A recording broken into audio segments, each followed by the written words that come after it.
Question, where do I go?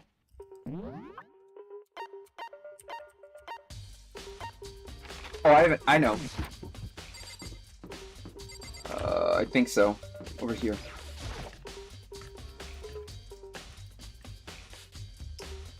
You have to find the destructive weakness.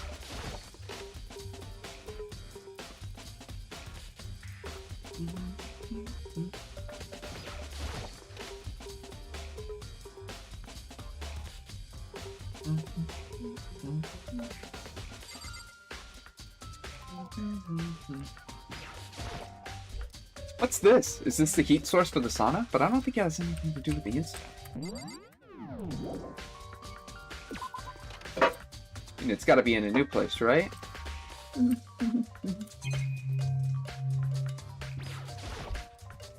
Bath was huge. Now's not the time to take a bath.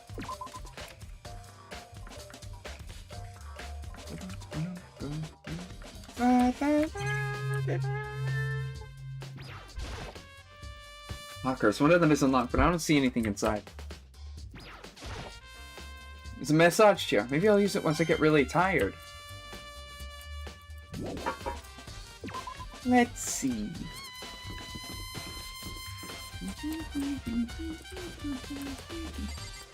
We're supposed to go to... I already got the clue from the warehouse.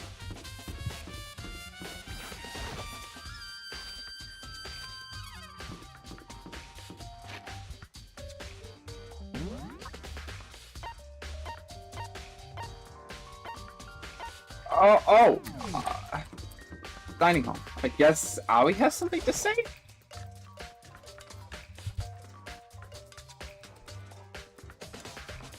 I don't remember this. Oh, hey, Hina! How's Soko doing?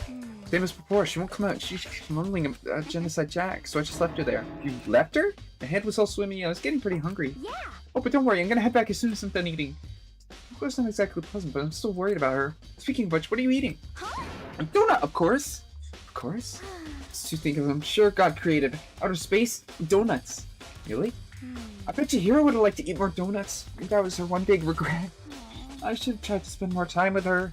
Come to think of it, who did she spend time with? Well... Yeah, she was a little bit strange. She didn't really hang out with the other girls much. It was more like she was trying to keep her distance from them. Actually, Sakura said something similar. She said that even though you and her invited Hiro to exercise with you, she always refused. Yeah, totally. Yeah, it's true. It wasn't just us. I feel like she stayed away from all the girls. Was she just shy? I don't know. She talked to the boys all the time. It's kind of weird to be shy around your own sex, but be fine with the opposite? Wait, maybe. Maybe she was used to guys spoiling her. The law says you can't judge a book by its cover, right? I think so. Never saw her as that kind of girl.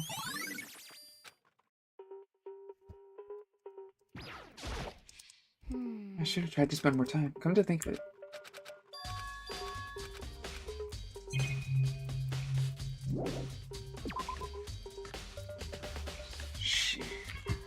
You always spent time with the boys. Okay.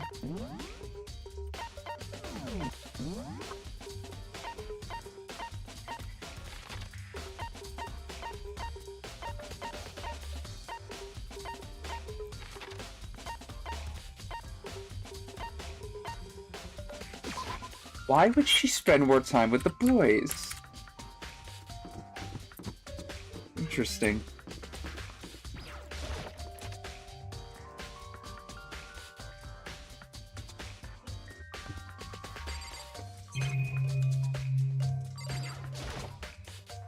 Thick layer of dust on top of the desk. Maybe there's some kind of clue here. Guess not.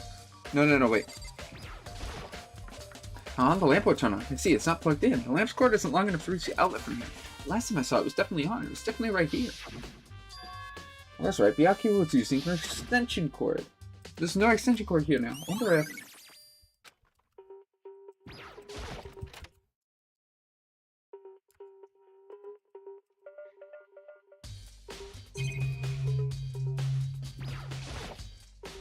Take another look around here at that file. I know it's around here somewhere. Huh? It's gone? Does someone take it out of the archive? Only one who would do that is Byakuya.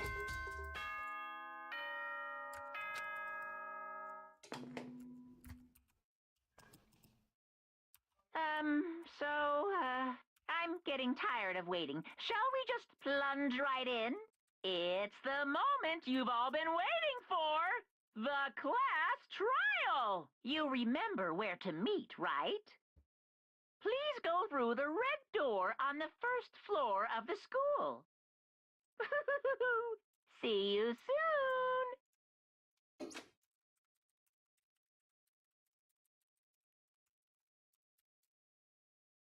Oh, wait, whoa. Red doors, right through here. Begin the class trial, or... Here, I'll take another look.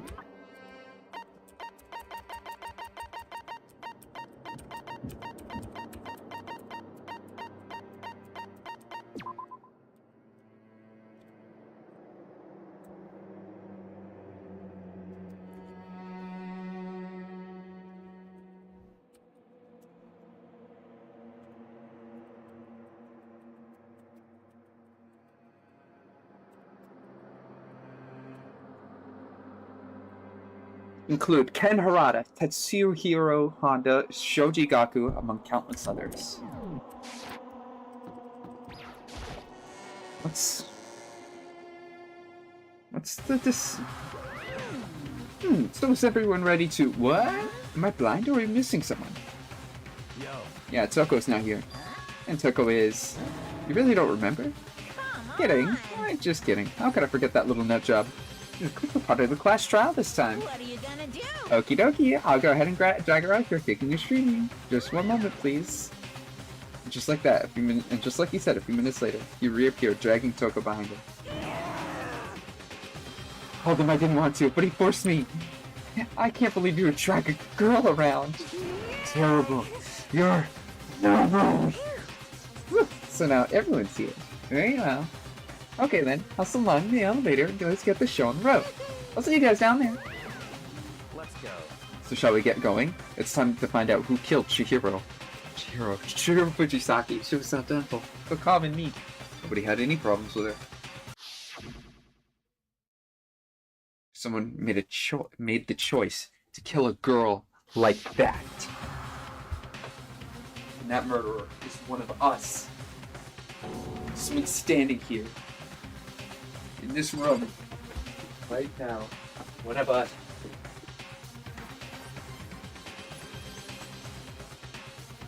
Completely unforgivable. Hey, come Fucking on. Toko, man. What's got her so worked up? Gave you plenty to work with. Shows how far our logic can take you.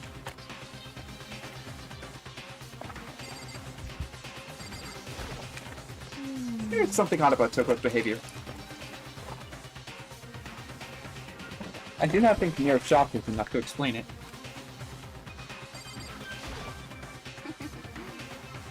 I guess I wasn't much help at all in this one.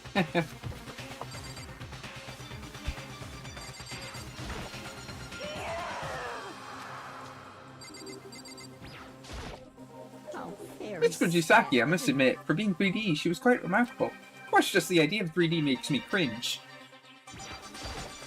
I don't know why the killer did what they did, but I'm sure it'll work itself out. Justice always prevails, right, bro? Shall we go? Shall we begin? I will uncover the villain who performs such heinous acts on a weaker individual. You ready? We doing this?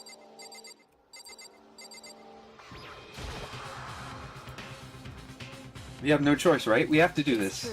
Yes. I gave a small nod in reply. With one last deep breath, I walked through the elevator on shaky legs. With each step forward, I could feel my heart shake, starting to get raced faster and faster. And as soon as everyone was off, the elevator began to descend. I couldn't get a handle on my emotions. Couldn't stop speculating. The steel box sank with heavy clunking sounds deeper and deeper into the ground. And as we went deeper, the uneasiness in my heart grew bigger and bigger. The elevator was unaffected, however. It continued to descend without hesitation. Until finally, we arrived. It came to a sudden stop.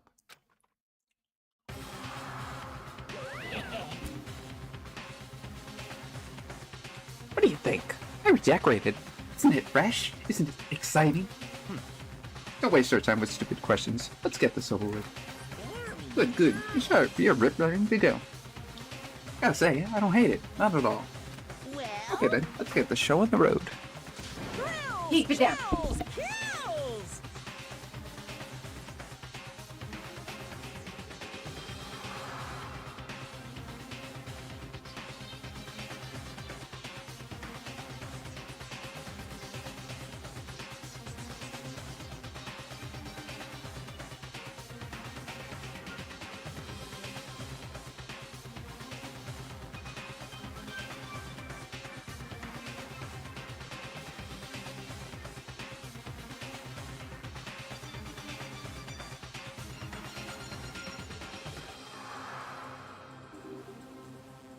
Everyone, please find your assigned seat.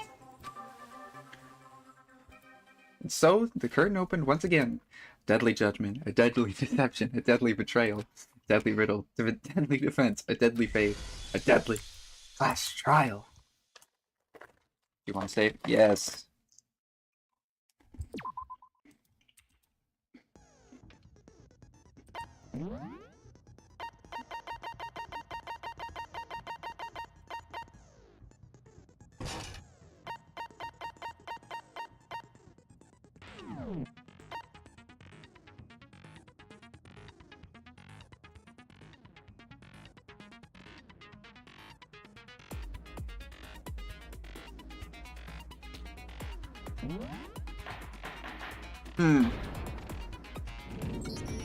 Let's begin with a basic explanation of the class trial. So, your votes will determine the results. If you can figure out who done it, then only they will receive punishment.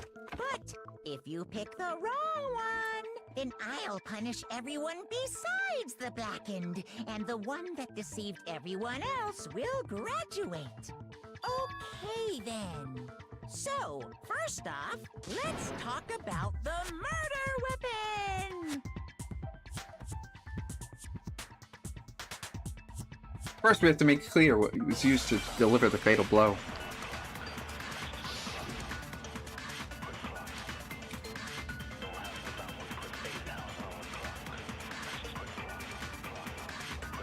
Chihiro's fatal injury. It appears it was a head wound. According to the Monokuma file, the killer used a blunt instrument. But what kind of blunt instrument could it have been? I bet it was an iron pipe. Interesting. That certainly would make for a powerful weapon. Poor Chihiro. Weapon had to be at the scene of the crime. There was something with blood stain on it. Chihiro's, it appears it was... According to the Monokuma file, what kind of blunt? I bet it was an... Iron pipe. No, it's wrong.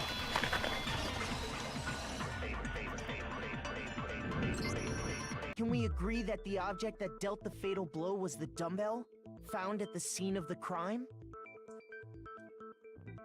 It was covered in blood, and there was nothing else at the scene that could have caused that kind of injury. And the wound on the victim's head is consistent with the shape of the dumbbell. As far as I'm concerned, there's no mistake and no room for doubt on this one. You looked at her head wound? Yes! That's so creepy! If you don't mind, I will proceed from here. Let's move on to discussion of the culprit. Although, I believe the criminal behind this heinous act is already quite clear. What? For real? Chihiro's killer is the fiendish serial killer, Genocide Jack. Genocide Jack, the fiendish serial killer. Did he really kill Chihiro?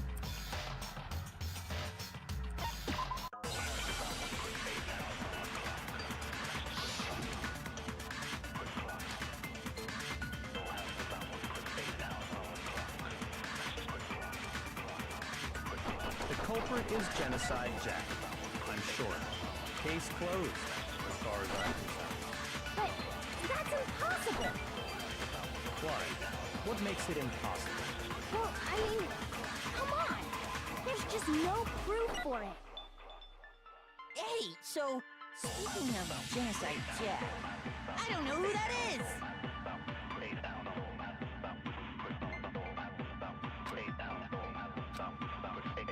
The culprit is Tennis case closed. As far as I... That's impossible. Why? What makes... Well, I mean, there's just no proof for it. No, it's wrong.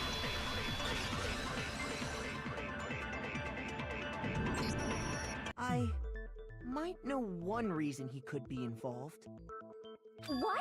I found this file while I was looking around the archive in the library. I guess it's some kind of confidential file the police put together about the Genocide Jack case. What? That's kind of weird as shit, isn't it? What was something like that doing in the library? The why of it is probably more trouble than it's worth. So let's forget about that for now. More importantly, it outlines all the specifics of every Genocide Jack case in exceeding detail. According to the file, there appear to be two defining characteristics in every Genocide Jack case. The first is that a bloody message is found written at the scene of every murder. Oh, that's right. Boob lust. No. It's actually... What did he just say? Did he say boob lust? More important is the other characteristic, and it's something that is... Did bro really just say boob lust? Bruh. Never made public? What the hell is it? Why don't you tell them, Makoto?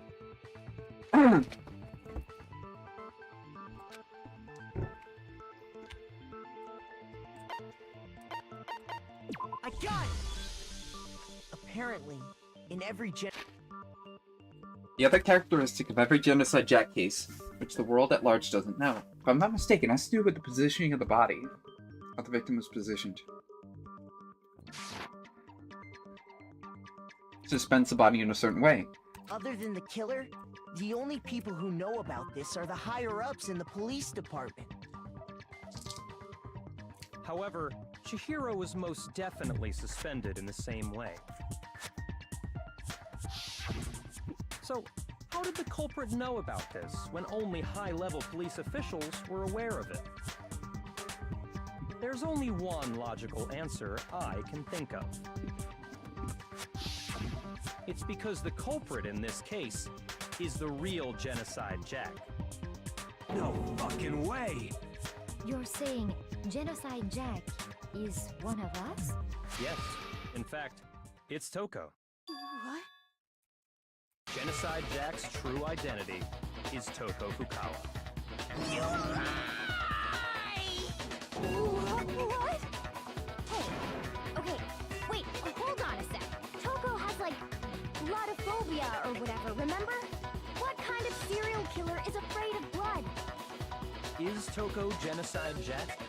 The answer is yes and no. Another riddle. Man, why is this gotta be so complicated? It's a riddle for sure, but I feel like I understand it. It means for Genocide Jack to be Toko, but also not to be Toko? The answer is that she's not just one person, but multiple, right?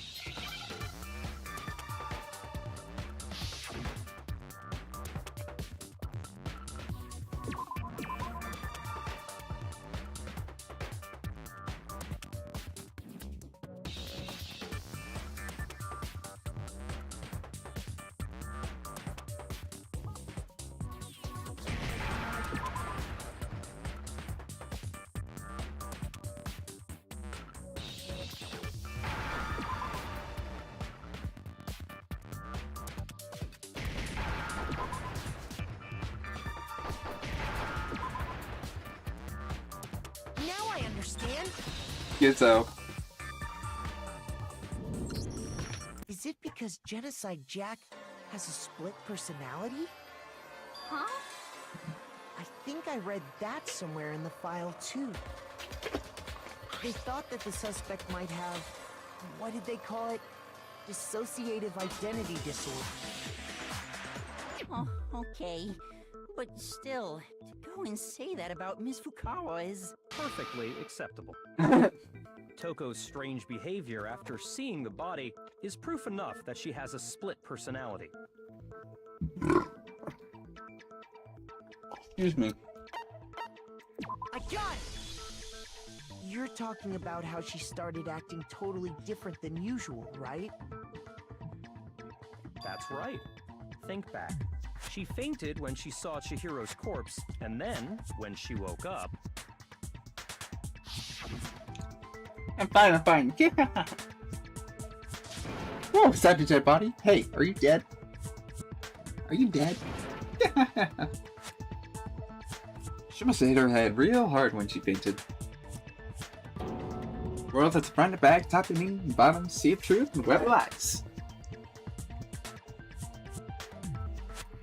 This is quite concerning. I mean, she sounds completely different. She was acting funny, that's for sure. That melancholy tone of hers completely disappeared. Don't go assigning adjectives to my tone without permission. Not to mention, once she regained consciousness and saw Chihiro's body again, she was utterly calm. In other words, within her is one personality that can't handle blood, and one that obviously can. So when Toko trapped herself in her room, it's because she was scared of Genocide Jack?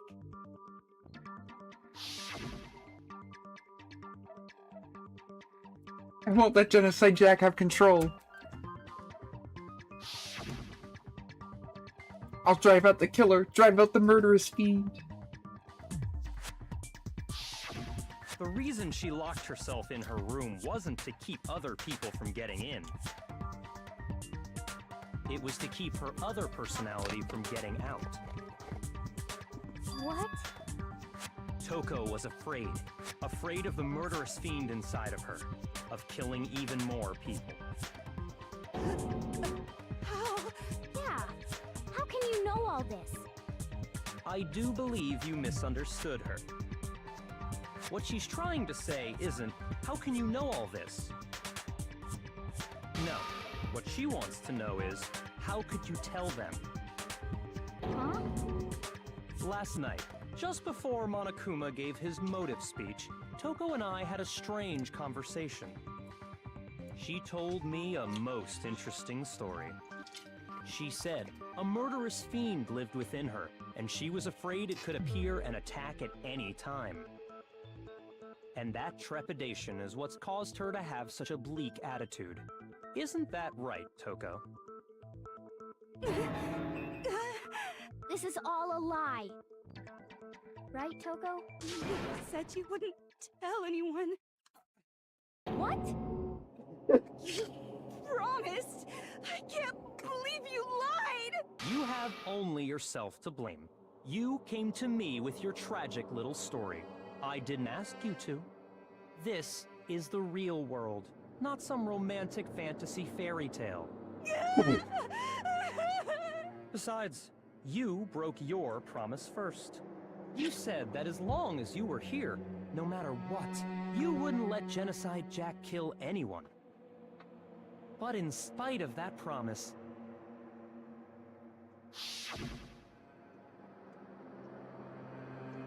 I'm sorry, I couldn't keep our promise.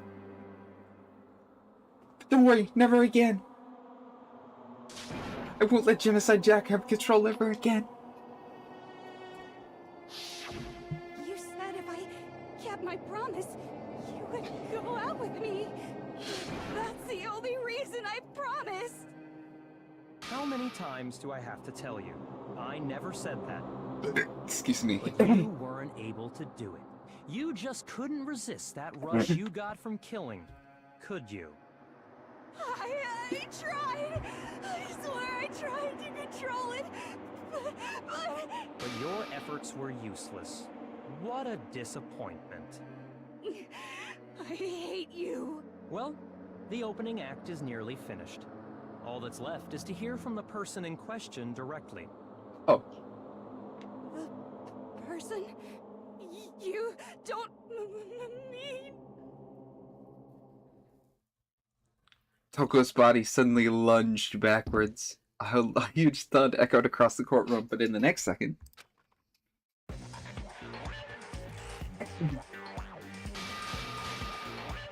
hello there! Is it me you were hoping to see? What the heck? So you figured it out, huh? Well, whatever. What are you gonna do? I'm the ultimate murderous fiend, Genocide Jack! Or better yet, let's go with Genocide Jill! What the fuck is this? What happened to you?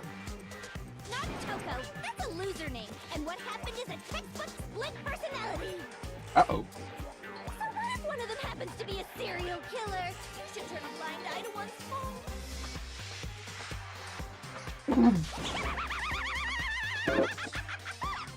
So intense. Like they say, sound in murderous mind, sound in murderous body. This one is so different from the one we've come to know. Yes, well, the world is composed of a front and a back, you know. Just like how every inning has a top and a bottom, or how in the depths of every truth lives a little lie. Behind every dark and gloomy soul lives another that shines as bright as the sun!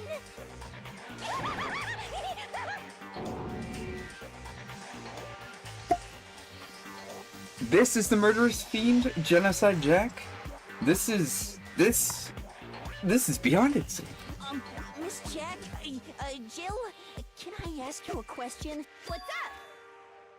Some of us think you might be the mastermind behind our entire situation. What are your thoughts on that? Well, I'll tell you, I am the mastermind of all masterminds! Just kidding! Then it's not true? Of course it's not true! How dare you try to link me to that creepazoid? And another thing, the police and government and society in the outside world are totally powerless! I mean, they just let this idiotic, bloodthirsty maniac go buck wild all over town!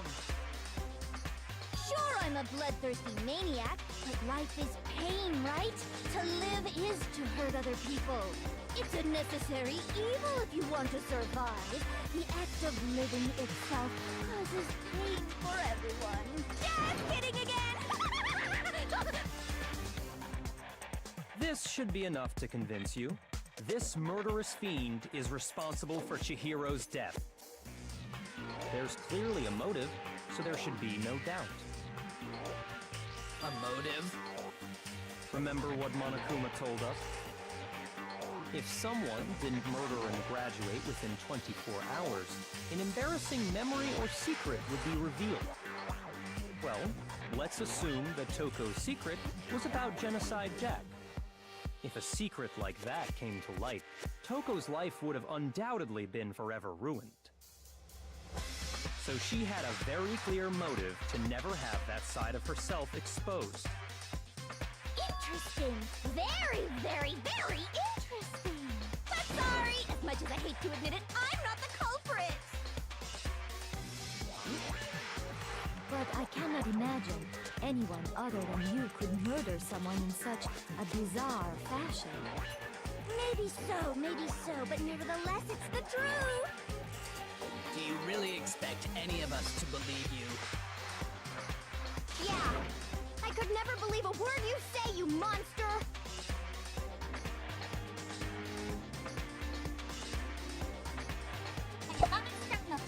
Maybe she's totally right about this. Something's still bothering me.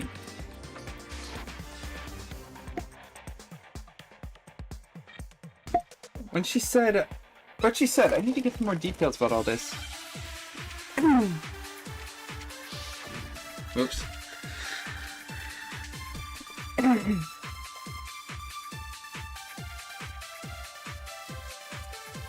but I didn't kill anyone!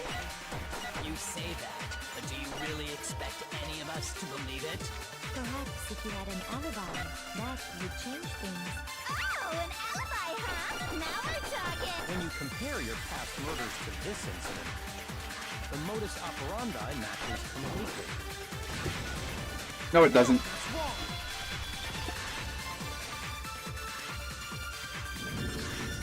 Are the methods of murder really exactly the same? I'm not so sure about that. I think there's a slight difference between the Genocide Jack cases and this one. Huh? How's it any different? Uh-oh, you don't know? Well then, human garbage, let me tell you! I murder with passion and conviction. I consider myself a professional, and I have a very particular way of doing things. Yeah. Imagine you go to a fancy Italian restaurant. They're very picky about the noodles, the sauce, everything. But what happened to Chihiro? It'd be like if that same Italian restaurant started using ragu or Chef Boyardee. This is no creation of mine. Let me rephrase that in a way that maybe makes more sense. There are two clear differences between the Genocide Jack cases and this one. There's one clear difference between the murders. In the photos from the other Genocide Jack cases, look at the neck and stomach. Here's the clear. I got it! For one, the cause of death is different. In the Genocide Jack murders, all the victims were killed the same way. According to the case file, they were all apparently killed with a pair of scissors. But Chihiro died from a blow to the head, right? Ah, yes. That is remarkably different from the other murders. Wouldn't it be strange for someone who kills the same way without fail to suddenly change their method? And there's more. One more conflicting detail. That's right. In my recipe of murder, if the bloody message is the tortellini, then the arrangement of the body would be the pesto sauce. Could you please stop comparing killing people to cooking? So, are you saying the other difference has to do with how the body was arranged?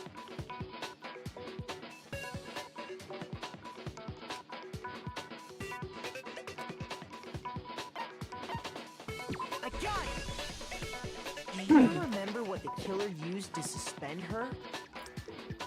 They used some kind of rope to hang her up by her wrists. What is your point? Well, in all the previous Genocide Jack cases, something else was used to suspend them. Specifically, pairs of razor-sharp scissors. And guess what? I used my own specially designed scissors for the murders and the arrangement. Like I said, I'm a professional, so naturally I'm very picky about the tools I use. And you know what else? Big Mac said there's two differences, but he's wrong. Big Mac? Are you referring to me? Listen up, Big Mac. There's actually one more difference. Huh? My word, you really didn't notice? Take a look at who the victims were in each Genocide Jack case.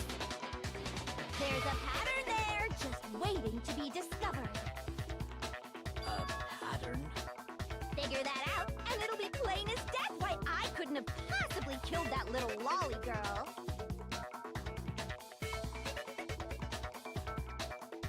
Oh, that's not what I wanted. There was a pattern surrounding the Genocide Jack victims, and Chihiro did it. Look at the names of every victim. You'll notice is... I gotta figure it out. No way she couldn't have killed Chihiro. I got it! Is it because Chihiro was a girl? Bingo! Bullseye, right on the money! What are you talking about? In all the Genocide Jack cases, all the victims had something in common.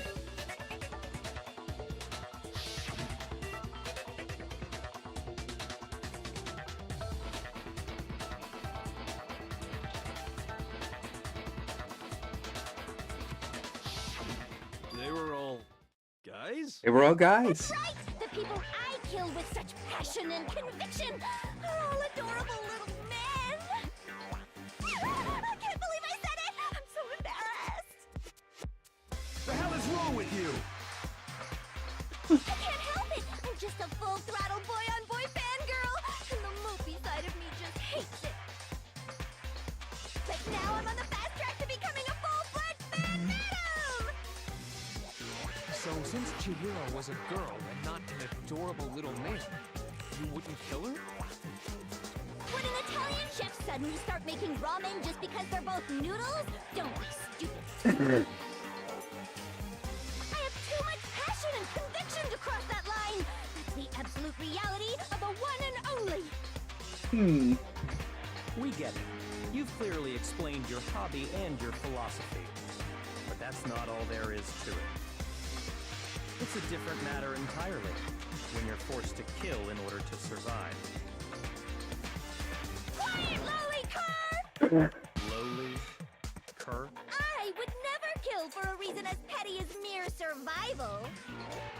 And if by some fluke I did kill to survive, why would I bother with the message and arrangement? It'd make me the obvious suspect! That does make some amount of sense.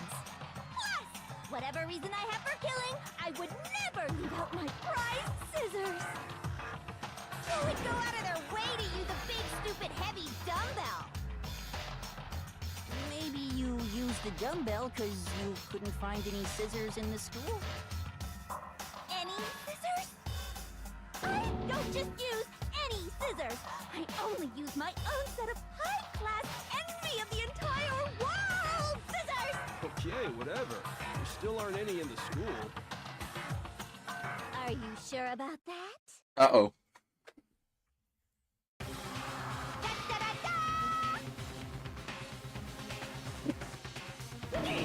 She's fully equipped! That's right! So I can kill anywhere, anytime! Why would I resort to dumbbells or rope when I have my trusty scissors by my side? Go ahead, tell me I'm wrong, you can you gutter dogs, all of you! Not to mention, I have no clue how to tie a good knot! The rope's probably out of the question anyway! I have no idea what's going on anymore. Could such a heinous villain really be innocent? But the body really was suspended, right? And nobody but the police knew about that. Yeah. That's why we figured it had to be the real deal, and not some copycat killer or whatever. Actually, hold on. There is one person. Whoops. That's not what I wanted.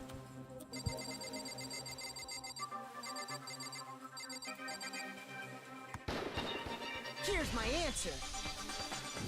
Hold on a second. Apologies. Biapia. It's possible you could have found out, isn't it? Hold on. There is one person. One person who could have copied the Genocide Jack cases. You'd have no problem gaining access to classified government documents or internal police records. Plus, you already looked through the Genocide Jack file before this all happened, hadn't you? Are you saying Mr. Togami did it? Then, the reason he pushed the theory of Genocide Jack being the killer so hard was because he wanted to pin the crime on her. So, he rearranged the scene to disguise it and make it look like I put my stamp on it. The adorable glasses man was behind it all. Oh, I'm on fire! Well, Biapia, what's your response? I see. So now the suspicion falls on me. Then I must ask, when would you say I began acting suspicious? Surely you must have an answer. Looking back and thinking about it now, the way you were acting right before we discovered the body was a little strange. The locker rooms. They're suspicious. Very suspicious indeed. Wouldn't you agree? Huh? Suspicious. Seems nobody has searched the locker rooms. Let's start with the girls' locker room. You wanted to go to the girls' locker room right away, right? But since you're a guy... I should have naturally thought of the boys' locker room first. Is that what you want to say? The victim was Chihiro, a girl. Hence why I said we should check the girls' locker room. Nothing strange about that, I'd say. No, there's something very strange. On the contrary, there's something very strange. Okay then, what's so strange about it? Share with the rest of the class. It's a clear contradiction to what Byakuya just said. I need to make it clear to everyone. Well, limited hasn't been added to non-stop debates. Would you like to hear more?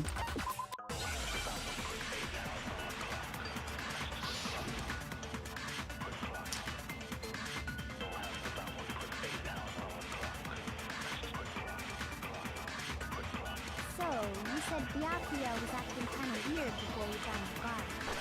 But he was acting weird...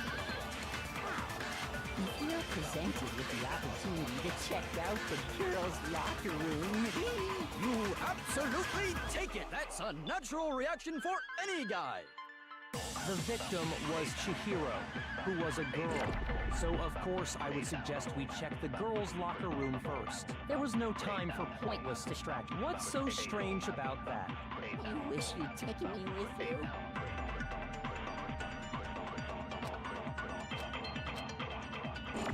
So, you said Byakuya was acting kind of weird before we found the body. Oops. Shoot! So, you said Byakuya was acting kind of weird before we found it. But he was acting... If you're presented with the opportunity... That's a natural reaction! The victim... Was Chihiro. No, it's wrong! I did it backwards, my bad. I'll tell you what's so strange about that. Because up until we actually discovered the body, we couldn't have known who the victim was.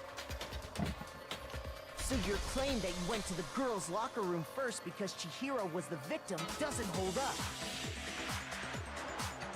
I see. That's a good answer, I must admit. Interesting. Very interesting indeed. But your reasoning is still too weak. Huh? What's wrong? Is that it? Surely you've got more than that. Go ahead. Show us. Oh, what's with Byakuya's attitude? It's like he doesn't even care. I've got him cornered, but he's acting like he has nothing to do with it. What's the matter? You're not finished already, are you? There must be more to it. There is. I think. There is more to it. Think about it.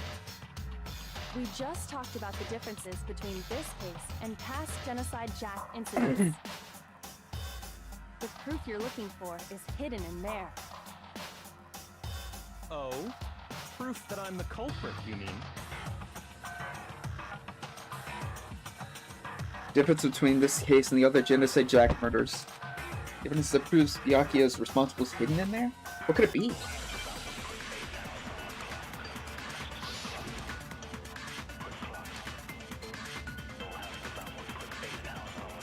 What? The difference between the cases?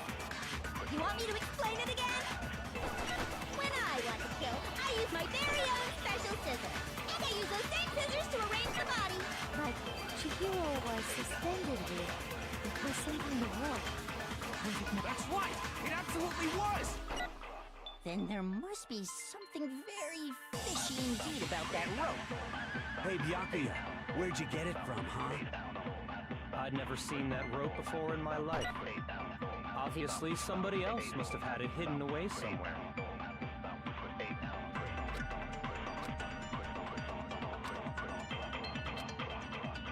What? The difference? You want me to explain? When I want to kill, and I use those same scissors. But Chihiro, it was some kind of... That's right! Then there must be... Hey, Byakuya, I'd never seen that rope before in my life. No, it's wrong!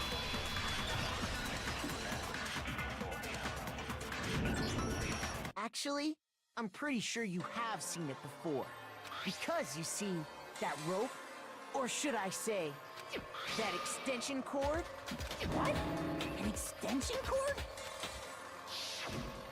Byakuya, You've used the extension cord in the library more than once, haven't you? And the same extension cord that was in the library all this time went missing after the murder. And there's no way someone who uses that extension cord as much as you do wouldn't discover that fact. And Byakuya must be the one who took the extension cord. I can't imagine any other possibility. That's really what you think? Then your conclusion is something like this? I killed Chihiro in the girls' locker room, then hung her up and wrote that bloody message. I intentionally made it look like Genocide Jack was behind it. Is that about right? He's doing it again. He's totally calm, totally unconcerned, as if he's not even involved. Wait, not even involved? What's wrong? I asked you if you think that's what happened. Hell yes, that's what happened. So that's it, right? Byakuya's the killer. I don't disagree with not disagreeing. He kept calling this a game, right? So he'd be totally willing to do something like this to win. Sorry, but could we hold on just a second? I think we need to talk about this a little more. Do we really need to? We've already decided who did it. I know, but still, there's something that's still bothering me. Is that right? And what, pray tell, is still bothering you? I killed her in the girls' locker room, then disguised my crime. Specifically, I dressed it up to make it look like it was the work of a homicidal psychopath. What about all that bothers you? Wait, what was that just now? Something's not right. Chihiro's body was definitely found in the girls' locker room, but does that mean I really just accept what Byakuya said as the truth? No, I don't think so. There's definitely something... I got it! You say you killed Chihiro in the girls' locker room, right? But are you sure about that? Isn't it possible that the murder took place somewhere else? How disappointing. What kind of question is that? Even in the world of disappointments, this is a true letdown. She was found dead in the girls' locker room. There is absolutely no question about that. How could the scene of the crime have been anywhere else? Well, I think it's entirely possible that she was killed somewhere else, then carried there later, along with the rest of the murder scene. The rest of the murder scene? That was awfully specific. Please tell me you have a reason for saying all of that. I believe I do. Hey, Byakuya, did I just take you off guard? When the story suddenly moved to the crime scene, Byakuya had been so confident up until now. Byakuya never even realized the actual crime scene could have been somewhere else. Hey, don't just move on without permission! What do you mean she was killed somewhere else? Come on, Makoto. If there's any chance the murder took place somewhere else, let's see the proof. Evidence that shows the murder took place somewhere else. There's something that was switched between the boys' and girls' locker room. There's two things. I got it! The proof that she was killed somewhere else is the poster that's hanging in each locker room. Well, there's two things, but... Your proof is some posters? The poster in the girls' locker room was a picture of a big boobed supermodel. But don't you think that's kind of strange? Why would the girls' locker room have a poster like that? I bet those massive jugs of hers were totally fake!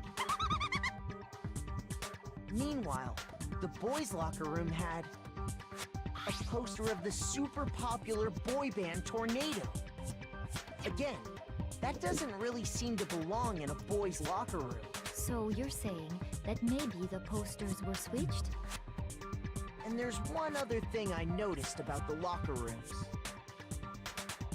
You know what I'm talking about, right, Sakura? You're referring to my protein coffee, aren't you? Protein coffee? While I was in the girls' locker room earlier, I spilled some protein coffee on the carpet. But I noticed that after the murder, the stain had been totally scrubbed away. No, it's not that the stain was scrubbed away. It was moved. I got it! The stain on the girls' locker room carpet wasn't scrubbed away. In fact, I found it on the boys' locker room carpet. That's definitely the stain from my protein coffee. Then, does that mean that the carpets were switched too? But why would anyone do that? To move the murder scene from one locker room to the other. It's certainly plausible, don't you think? What? In other words, in order to completely swap the scene of the crime, the blood-stained poster and carpet were moved along with the dead body. By doing this, the killer was able to change the entire room where the murder took place. I can certainly follow your reasoning, but why would the culprit bother doing that? Huh? Why would they go through all that trouble of switching the scene of the crime? Actually, an even bigger question. If the murder did take place in the boys' locker room, then how did Chihiro get in the boys' locker room in the first place? To get into the locker rooms, you have to swipe your e-handbook across the card reader device. But Chihiro's handbook should have only allowed her access to the girls' locker room. She had no way to get into the boys' locker room to begin with. No, she did have a way, and I can tell you what it was. I highly doubt that. Shut up! I'm telling you, I know how she could have done it. Is he right? Could Chihiro really have gotten to the boys' locker room? Is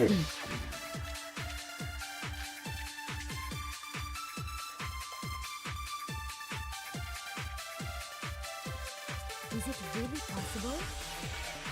Could Chihiro really have gotten into the boys' locker room somehow? Ah! I got it! She must have hacked her e-handbook. She was the ultimate programmer, after all.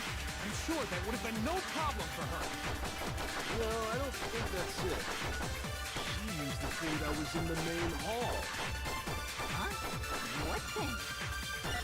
I'm talking about Leon's handbook, of course. No, that's wrong.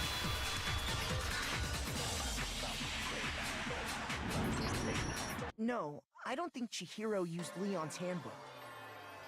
Why not? Because Leon's handbook was broken. Oh. Well, then, yeah, I guess that'd be pretty impossible, huh? I am struck silent by how quickly you gave up. Plus, isn't there a regulation against using someone else's handbook? Actually, the rule states that loaning your handbook is prohibited. It says nothing about borrowing one. In other words, you could borrow a dead person's handbook all you want, and you'd be safe. Yup, yup, yup! Hit the nail square on the noggin! Of course, if it were broken, that wouldn't make any sense anyway. So then, she must have hacked hers, like I said. She used her ultimate programmer skills and... You can't fix an e-handbook! The instant you open one up, a security buzzer starts glaring! So, if she didn't use Leon's handbook, and she didn't modify her own handbook... Maybe Mr. Naegi's initial assumption is just... wrong? Seems like there's no way she could have got into the boys' locker room. So I guess so. Okay then, I vote for Byakuya. No. Is that it then? Chihiro was killed in the girls' locker room, and Byakuya's the one who did it? Really? No, that doesn't seem right. Still, I don't know what else I can do. Hold on a second. Oh? I agree with you, though. I think you're on the right track. What the... You finally decide to open your mouth and that's what you've got to say? There's no way she could get in the boys' locker room, right? So... Why are you so sure she couldn't get in? There's still one other way she could have gained access. What? What are you talking about? What other way is there? Well, to explain that, Why don't we take a little break from the trial? I'd like you all to come see something. Wait. Just what do you think you're doing? Oh. Don't worry. This'll make the whole trial more exciting. I'm sure that thought must please you. Huh? It'll make things more exciting? Well, all right then. I declare an official class trial recess. For real? Now then, what is it you want to show us? It better not be boring or I'll be very unhappy. Oh, I have no doubt it'll meet your lofty expectations. So, shall we go? So before I even So before I even know what's happening, the class trial had been put on hold. We had it off with Kyoko in the lead. Where she took us was the scene of the cry.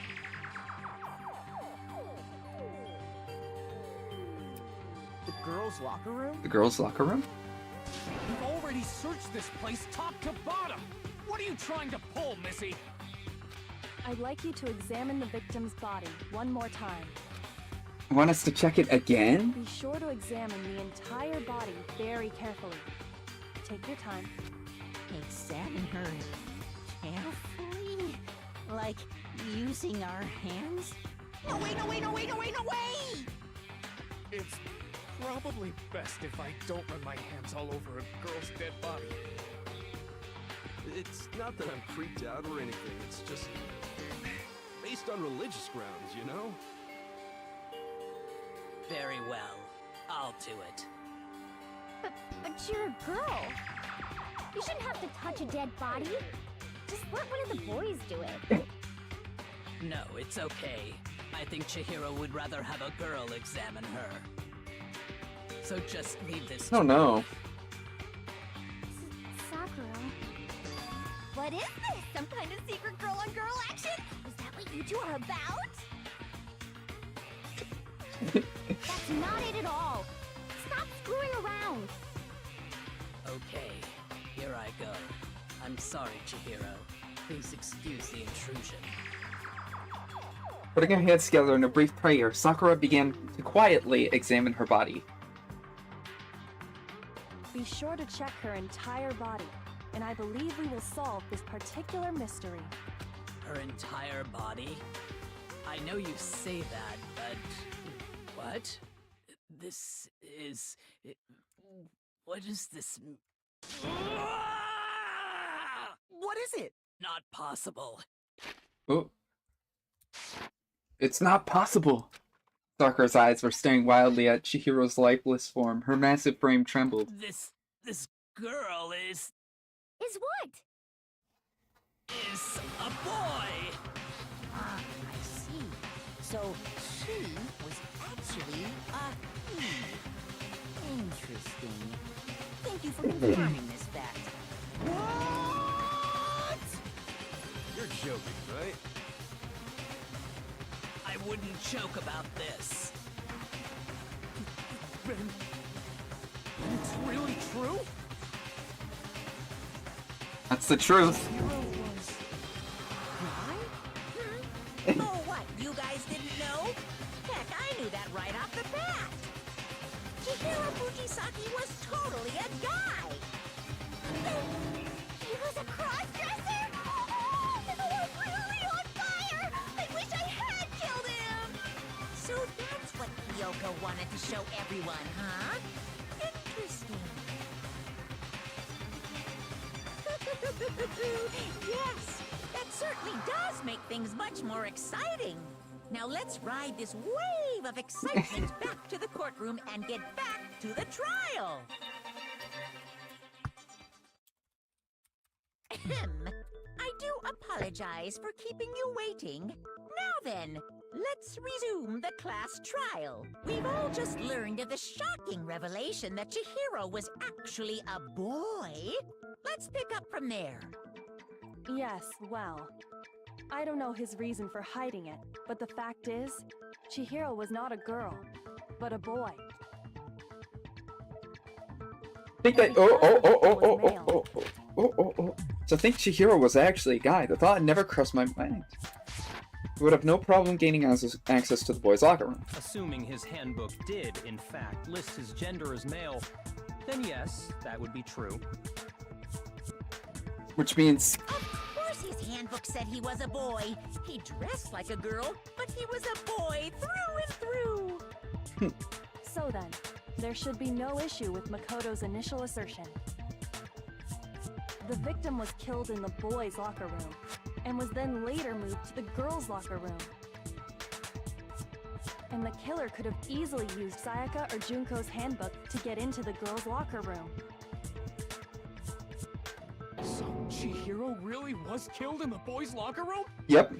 Which means it wasn't I still don't Byakuya. understand the motive for moving the body, but yes, that does seem plausible.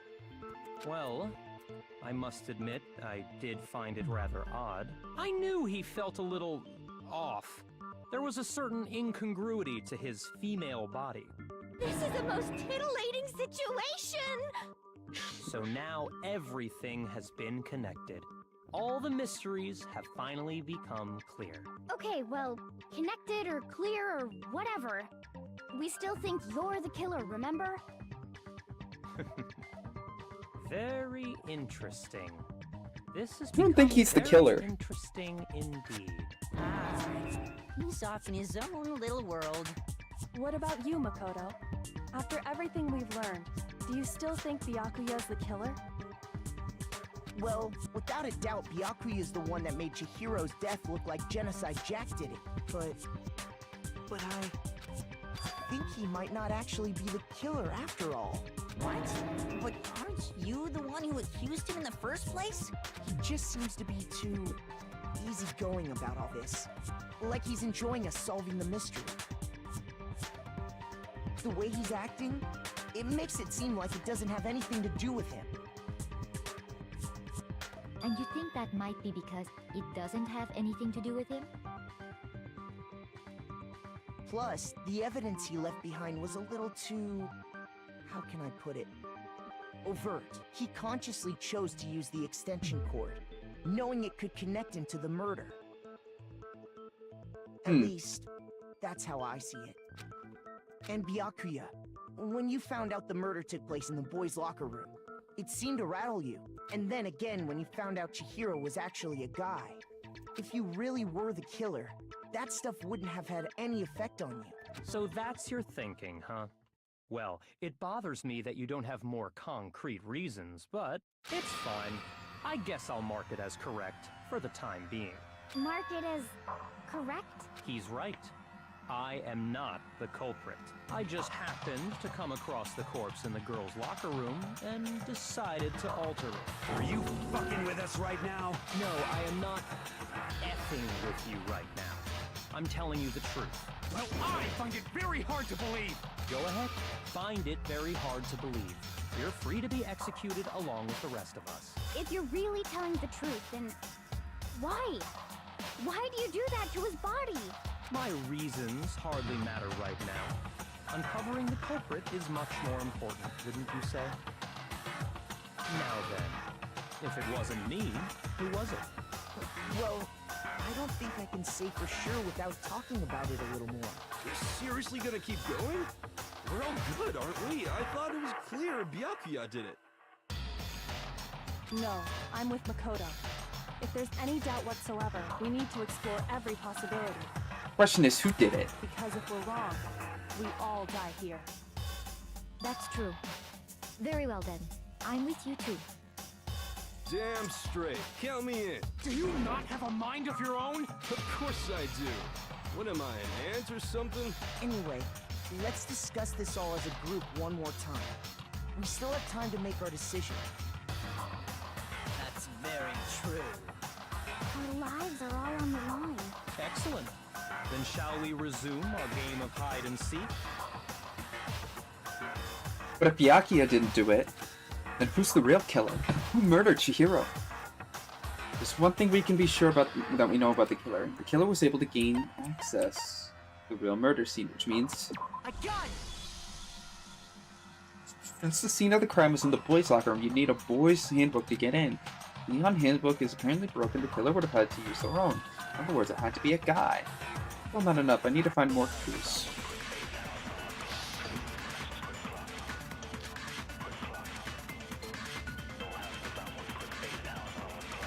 Well then. Isn't there a single clue that might lead us to who did it?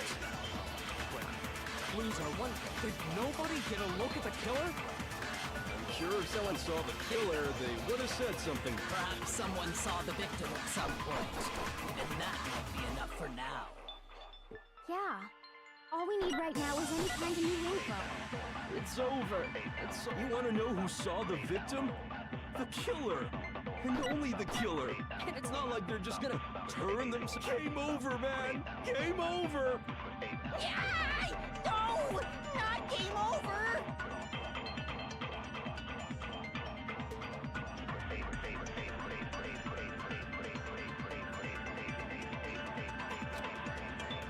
Isn't there a single clue? But did nobody get... I'm sure if someone saw the... Perhaps someone saw the victim at that. It's over. You want to know who saw the killer? And only the killer. No, it's wrong.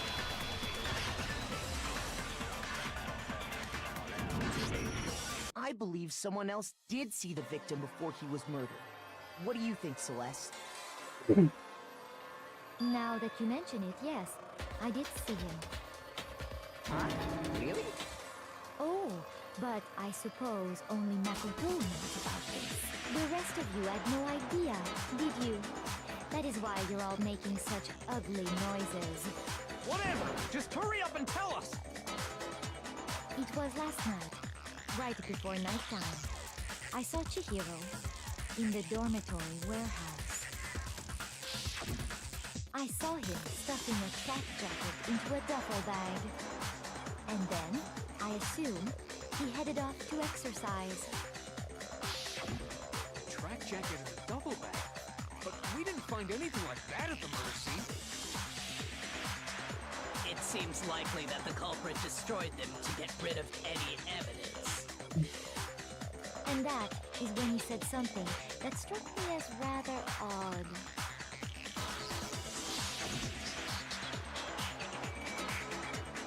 Oh, I gotta get going in. I'm kind of in a hurry. Chihiro told me he was in a hurry. But why would he be in a hurry? Only if someone were waiting for him, I should think. So, Mr. Fujisaki was on his way to meet with someone, and then they were going to work out together? But Hina and I had invited him to exercise with us plenty of times, and he always declined. Probably because he was afraid you'd find out the secret he was hiding, right? Which means that conversely, he must have trusted whoever he was meeting with very much. Enough so that he was willing to risk his secret being revealed. Oh, what a marvelous friendship! The point is, whoever he met up with is the culprit, right?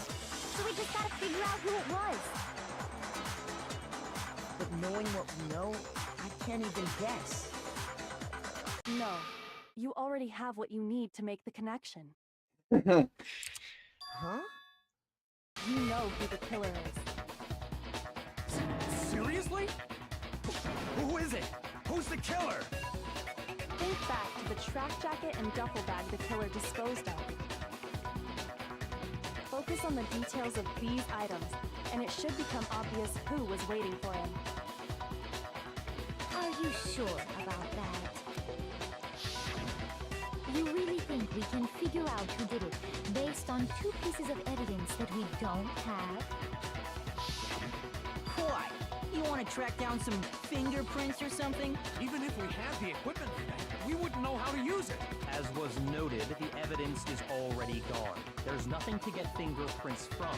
Maybe, but we can make certain inferences if we just take the time to talk it out. Easy for you to say, but fine. Celeste, did you notice anything special about the bag or jacket? The bag was just a normal duffel bag from the warehouse. All the bags in there are the same, so I can't imagine what would make that one special. Well, if I remember right, there was a decent variety of tracksuits to choose from. Do you think there might be some connection between the culprit and Chihiro's jacket? Perhaps. Let's explore that and talk a bit more about the jacket he took.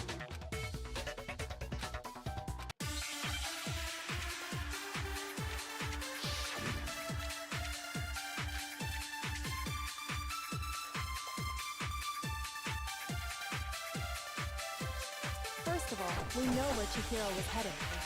He was on his way to go exercise. So next we have to ask, why did he choose the specific tracksuit that he did? What do you mean, the specific tracksuit? I got it! He picked that tracksuit because it matched the one the culprit was wearing. So, what you're saying is, the killer was wearing the same blue tracksuit as him? My tracksuit is black. I don't even have a tracksuit. Cause exercising sucks. I have a white tracksuit personally. I got it from the warehouse, if you must know. Did any of that really help us get any closer to figuring out? No way. Not a chance. You heard him, right? What he just said without even realizing it? First of all, if he was on his way, so next is why did he choose? What do you mean? I got it! It matched the one that... So, the killer was wearing the same blue tracksuit? No, that's wrong.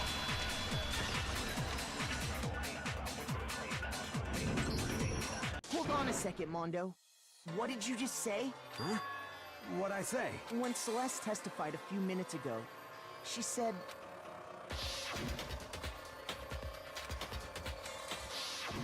She never said anything about the jacket's color. So why did you say Chihiro's blue tracksuit? What are you... You just... Hey, Celeste. What color was Chihiro's tracksuit? As a matter of fact, it was Blue. And before we began the trial, did you tell anyone that? The No. only one I told about any of this was you. Then, Mondo, how did you know what color Chihiro's tracksuit was? Oh, Because I just... I'm sure he saw the clothes at some point in the investigation. No, that can't be it. nope. The bag and clothes were surely disposed of by the time we began our investigation. Then the only reason he could have known what color the tracksuit was is if he saw Cherry with it before he died. That's the only possibility. Uh-oh. Cherry? Are you talking about Chihiro? So, how about it? Did you see the tracksuit or didn't you? Just by chance. I just happened to see it last night. He walked past me, and he was carrying the tracksuit in his hands. No, that can't be it either. According to Celeste's testimony,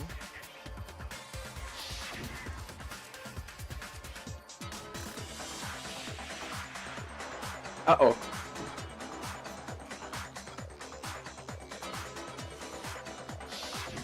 when Celeste noticed it, Chihiro made a point of making sure the jacket was completely in the bag. If you just ran into him briefly, you couldn't possibly have seen what color the tracksuit was. It would appear you've dug your own grave. Perhaps. But you handed him the shovel, didn't you? That's why you said what you did.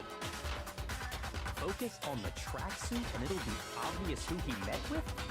What a bunch of nonsense. Ah, now I understand. It was all one big bluff, wasn't it? Your true intention was to draw a slip of the tongue from the culprit. That's why you said you knew who did it, to put them on edge. That's right. However, Mondo was my target all along. I had my suspicions about him from the very beginning. But why? What made you so suspicious? That's a good question. There was a certain turning point that tipped me off.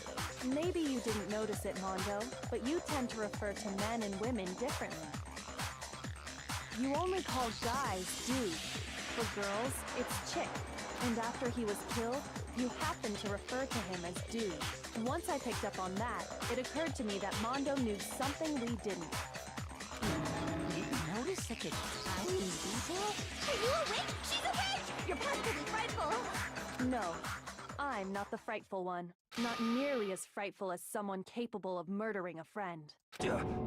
Mondo, was it really you? Did you really kill Chihiro? I didn't kill anyone! You've been all over me, judging everything I say, putting words in my mouth. What gives you the right to treat me like a goddamn criminal? Yeah, he would never do something like that. This is a false accusation. It's true. My reasoning on that is pretty shaky. That was fast. Well, this does present us with a problem. It seems we are all out of leads. My time has nearly come. That's what my little ghost friend is telling me. Oh yeah, that reminds me. Hifumi, weren't you telling me you found some evidence? Really? What kind of evidence? Actually, no. Now that I'm thinking about it here calmly, it might not be all that relevant. Jeez, does your confidence just get up and walk away?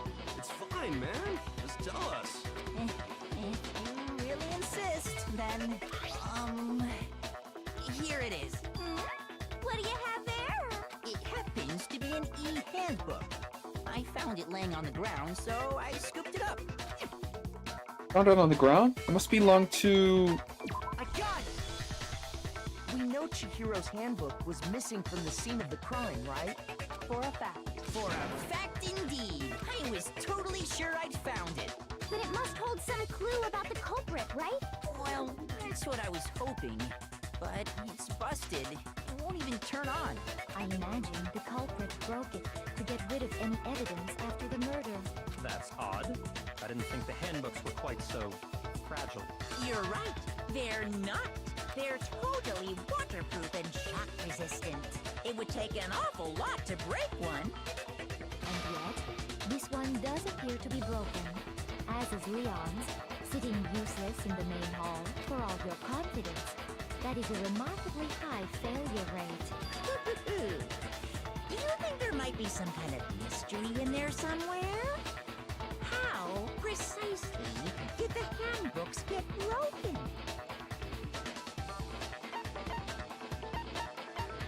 I got it! You already told us before that the handbook has one weak point, didn't you? You remember that? Sure, maybe I let that slip, but I never told anyone what the weak point actually was. Oh. What if it's not Leon's that's broken?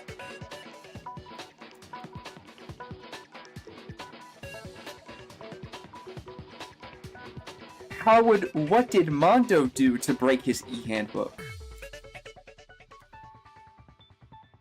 But if the handbook is supposed to never break, and two of them broke in quick succession... What would he have used to break it? Then we can only assume that someone's figured out its weakness. What did he do? That's the question. I'm asking that legitimately. You know what the weakness is, right, Monokuma? So, what is it?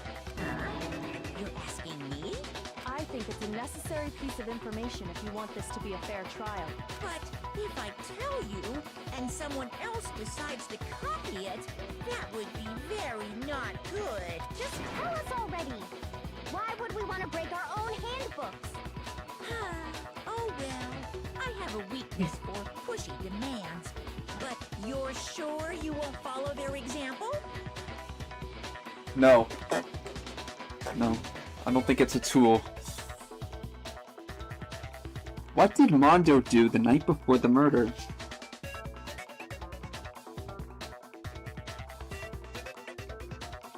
Didn't he sit in the sauna all night with his clothes on?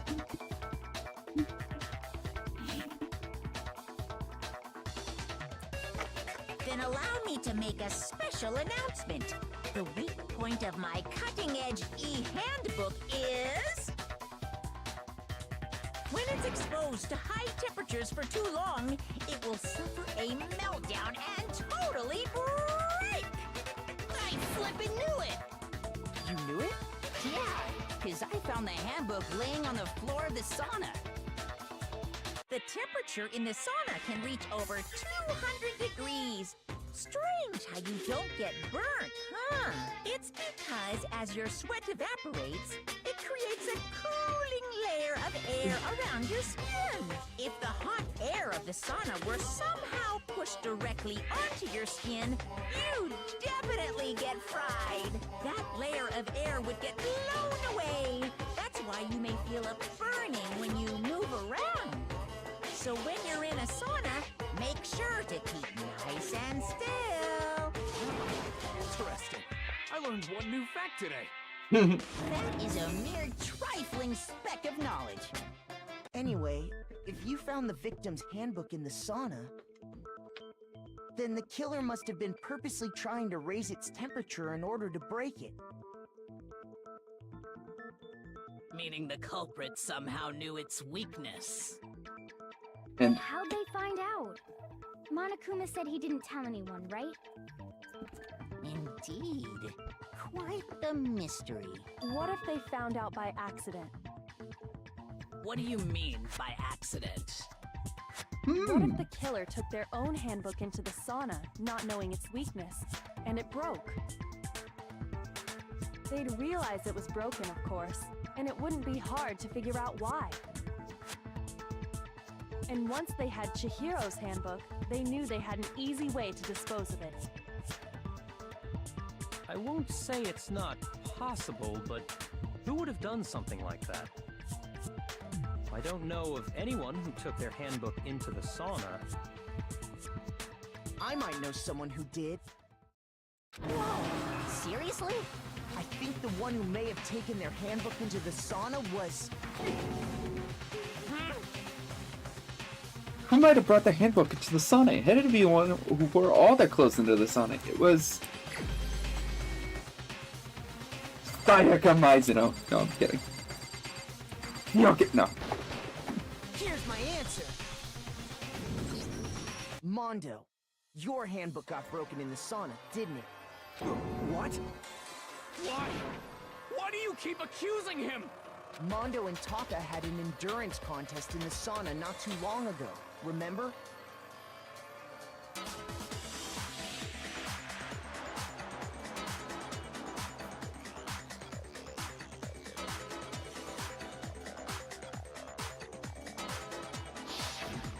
And for the contest, Mondo just so happened to keep his school uniform on. But little did he realize, he'd also left his handbook in one of his uniform pockets. And when it was all over, Mondo discovered that taking your handbook into the sauna could easily destroy it. No, wait, hold on. You've got it all wrong. He would never kill. I don't accept this. Show me the proof. The actual solid proof. I mean, I don't want to believe it either, but Thompson proves it beyond a shadow of a doubt.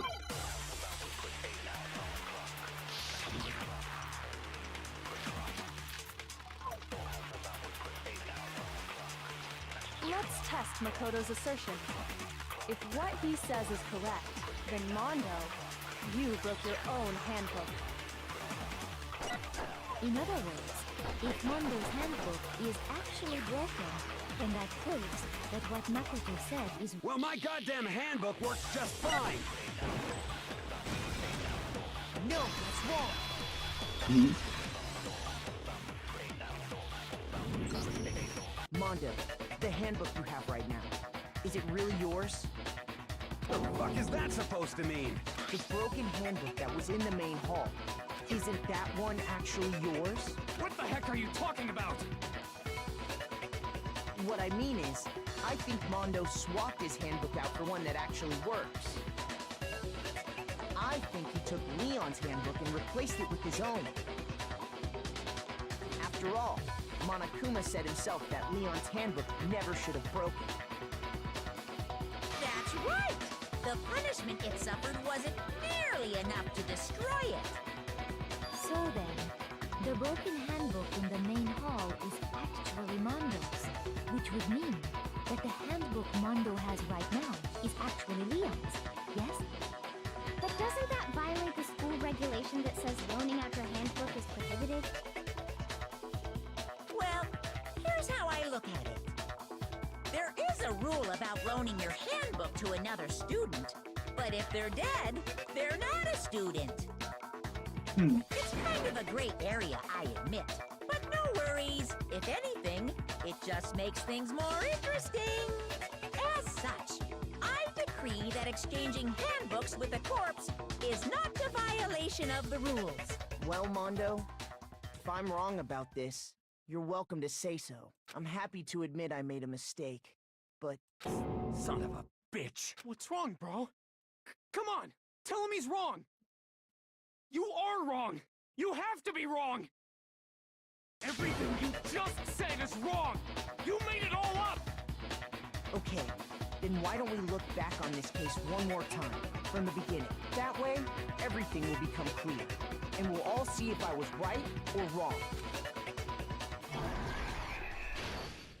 Climax. Interference.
Here's exactly what happened. First, let's take a look back to before the incident. Last night, Celeste saw Chihiro in the warehouse, correct? At the time, she was apparently stuffing something into a duffel bag.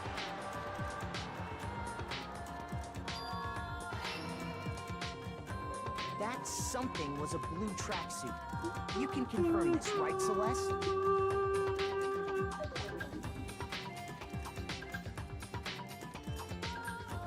With bag in hand, Chihiro headed out, even though it was officially nighttime. She made her way to the locker room, specifically the boys' locker room. But how could the victim, who was apparently a girl, access the boys' locker room?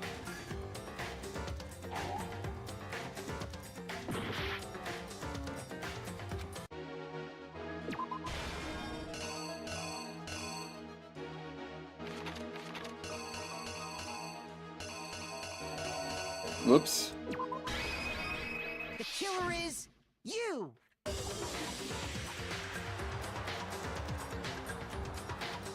With bag in hand, she There we go. Simple. Because she was really a he. Sorry. Which is why he was able to use his own handbook to gain entrance That was to the stupid. boys' locker room. That did not look like the door was open. Once inside, he met with someone there. And the person he met was the one who killed him.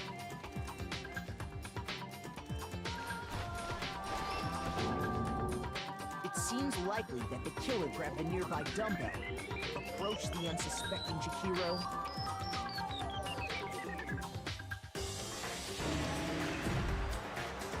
and attacked him.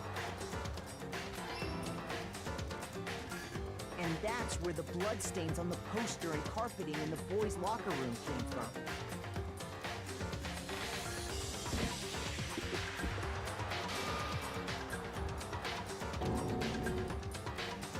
It was likely in the heat of the moment. The body was arranged, but the murder itself felt unplanned.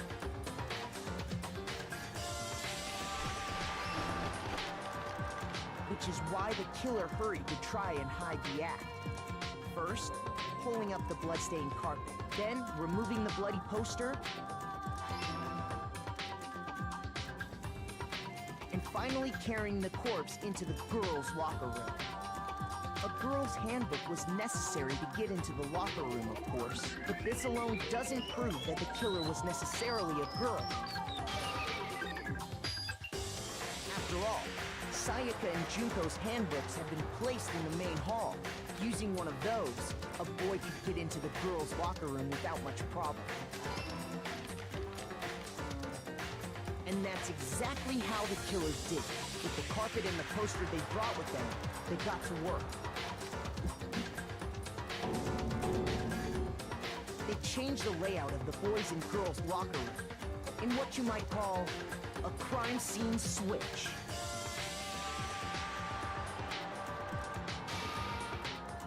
That could have been the end of things, but no.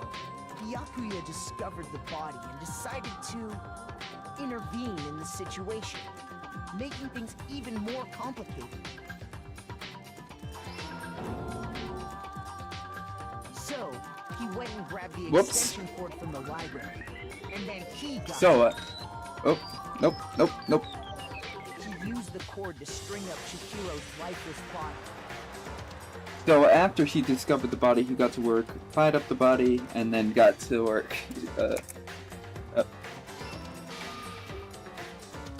He discovered the body. Then, using the victim's own blood, he left a grisly message there at the scene of the crime.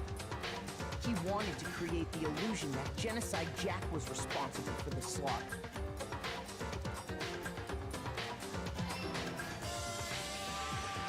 And around the same time that Byakuya was putting together this facade, the killer, having already disposed of Chihiro's bag and other belongings, arrived at the sauna. There, they planned to destroy the last piece of evidence, Chihiro's handbook.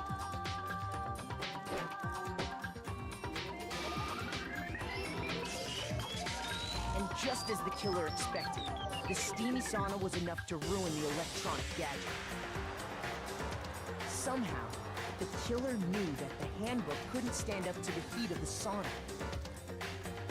And the reason they knew that is because the sauna had already wrecked their own handbook. And that's how it all played out.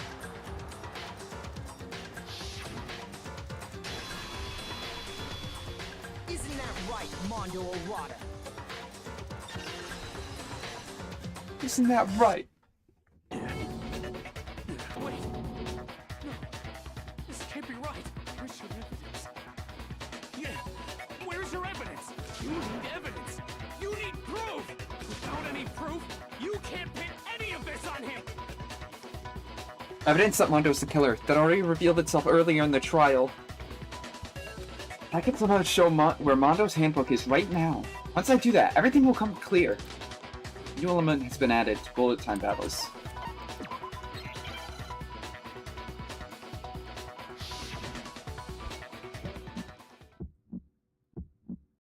Show me some evidence. You're wrong. I won't listen. I refute you! False! Show me some evidence!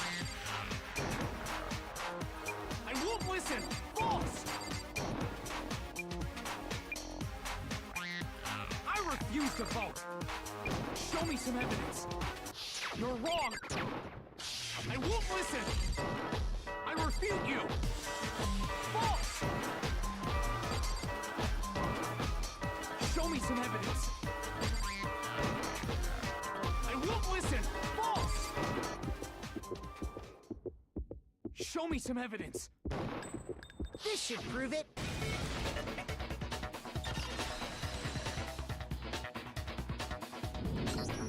If my thinking so far is right, Mondo must have replaced his broken handbook with Leon's.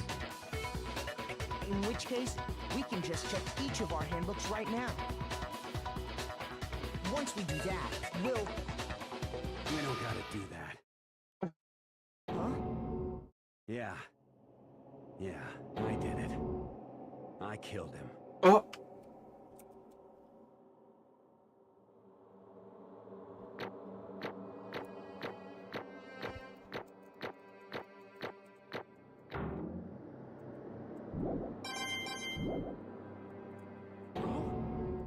Bro! What Bro. are you saying? I Bro. got no choice, man. After hearing all that, I gotta just... give up. Go ahead, Monokuma. Get it over with. Ask for the goddamn verdict. Roger that. Wait! Hold on! No waiting, no holding on. Time for the moment we've all been waiting for. Grab your lever and give it a yank! Who will you elect as the Blackened this time around? Will you make the right choice or the dreadfully wrong one? What's it gonna be? What's it gonna be? What's it gonna be?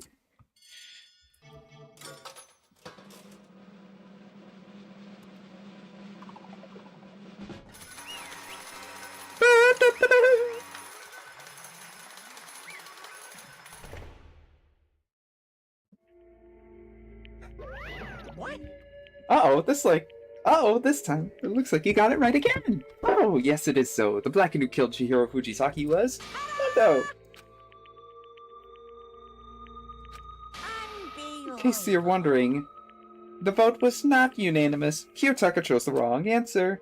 You're treading very close to the danger zone, Mr. Ishimaru. You need to be more careful. I refuse to believe it. There's no way. Nobody would kill someone. Sorry. Sorry. What You is this? apologize. Why? Why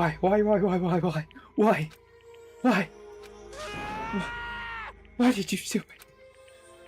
Now then. Well, it looks like Mondo's taken a vow of silence, so allow me to explain on his behalf. Actually... The story of the murderer, this time, is the sad story of two men. Oh, but for anyone who doesn't really want to hear it, you can hit the control key to fast forward to the next. Should I hit the... No. Anyway, there was once a young boy. His name was Chihiro Fujisaki. He had an extreme inferiority complex regarding his own lack of strength. You're so weak, even though you're a boy. He'd heard things like that as long as he could remember. He couldn't overcome his weakness. On the contrary, he hid and tried to bury himself further and further into that weakness, to take on the fragile form of a petite young girl. He had chosen that as his way out. Now nobody will be able to say anything about even though you're a boy, but no matter how tightly he wrapped himself in that shell, the inferiority complex had already taken root deep inside of him. It was not so easily weeded out. As it turned out, the shell was completely empty. The complex didn't disappear. Instead, it grew stronger and stronger. And weak. Weak.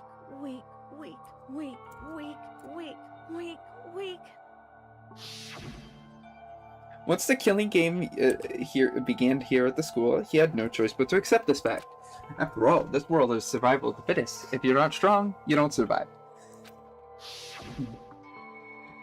And then the lovely and hateful Monokuma announced the revealing of the embarrassing secrets. Which of course included Chihiro's embarrassing secret, which I was more than willing to divulge. Even though he dresses like a girl, Chihiro is actually a boy. Hey, And that was something Chihiro couldn't let anyone find out, no matter the cost. If that was revealed, it would be the end. The hardened shell would crack and armor would fall away. Without a doubt, those around him would torture him more than before. Everyone figured being thrust into such a dilemma must have sent him spiraling in despair. What? And yet... I'm sorry. I'm sorry, I don't really want to talk about it right now. But I also don't want to leave things the way they are. So maybe I could talk about it later. After I try my best to become strong, then I can tell everyone. Annoyingly, he used the threat of discovery to motivate himself to become stronger. That's right. Now's my I chance. want to change. I'm going to get stronger and accept who I am. Strong enough when someone says, even though you're a boy, I'll be okay. I'll get better. With that thought at the front of his mind, he resolved to take immediate action. And so, that day he made the commitment to begin exercising. He was prepared to retrain his mind and body, but sadly, that would be the first and only chance he would get at it. Hey, When he decided to start exercising, he thought it would be good to ask for someone's help. He wanted to tell that person his secret first, and then ask him to help him from there. And the person he went to... Yeah, that's right. It was me. Yep, sure was. The biker gang fella had been painfully clear about how important his manly promises were, so Chihiro probably figured that even if he confided in Mondo, his honor would make him keep the secret. Plus, Mr. Macho Mondo was the very symbol of a strong man that Mr. Chihiro had always aspired to.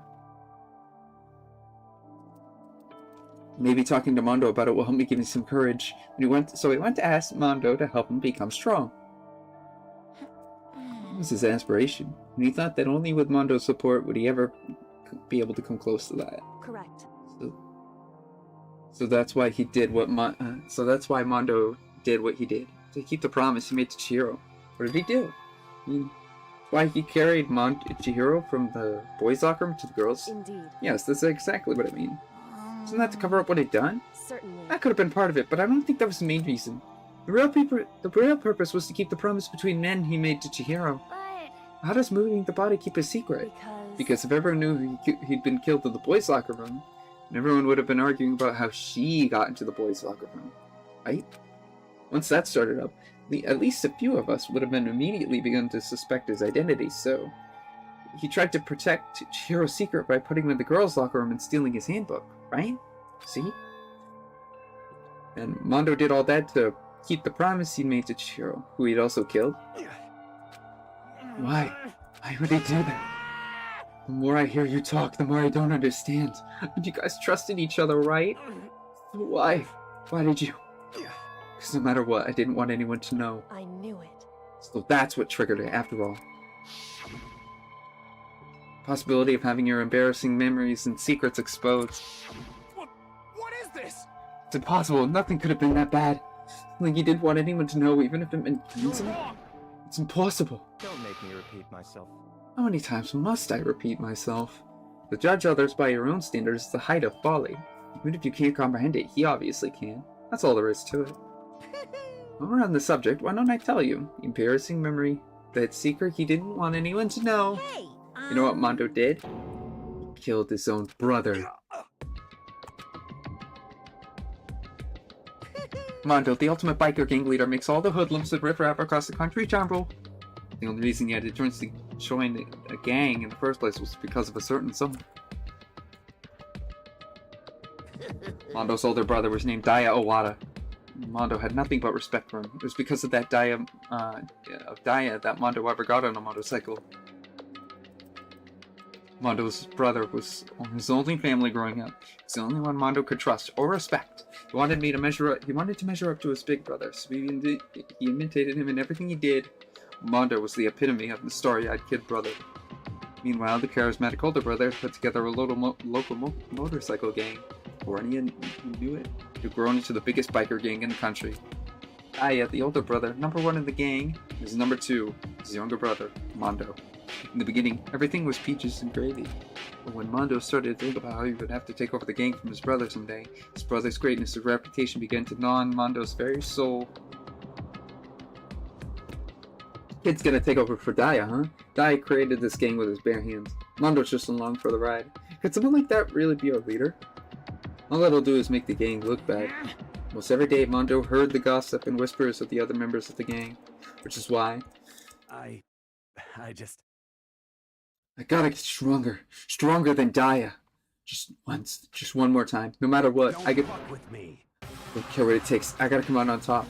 And on the night of his amazing brother's retirement ceremony, Mondo challenged him to a street race. During the race, tragedy struck. Kid brother pushed ahead with reckless abandon, eager for victory, and dashed into oncoming traffic. But suddenly... Oh.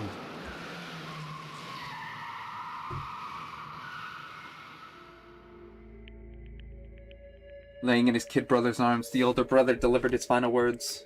My bad, kid. I fucked up. Sorry. Of course he knew it was his brother's fault, but Daya never blamed him for what happened. Hey, kid. The rest is up to you. No matter what, you gotta keep the gang together. This is the team you and me put together. It's a promise between men. He decided to hide the truth of what happened from everyone else in the gang. In order to keep the gang together, he promised to his brother. He could never admit anyone it was his own weakness that caused the accident. As a result, the team was made even stronger under the banner of the kid who'd bested his big brother. Daya was gonna lose to his kid brother, so he got stupid and got himself killed. That became the explanation for what happened. Mono's lie became the truth. He wanted to lead the team so bad he was willing to tell all kinds of lies about his brother. I'm strong. Strong. Yet, as soon as our killing game began, he realized, no matter how tough he pretended to be, he was just another weakling that could die in an instant. And then the lovely, hateful Monokuma announced the revealing of the embarrassing secrets. At that point, it was clear I would have no problem shedding light on a secret. Mondo killed his own older brother. No matter what, I couldn't let the other gang members find out. If that happened, everything would have been ruined. Everything me and my brother had worked to create would have been destroyed. His death, all the guilt I'd been carrying,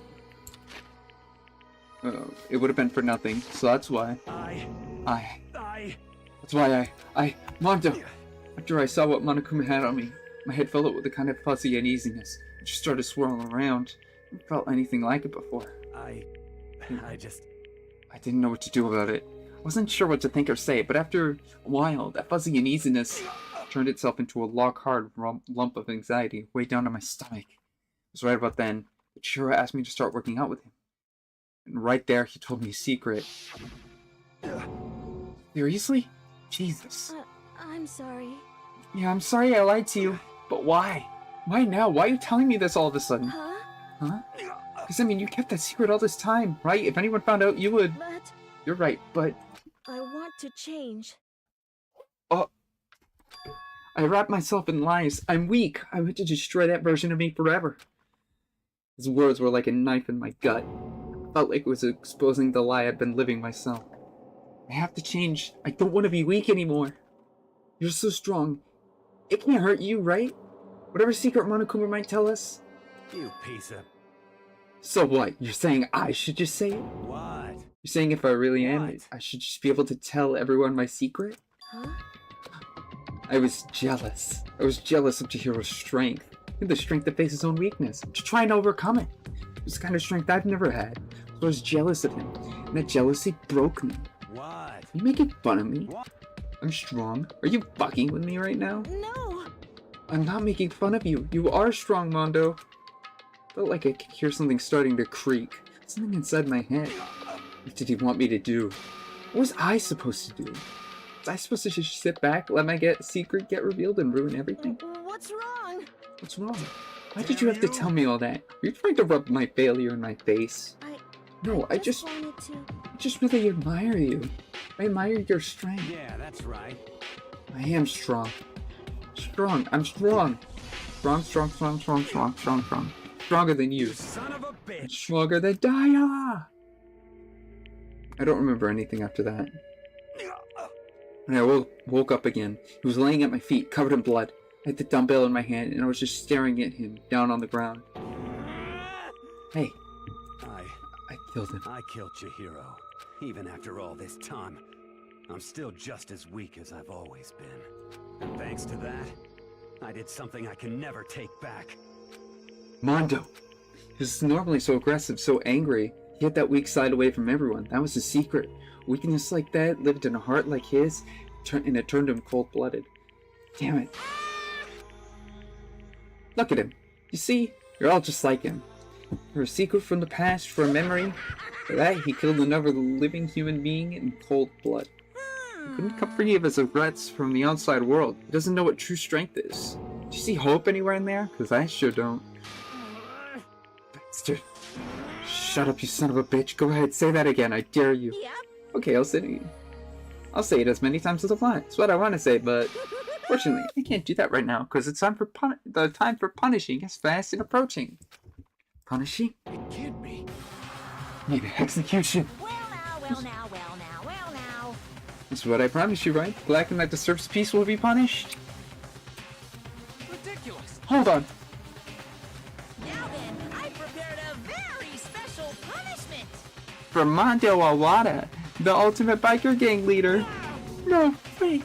Let's give it everything we've got. It's punishment time. Ready? I said wait! Sorry, man. I couldn't keep the promise we made. From one man to another.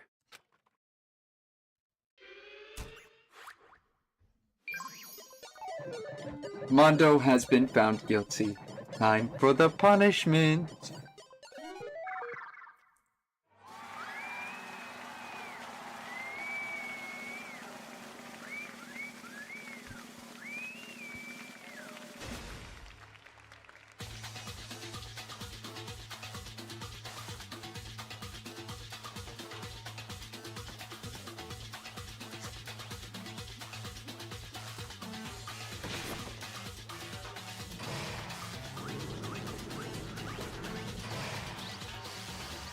The cage of death.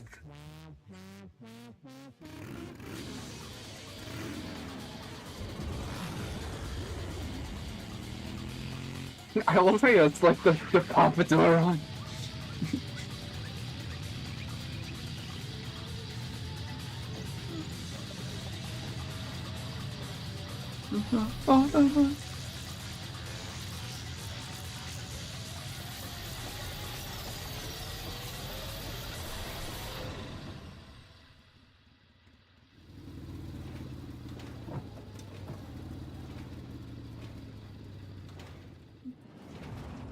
He's gone. Completely gone. It's like he doesn't even have any bones or anything like that. Well, wait, there's a machine. What's that? Mondo butter, 2 times the fat. Oh, we made pancakes with it.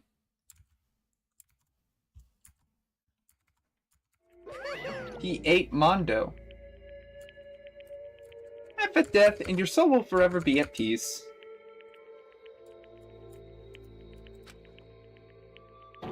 It can't be! My brother! Another murder, another execution. I want to feel again. Everyone's lives are taken so lightly here. I feel like it might be going mad. Maybe I'll just let it happen.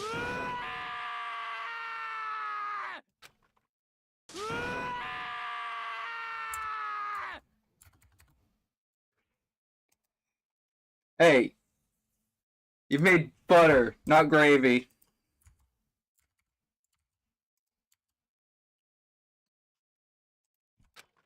As Taka's sad scream invaded our skulls, we were forced to realize once again. But he, of course, had to. What a disappointment. This is the end of the game? Byakuya?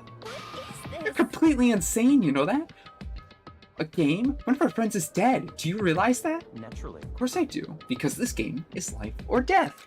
Hey, I don't have anything to say to you. I don't have a response, except that however, I just don't understand why. Why did you go out of way to disguise Mondo's crime? What? Why? Isn't it obvious? Because it made things more interesting. His voice was calm, emotionless, like voice of death. Killed me to the bone. Last night when the murder took place, I was in the library as usual. Honestly. So you ignored the nighttime rule too. That rule never mattered to me. I don't recall agreeing to it. There is nothing to be done. Well, I don't particularly care. Please continue. The night grew late, and I decided to return to my dorm, which is when I stumbled upon him. I spotted Mono coming out of the girls' locker room. After he'd gone, I looked inside and saw the corpse. You mean you actually witnessed the murder? He was such a fool, he didn't have the slightest idea that I've seen him. So you're saying you know who the culprit was from the beginning? That's right. Naturally, indeed. But if that had been the end of it, how boring would that have been? I mean, what a waste of time to have the answer revealed right at the beginning. Which is why I decided to lend a little helping hand. I thought it would liven things up.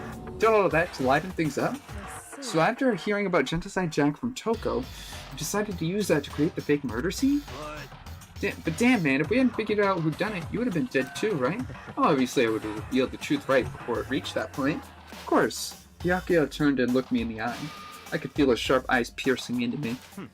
Thanks to a certain remarkable someone, never did, and I was able to perform an interesting experiment. Once I do decide to become the Blackened, I know now who I have to watch out for. Well, Correct. so that was your reason. Are you satisfied? Indeed. Yes, we're done listening to your story. Moving on. Hey. There's something I'd like to ask Monokuma. What's this? Oh, I'm up next. You. You like to perform these elaborate executions each time, correct? My question is, why? Do you like them? But you know, this punishment, this despair, it's not just for you. All this punishment, all this despair is my gift to mankind itself. What? You're over-exaggerating. I'm not over-exaggerating. These punishments are meant to transform all hope to despair. What do you mean? Mean? Mean? Mean? Mean, mean, mean, mean, mean, mean, mean, mean, mean, mean. I don't understand why you have to pick apart every stupid little thing. Whatever. That doesn't matter. In the end, I'm going to stand alone as the victor, and then everything will be revealed to me. Oh, noble son of a noble family. Surely you understand me. I think this is the start of a terrifying friendship. Shut up. I would never stoop to the level of a childish criminal like you. Let me just say this. After I have achieved complete victory, you're up next. I'm going to find you and kill you. Understand? In the name of my family. In the name of the Tagami family, for which victory is a foregone conclusion. You're getting all riled up. Ooh, so cool. It's like you're the character of a video game or something. No trash mob for you? I swear, whatever it takes, I will kill you. Temper, temper. Sounds like someone needs a nap.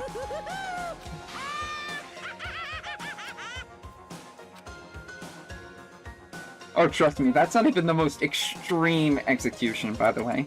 If you think that's bad?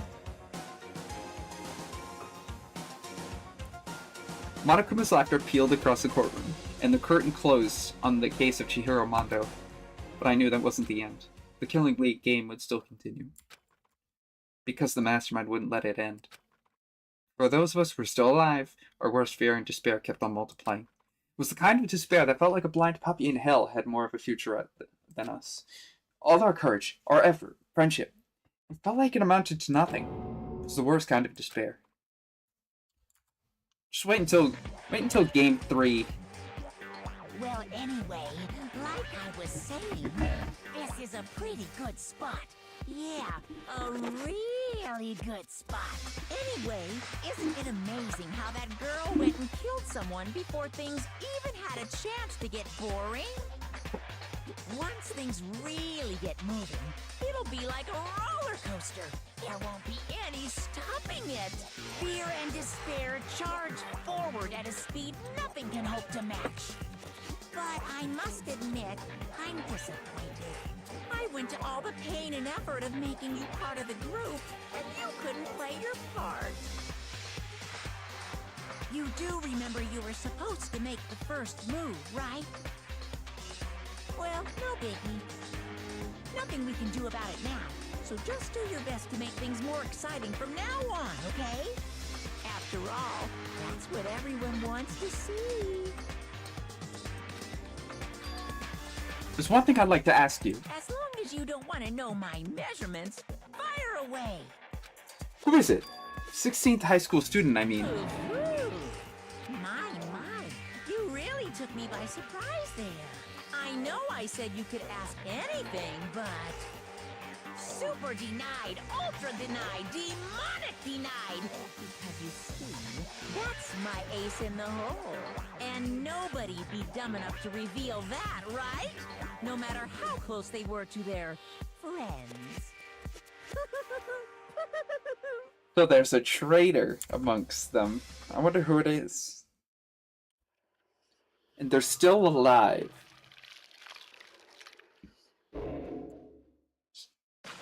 So it's not Junko.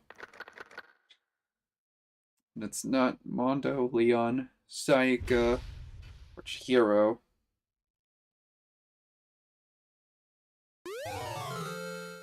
You received the crazy diamond present. Do you want to save the data? Yeah. ... Ah! Oh. I know I shouldn't cry, but I've had enough. I can't take it anymore. Getting out of here anytime soon. It's impossible. I can't let myself think about how much I want to get out of here. If I keep thinking like that, I might decide to...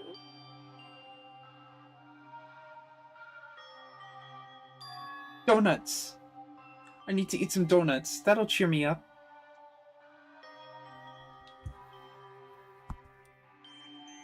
Glazed donuts, twisted donuts, jelly donuts, cream-filled donut holes, malasadas. Okay. Oh god of donuts. I pray for a wonderful encounter. I'm sorry. Please forgive me for breaking the nighttime rule. But for now, donuts are absolutely necessary. Huh? What's that sound? Sounds like it's coming from the bathhouse. But... I'm super scared, but... Is someone there? Huh?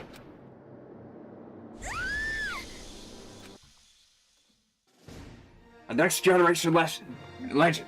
Stand tall. Galactic hero. I don't know, I did that in the morning after the conclusion of the second class trial. Everyone met up in the dining hall, just like always. And as expected, I expected it to start like any other day. That's what I expected, but... Today kinda sucks, huh? Toko and Byakuya still refused to show up. I haven't seen Miss Asahina anywhere.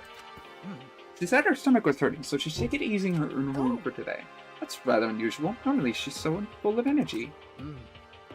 It's exactly what makes me worry. So then... It's just the 7 of us? Looks that way. How about that?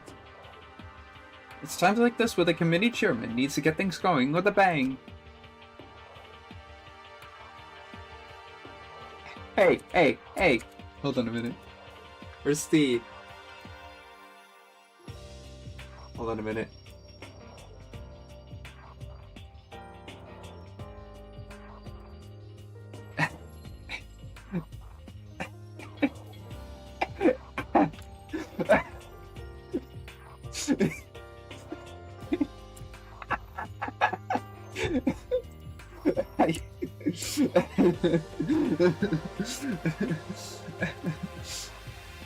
Hold on, wait. Oh.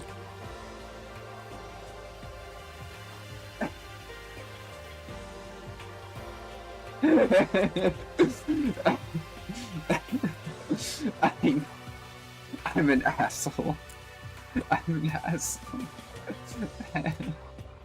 Okay. Impossible. Or not? Taka's in subtle words since everything that happened, yes.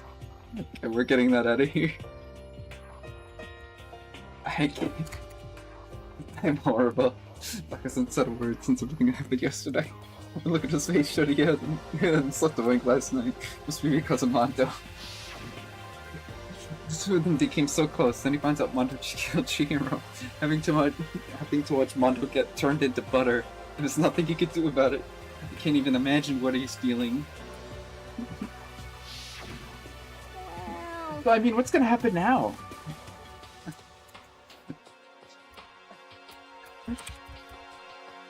We haven't found any way out. We have no idea if help's ever gonna come.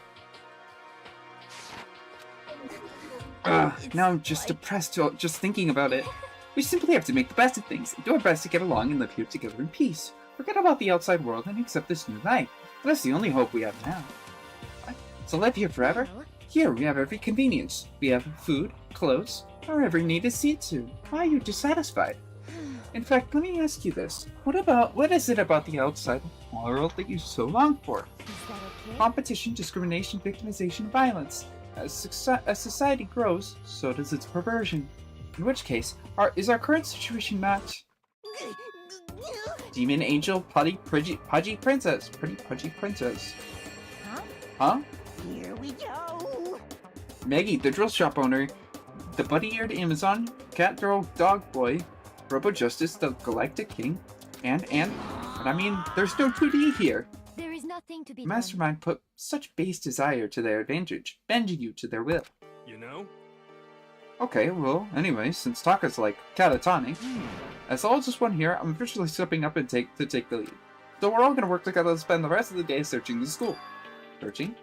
Well, I mean, since the crash trial is over and all. Perhaps. There should be new places for us to investigate. Yeah, that's the ticket. Maybe we'll find some kind of clue this time. Well then once we're done eating, we'll split up and begin looking around. Do you have any problem with that, Celeste? There very well may be a discovery waiting for us, which may further enrich our life here.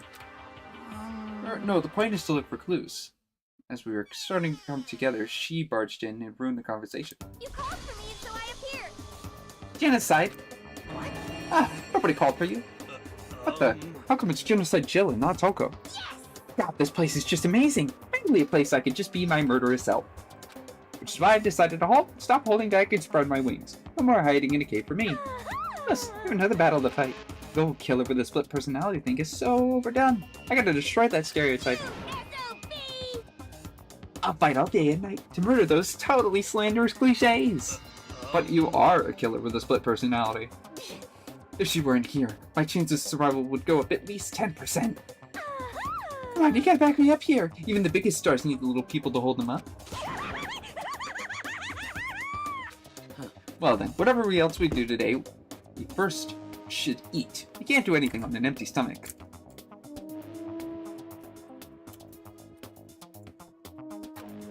You're right, let's hurry up and eat so we can start our investigation. Hold on a minute.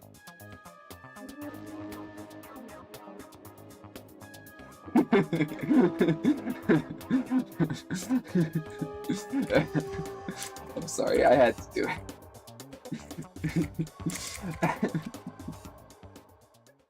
Oh no. So we were forced to eat breakfast with a murderer after much needed but a very annoying meal. Set to looking around the school. I'm sorry. You see. Oh.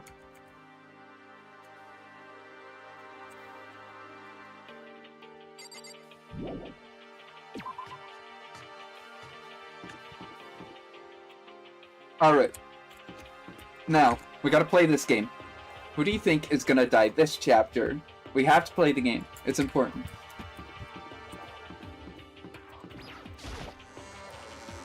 And if you're gonna also guess who the killer would be.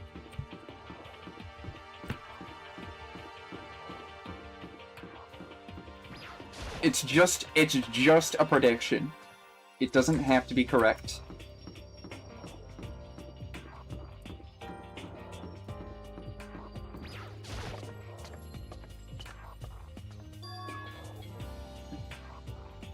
Actually, you know what I could do?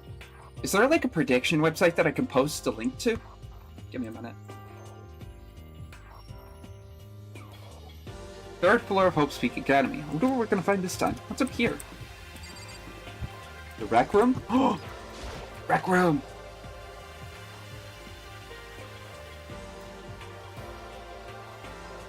So this is a recreation. A place for students to come and relax. I would have never imagined a school having a place like this. Well, no normal school would. It has Othello, shogi, even a dartboard, and a pool table. And look at this. They have even provided us with a remarkable number of magazines. Isn't it wonderful? Those will certainly be helpful in keeping our boredom at bay. Listen up! Ring, ring, ring. Hello. Allow me to expound. We got fashion, motorcycles, martial arts, video games, baseball, science, and all kinds of magazines. But nothing dirty. This is a school after all. Need a quick fix? Just check out the swimsuit mags. We'll be adding to our collection as new issues come out. Too bad. Sorry, no can do. Before I wanted to. And now magazines are kinda what? Oops. Never mind. Nothing. No. Anyway, that's it for my explanation. Bye-bye. Magazines are... What he just said. I know, right? It bothers me too. Life here would be that much nicer if he could add some new issues once in a while. How disappointing. Really? So issues are stopping. I wonder why.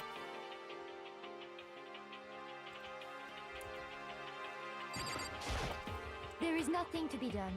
It is rather unfortunate about the magazines, but still, I think our prize will improve significantly thanks to this little hideaway. This looks like comes out of some kind of bottle, but what the heck is it? Maybe it's just for decoration. Locker? Beat up old locker. It doesn't seem important, so I don't need to open it.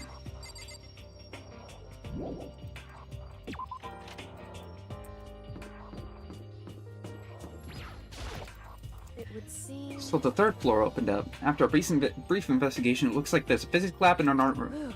I also found a huge machine, some kind of the physics lab. I wonder what it does. It makes butter, but the fuel is a human being.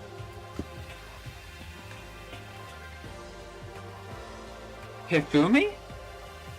He might be the victim. At first glance, this looks like any normal art room. But something about it seems odd, or multiple somethings. Oh wow, look at all this equipment. It certainly scratches that artistic itch of mine. Art supplies, of course, but they've also got all kinds of sculpting tools. So for me, do you like sculptures and figurines and stuff? Yes, well, normally I limit myself to 2D, but figures are borderline 2D, so it's okay. I don't know how that's borderline, but okay. I'm a fan of Choranbo, Pumpkinhead. I especially admire anything that Saburo Roppongi makes. Choranbo's ability to express movements of muscles is exquisite, as seen in its Mom and Cat series. Pumpkinhead is like a little sculptor fairy, representing the century's greatest quality.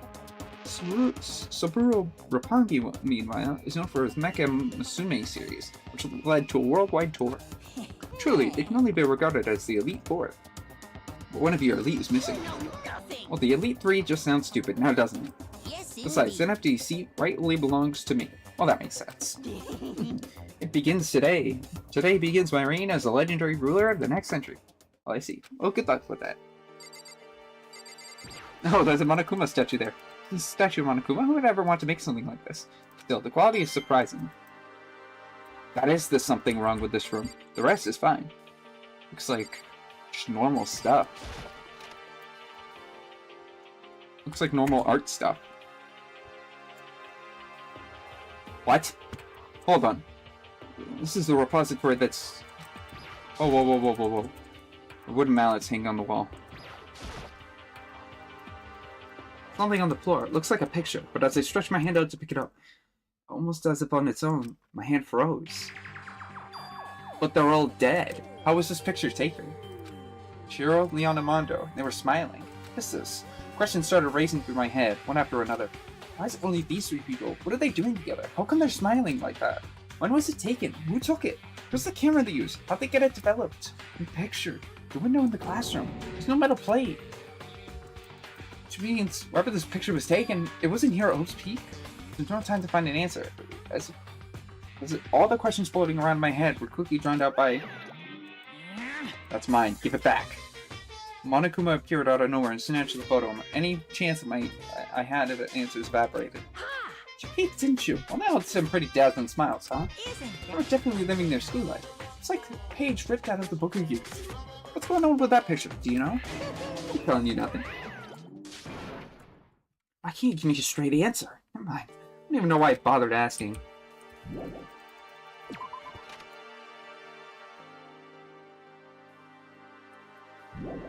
So Chihiro, Mondo, and Leon have known each other since before the Killing Game.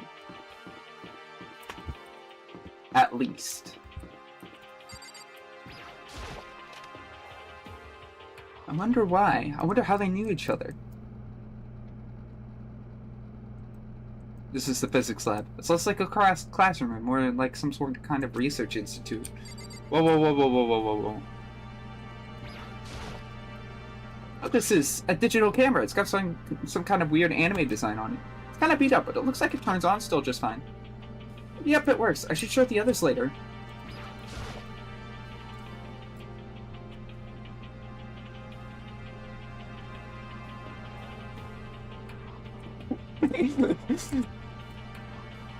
Hey, Taka, don't you think this place is some kind of research center too? Still no reaction. Sorry, every time I look at that face, all I can think of is that meme. It's just the cat making that face. That's horrible. Oh, Genocide Jill, please grant me mercy. Super disorganized. There's a strange chemical smell in here. Oh, this place is so relaxing, so calming. The smell of formaldehyde is almost unbearable. It's tempting. I just want to dunk myself right in it. Of course Genocide Jack likes it. That just goes to show how disgusting it really is. Oh, it really is unbearable. A nice long bathroom with some formaldehyde. That's true happiness. Just think about it makes me ah.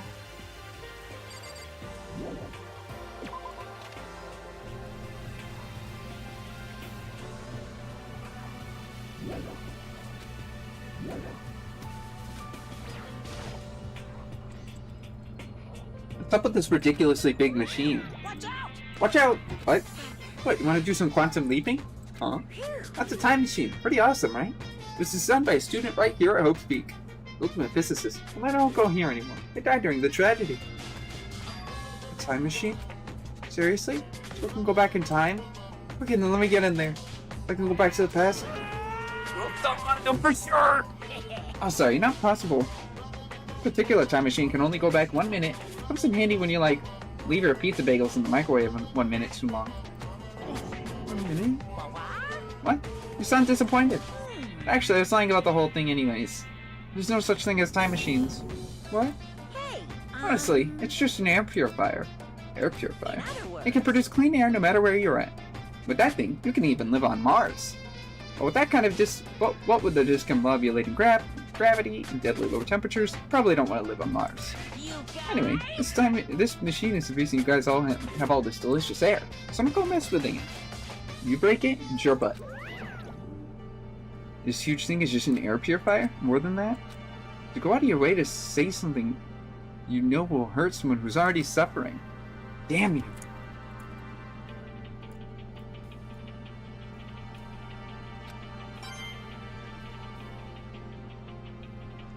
I discovered lots of stuff, and it's all strange. I don't know if any of it was an actual clue. I'm just getting more confused. Maybe I should head back to the dining hall and talk about it with everyone else. Now I should head to the dining hall. Okay. When I got back to the dining hall, the first thing I noticed was... Hina. Okay, I'm not gonna use that photo anymore. I'm sorry. I'm mean. Hina? I tried to talk to her, but my voice was immediately drowned out by the others as they rushed into the dining hall. Hina. I thought she was sick or something. Rumors passed me and crowded around her. Being surrounded by everyone like that, Hina looked really uncomfortable. Are you feeling better already? Yeah, I ate a few donuts and that really helped a lot. I do love those donuts. But wasn't it your stomach that was hurting? Well, my stomach ache kind of made me hungry, see, no? Guess my memory's kind of fuzzy lately. They say that a goldfish will eat however much food you give it, even if it's about to burst. Miss Asahina is pretty much the same, it looks like. Just a second. You of all people don't have room to talk. Anyway, I was worried about you. Sorry. Besides that, you... Huh? Jeez, your knockers are huge. What did you convince them to tumble up on production? Stay away from her, fiend. Anyway, first things first. We should talk about what we found, right, Taka? Right. Correct. There was a rather remarkable physics lab on the 3rd floor. In the middle of the room there was a machine bigger than anything I've ever seen before. It's an air purifier. Huh? What's something like that doing here? The device really that big? I don't really get it. I wasn't able to help much, but I did make one discovery. It didn't happen to be a donut-related discovery. Was it? What did that even mean? Never mind, it's about the nurse's office. Remember the one on the first floor? Well, I remember, but it's locked. Yeah. Actually, not anymore. so then. Did you find any protein in there? Or even vitamin supplements would be fine. I did look, but no dice. Just a bunch of headaches, medicine, and over-the-counter stuff. I see. I see. That's disappointing. It is disappointing. Like the end of the world is already here. Not sure it's that disappointing.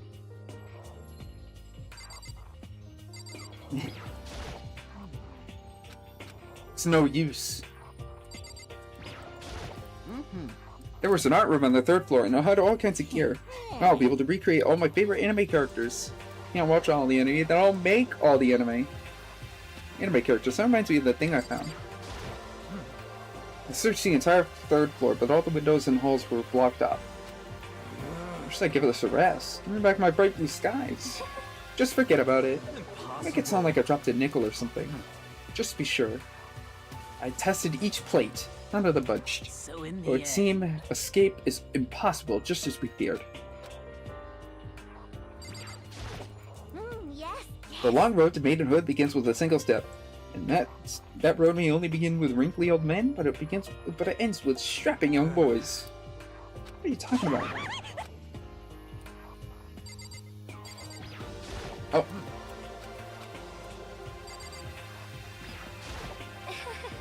There is one piece of good news. There's a rec room on the 3rd floor. I have no doubt that our student life will be even more enjoyable. Will someone join me in a game of Othello? Oh, I just remembered. I saw Byakuya a little while ago. Where was he? You're kind of scaring me. Where was he? He was in the locker room. He had a huge stack of books he must have got from the library. No. So that's where he's hiding. I won't let him get away. She just ran off. Is she okay? We should not concern ourselves with hers. Okay, the only one I would talk to is... It's an art room on the 3rd floor. Oh yeah, speaking of anime, that reminds me. I found this camera. perhaps. Digital camera? That's what it seems like. Does it still work? Yeah, it seems fine. You know? Well then, let's see it. What the heck? This thing is like a kid's toy. Looks like it could store 5 pictures, maybe. It doesn't have a timer or anything. Well, On top of that, its appearance seems questionable. Is this some kind of anime character? Strange. Rude. She's not strange. She's Princess Piggles from Demon Angel Pretty Pudgy Princess. Oh, you recognize this? Of course I recognize it. It's a super rare prize that was given away at a bingo contest at a big anime convention. You have any idea how much I had to pay that guy to get my hands on it? Wait, that's my camera. What? Where did you find it? In the physics lab. It's my most prized possession. I brought it with me. But I lost it the first day, along with my phone. Let's see. How did it have reappeared in the physics lab? However... Ah, look at it! Got all messed up! When someone steals a sticker from your collection or you buy a secondhand shirt. That's it? It's not mint condition. I don't need it anymore. Weren't you just saying how much it meant to you? Then may I have it? I might be able to find some use for it. If any of you would like to borrow it, please feel free to ask. I can't really imagine how many of us are going to need to take pictures or whatever. Yeah, true. So Hifumi's camera was somehow on the 3rd floor. I wonder why. You know, it's my turn. Can I take something? That's something that's been kind of bothering me. What? What is it? I found this weird picture in the repository, and Monokuma took it. Weird picture? You mean like dirty? No, that kind of weird. It was a picture of Leon, Mondo, and Chihiro all together. Why? Those 3? And the 3 of them were laughing. Oh.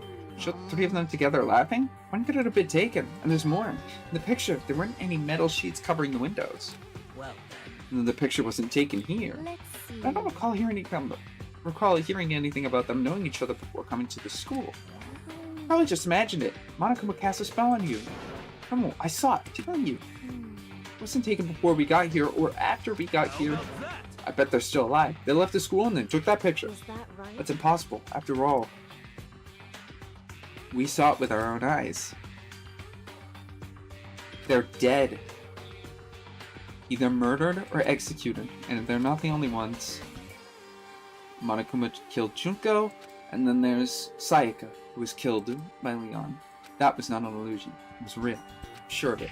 They all died. There's no way any of them are still alive.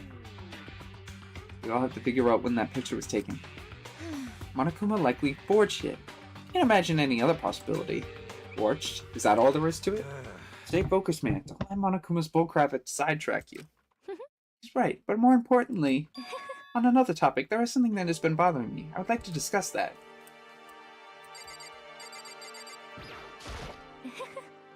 There's also something that has been bothering me, which I would like to discuss. What's bothering you? Actually... It's Bohina. What? Me? You said your stomach hurt. Did you not? But I believe that was a lie. What really happened? It varies from person to person, but whenever someone lies, they tend to have a way of showing it. It's called a tell, something you can't hide, no matter how hard you try. Whenever Hina lies, the tip of her nose just gets a little bit longer. What? Actually, no.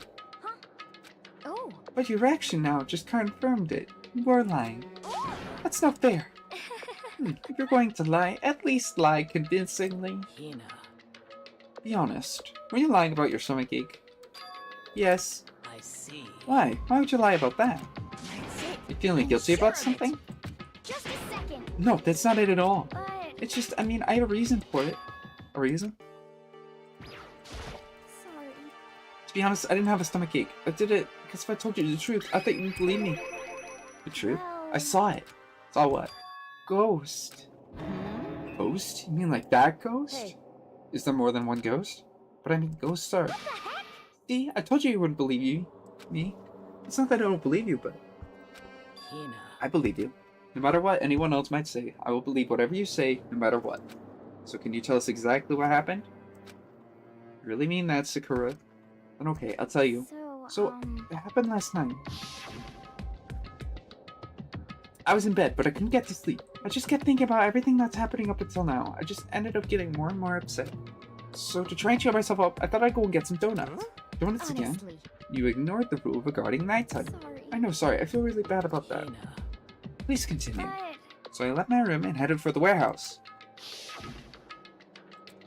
Then I started hearing a strange sound.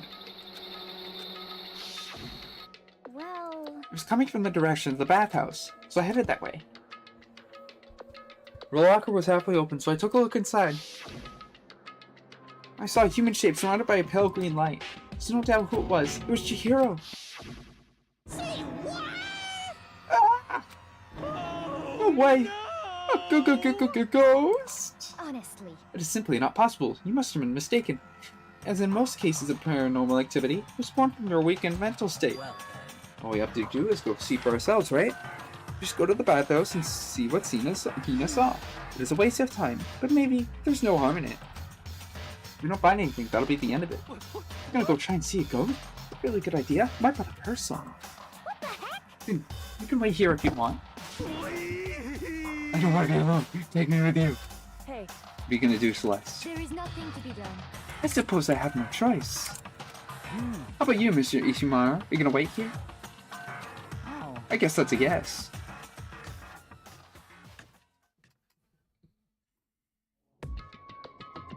It was right here. I saw it right here in the dressing room. Getting goosebumps. Come on. Cthulhu Lala. Cthulhu Fatagan. Shut up. What if he actually shows up? Hina. where was it you saw Chihiro's ghost? Well, I heard a sound when I went to check the locker. I saw kind of pale outline of Chihiro. Is this the locker? There was something in here. It's a laptop. It's a laptop? What's something like that doing here? I remember seeing this. Oh, that's right. I saw it in the library. Looks like a laptop. Laptop looks old. It's all covered in dust. It's broken. I tried pressing the power button earlier, but nothing happened. It's broken. Huh? Too bad. How did the laptop get from the library to here? And I guess it's in sleep mode, but the power is definitely on. But I thought it was broken. I'd bet that Chihiro fixed it. For all, he was known as the ultimate programmer. More importantly, you said you saw a green light, yes? Surely did you not mistake the light of the monitor for a ghost? I'm surprised you were able to dress yourself in the morning. Oh man, if I had the love's clueless girls attribute, I'd have fallen in love big time just now. I'm so glad I don't have it. Well, I didn't really expect to find a freaking laptop inside a freaking locker, okay? Hey, come on.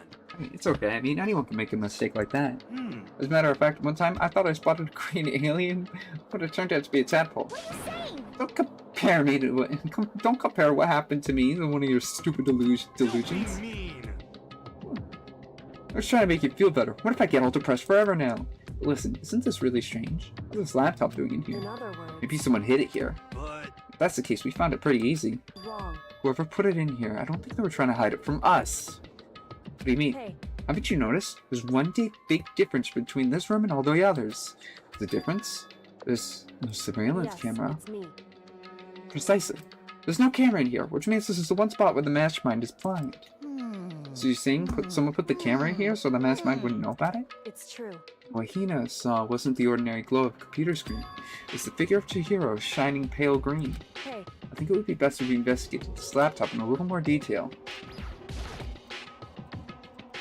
It's just like Kyoko said, the display isn't on, but the laptop has power. so then. So first of all, we have to wake it up. I hit random buttons of the keyboard, and the display instantly began to glow pale green. There were a bunch of different icons at the desktop. There, the icon on the far left. It says alter ego? Alter ego means another self, I believe. In the field of artificial intelligence, it is not uncommon to create different aspects of a personality. You can consider it something like a pen name. Makoto. Do you let me see it, Makoto? With that, Kyoko moved between me and the computer. She moved the cursor over the alter ego icon, and when she double-clicked it, the screen suddenly went dark, and then a voice spoke to us. Master, you're here! Chihiro's face appeared, taking up the entire display. Ghost! Oh, sweet baby Jesus, save me! Calm down. Calm down. It's not a ghost. Huh? What is it? Anyway. Sure, if we just talk to it, we'll find out. Kyoko began to type, hands blowing across the keyboard. What are you? And then... Hello, nice to meet you. I'm Chihiro Fusaki. I always get so embarrassed introducing myself. The voice, the tone, and everything. It's Chihiro. I knew it. Alter ego. I've heard about this kind of AI program, but I've never seen one for myself. That's right. AI program? It's how Chihiro earned his title of Ultimate Programmer. The AI lives here in a computer, and by repeating different tasks, it gains knowledge and grows bit by bit. Apparently, Chihiro used a support vector machine and reinforcement learning to develop it. Eventually, he came up with a breakthrough in artificial intelligence design. Support vector machine, reinforcement learning. It's true. Put it simply, it's a learning method for computers. Want to know more? Just Google it, okay? In other But if this AI continues to grow, it will be more than just a piece of software to help people. Some say an AI like this might someday replace people. And that is why it is called alter ego. Fine choice then, I must say. You can create memories, have thoughts, and grow up. There isn't much different from how humans work. If you were to raise your own AI that way, it would make sense to refer to it as your alter ego. I see. Second, perfect personality that can never forget or grow old. That's what Chihiro created. That's alter ego. Kyoko, how do you know so much about this? Are you okay with this? Anyway, so he fixed the broken laptop and put his own program on there. That's what this means, yes? And he brought the machine to the dressing room. The mastermind will not be able to see it. Oh, all this master and whatnot, yes. Yes. I believe. I thought you were only into 2D. The most excellent 2D possible. But he's a guy. And also a computer program. I feel as if... Oh, that aspect is no problem. I mean... That aspect? Anyway. Anyway, let's talk to him a little more. Kyoko typed away rhythmically. How much do you know about what's going on? Master only gave me a general idea, but I do know things have become very grave. Found us caught up in this without warning. Kyoko immediately shot out another question. Why are you here? Are you asking what Master had planned for me? No, he wanted me to analyze Master's number of files stored on this laptop. I believe the files are related to the school, but the protection on them is surprisingly strong. So it's taking me a little longer than I thought. But here's what Master must have been thinking. The fact that the files are protected so tightly must mean they must contain some important secret. For example, perhaps the secret of the school. While I was busy struggling to make a sound, Kyoko pushed forward and asked her next question. How much longer until everything's unlocked? It's gonna be a while, but I'm definitely gonna do it, so you just leave it to me. I see. So, because of how long this would take, I designed Alter Ego to handle the workload. Smart. It also means that the work remains uninterrupted, even after his death. Once again, Kyoko said quickly.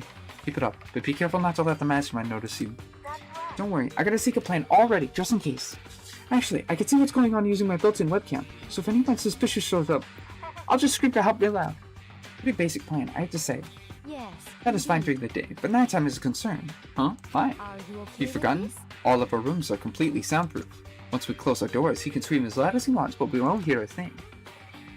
How about once it's nighttime, we take turns guarding the dressing room? However, There's a good chance the mastermind would notice all going in and out of the dressing rooms like that. What can we do? Once nighttime comes, I'll leave the door to my room open. What? Then there's no way I can miss Alter Ego yelling. But if you leave your door open all night, then it's true. there's a chance I may become a victim myself, I know. However, But I'm not as weak as you may think. I wouldn't go down without a fight, I assure you. There was an undeniable strength in her voice when she said that. She was totally confident she would be okay. Confidence was somewhat similar to Bianchi's tone, but at the same time, a little different.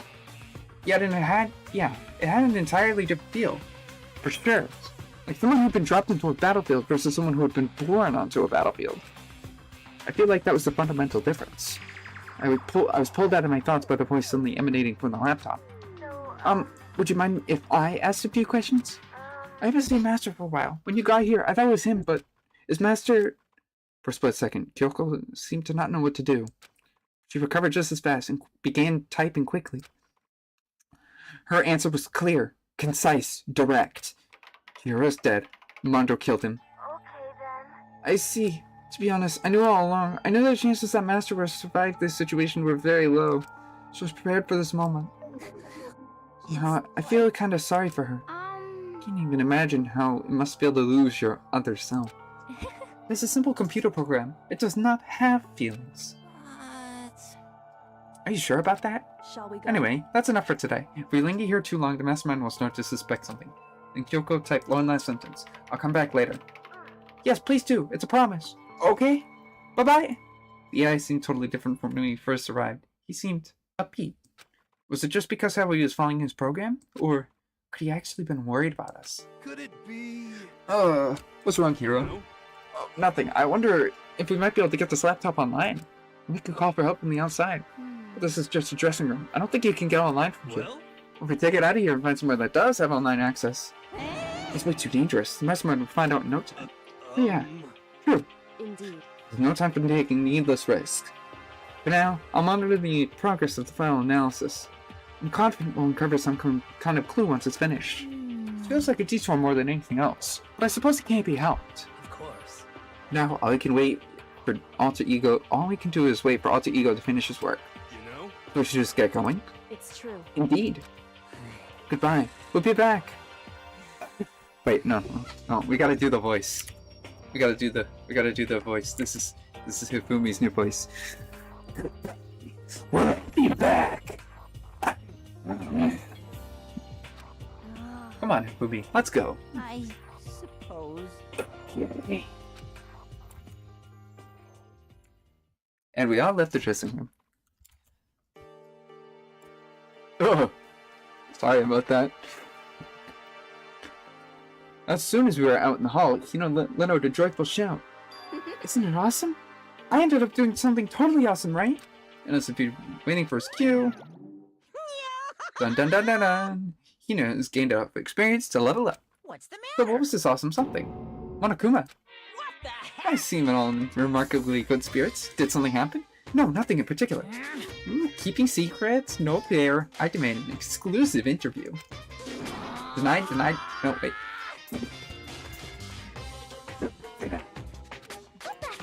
Yeah, because you demand something doesn't mean we have to do it. Do it? You mean do it?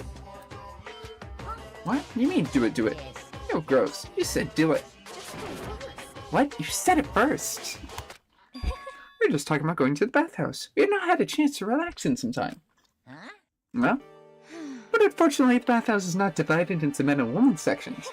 So I decided to do rock, paper, scissors to decide which group would go first. Ina won the match for us, and that is why we are all so pleased. Yeah, that's right. Speaking of which, okay boys, why don't you head on back to the dining hall or something? We're gonna take a nice long bath. Hey, come on. Ah, jeez, what are you gonna do, right? We lost fair and square. Well, ladies, shall we go?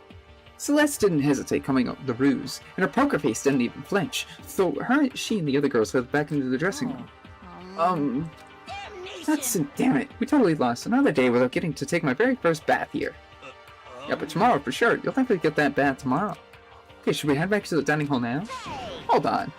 Something's strange here, very strange. Strange? What do you mean? What's strange is, this is a perfect chance for you to sneak a peek. Huh? You're absolutely right. I think we're all about the 2D. All you need is shut up, sit down, and listen to what I have to say. An opportunity like this doesn't come along very often. So yeah, it's an ideal setting for a male fantasy. I was forced to ask myself, should I sneak into the bathhouse like Monokuma said, or should I just quietly go back into the dining hall? No, I can't do it. I can't treat the girls like that. Let's just go back to the dining hall. What? What about your man's fantasy? I'm not sure a real man's fantasy should be about spying on girls and stuff. It should be more about your hopes and dreams of adventure. Anyway, I'm not going to spy on them. I can't even describe my bitter disappointment. Primo fan service could have been yours. I headed back to the dining hall, leaving Monokuma standing there alone. But to be honest, even I was a little reluctant to turn down the offer.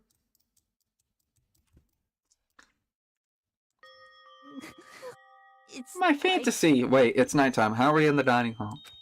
My fantasy. So you dig the real thing, like just any other guy, huh? The only reason I care is because it's good reference for creating figurines. A real live woman is useless to me, but looking at their naked form might be okay. Wait, no.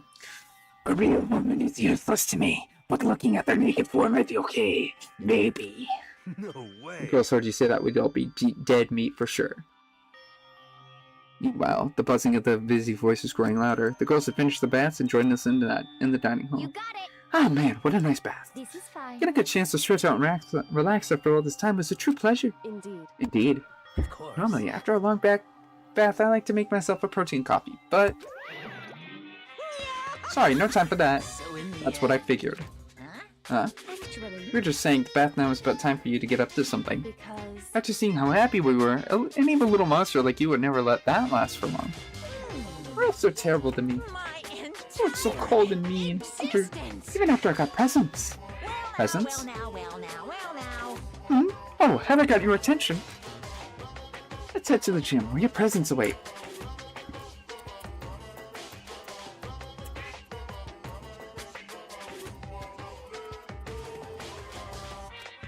No questions, no dilly-dallying. Get a move on and everything will become clear. What is it? What are you scheming this time? It would seem... She's probably going to repeat the same thing again, provoking us with a motive to get things moving. Again? I don't want to. I don't want to do this anymore. Me either. I'm like totally traumatized. However... It's okay. You have alter ego. I'm sure we'll find something that'll help us. So for now, Correct. we just have to endure it, come what may.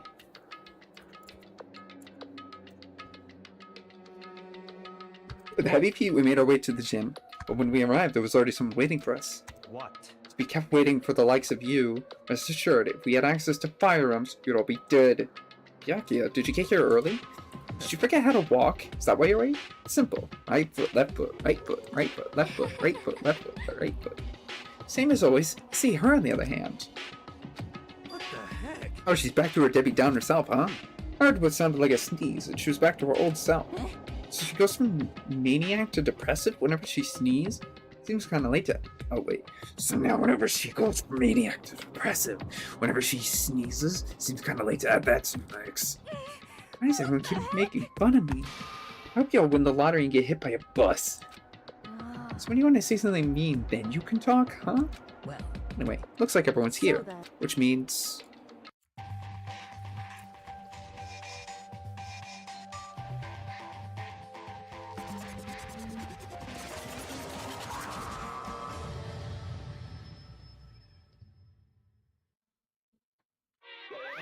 You guys? Looks like everyone's here, so let's get started.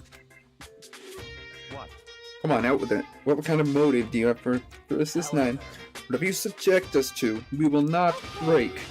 Yeah, that's right. We're not going to lose to you ever again. Come on! You don't have to get so defensive. Calm down. I've decided to change things up a bit this time.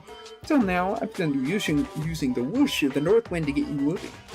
Sometimes you gotta use the sun to light a fire under someone's butt. Without further ado, I give you this! $10 million! I prepared this graduation present for whichever lucky student makes it out of here alive. What do you think? It's 10 million bucks! 10 million smackaroos! It's like totally wowie, wow, wow, am I right? So that's the motive you prepared, is it? $10 million it's not nearly enough. It's true. When it comes to motive, money is certainly the gold standard, so to speak. Whether it's in a mystery novel or the real world. No way we'd kill each other for money. She's right. You can't simply purchase a person's life. You could say 10 million or however much, I don't give a crap. We're serious. Yeah, they're all right. Whether it's 10 million or any other amount of money. No, not even just money. No matter what you do, we won't kill our friends. Come on, stop trying to act tough. The most important thing to live this pure and moral communal life. Monokuma disappeared, leaving his words on stage along with a massive sum of money. It's nothing to worry about, right? Nobody will kill a friend for money, right? You've so quickly forgotten the lesson from last time. You can't judge others by your own standard. Yeah, there might be someone who's having money problems. Personally, I've over $1 million from my gambling efforts. My life is comfortable. Fumi, what about you? Nothing. I'm a super popular content creator. I don't have a problem making money to buy my comics and DVDs. Then, just stop. Pressing others about their personal finances is ugly. Don't worry. Either way, whatever's gonna happen will happen without warning. That's the nature.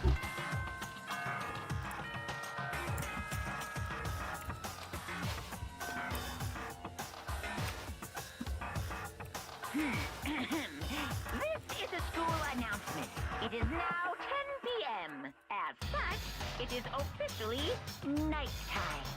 Soon the doors to the dining hall will be locked, and entry at that point is strictly prohibited. Okay then. Sweet dreams, everyone. Good night. Sleep tight. Don't let the bed bugs bite.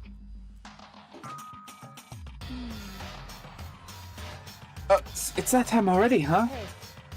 Before we separate, let me remind you, starting tonight I'll be leaving my room door open to make sure nothing happens to Alter Ego. Just because my door open don't assume that will make me an easy target. Or the predator might suddenly find itself the prey. Her voice was calm and composed, but it was clear she meant what she said. Okay, let's just everyone head back right to our rooms. Don't think about that whole money thing, got it? Good, let's break. What was that? Pretty good, right, Taka? Right. Who will die this chapter? Who will kill them? As soon as I was back in my room, I crawled into bed. Money. There's no way that was going to get anyone else to kill. I told myself that, but deep in my mind, I was still troubled. After all, I thought the same thing last time, about having our secrets revealed. Even if the reason seems nonsensical, a murder can still happen. That's the lesson we learned. But this time is different. I'm sure of it. Because the program left Shiro behind Alter Ego, finally have some small hope to grasp onto. As long as we have that, I'm sure.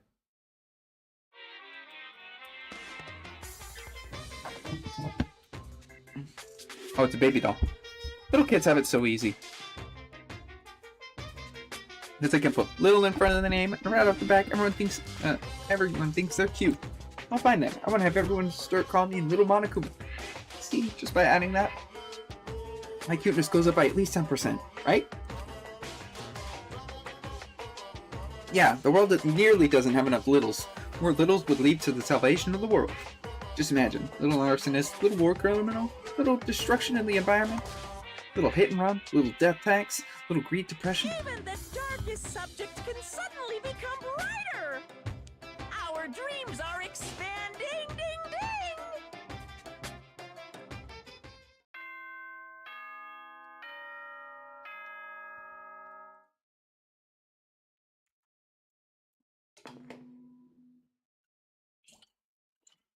Good morning, everyone! It is now 7 a.m. and nighttime is officially over. Time to rise and shine! Get ready to greet another beautiful day! Well then, I guess I should head to the dining hall. This is where Sayaka... How long are we gonna be stuck here, living out school life? Leave the area?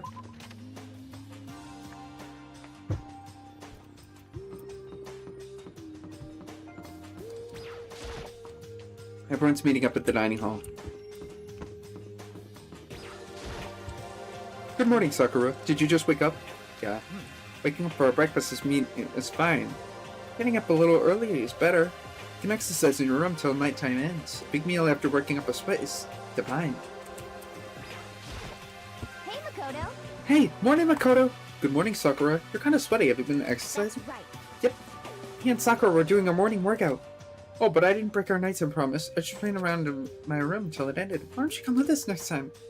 I don't think I can keep up with you and Sakura. Huh? Ah, seriously? Okay, then we could do something in the rec room. I'm not good at much, but I know how to play LFL. I'm not very good at that either, though. I don't like to think when I'm playing, so... Everyone's meeting up at the dining hall. I wonder...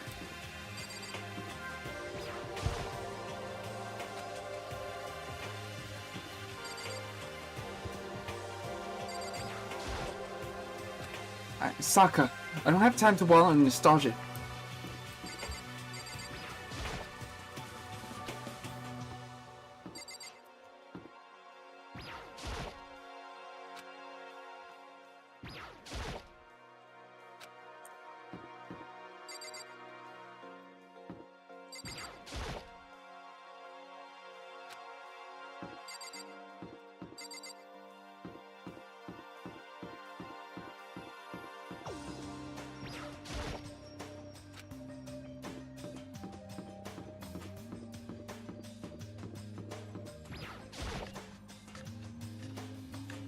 Isn't he just fucked up?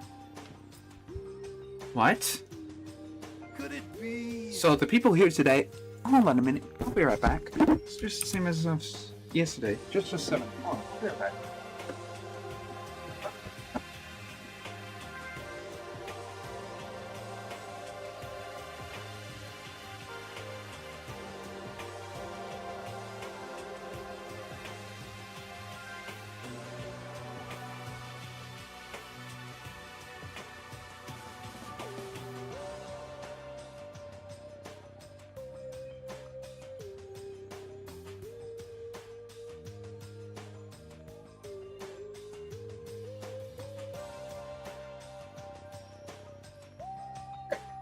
I thought something happened outside. I had to go look. I was about to get murdered. Same as yesterday, just a 7. Byakuya and Toka are our last cause, but looks like Taka's decided to start coming for good, too. It's like he's just giving up. For people wound as tight as he is, you snap hard. So someone to make it better. Did I just... It looks like Taka's decided to stop coming for good, too. I wish there was some way to make it better. On another topic, Kyoko, did everything go alright last night? Yeah, I didn't have any problems. Correct. I went and checked on the laptop a little while ago. There weren't any problems there either, but Kyoko seemed to hesitate, but it's related to this case, so I suppose I should be blunt. Anyway. I had to make a new rule. Using alter ego without permission is prohibited. Someone going in and out of the dressing room would draw unwanted attention from the mastermind. Oh. I would have thought that would be obvious. Why do we need to make a rule about it? That's a good question. Hey. Do you have any thoughts on that? Creep. Oh, No, it's just like you said. You need to be very... Huh? Whatever. Let's hurry up and eat. I don't have time to stand around flapping our lips. Why are you talking like a pissed off drill sergeant all of a sudden? Why is he such a creep? He ate breakfast in a rush, then headed back to her rooms.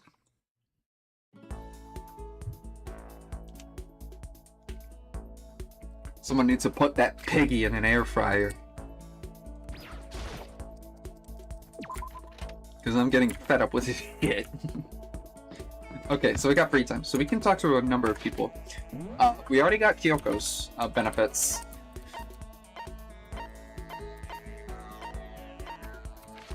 We should split.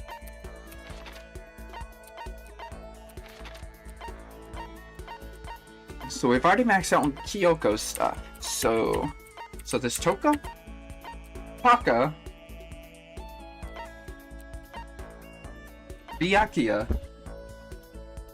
Celeste, and Yasuhiro. Hifumi will ruin it. He's lusting over a dead guy who's stuck in a computer. He's gonna ruin it. Let's talk.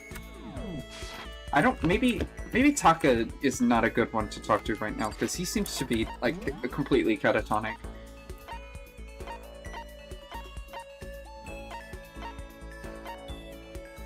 Maybe Sakura, or Aoi. Yeah, let's be friends with Aoi. I like her. She's one of my favorite. Each and every person has to do their job. The cooperation of each player is true teamwork. That's a quote from the famous rugby player Yuji Masuo. Gotta do the same thing. Cooperate so we can survive. Yeah. You wanna go for a run to relieve some of the stress? Hina and I went for a light run through the school. Hina and I grew a little closer today. Would you like to give her a present? Okay, so she probably likes something feminine. Chin drill, meteorite, airhead, cat dog magazine, or tickets. A black.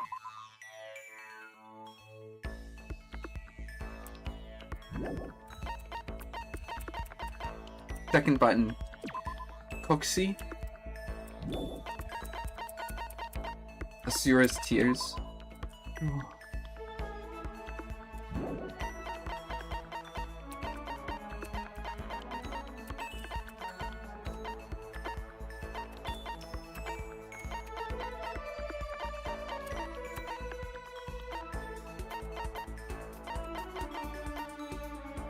What is she like?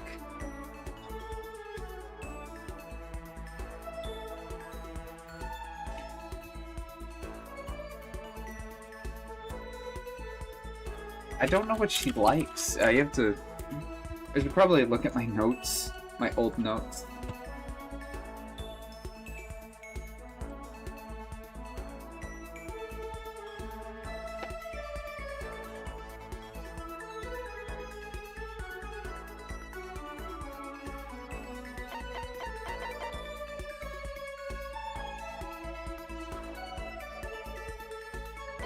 Oh.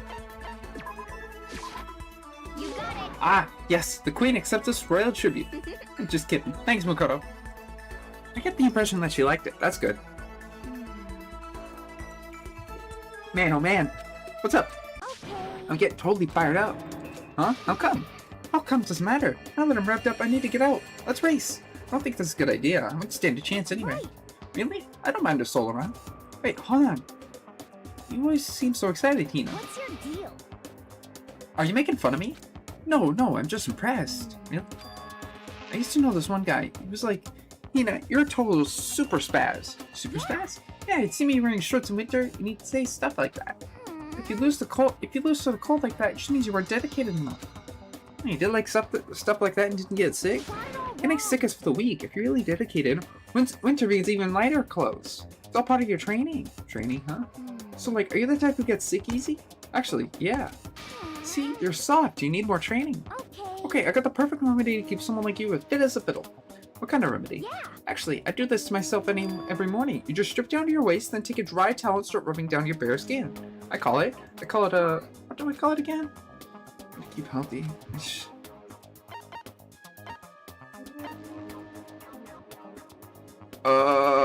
What? Towel treatment? You got it. Oh my god, yeah, that's it. I love going out on my apartment balcony, stripping down, feeling the wind on my skin. God, it feels so amazing. Never let a morning pass without getting a good rub down. Wait, so you went on your balcony and stripped down? You're okay with that? You should give it a try. If you haven't got your health, you haven't got anything. I hate to see you catch cold or something. Hina's report card has been updated based on your experience with her. Your maximum number of skill points has increased. Hey, Look at you go.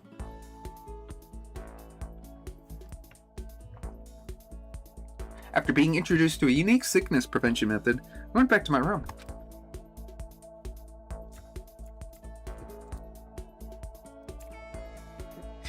Who me? Oh, ding dong. Seems like someone's here. Taka! Is it true? Can I really see Chihiro? You mean alter ego? He's still alive? No, not quite. Let me see. I want to talk to him. Taka, please now. There's no way I can explain what's going on to him. Yuka said we're not allowed to use the alter ego. But even so, I can't just leave him here like this. Okay, why don't we get going? I can see Chihiro.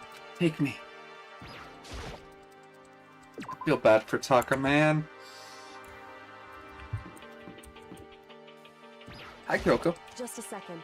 Where are you going? Huh? Hey. It's probably best if you don't drag him around with you too much, given his current condition. Kyoko looked at Taka, standing behind me. Yeah, I know that. I was getting kind of hungry. I thought you could head to the dining hall or warehouse or something. Correct. Well then, I guess that's okay. I thought it was just a brief flicker of doubt. Maybe it was just my imagination. She knows what you're doing. She knows.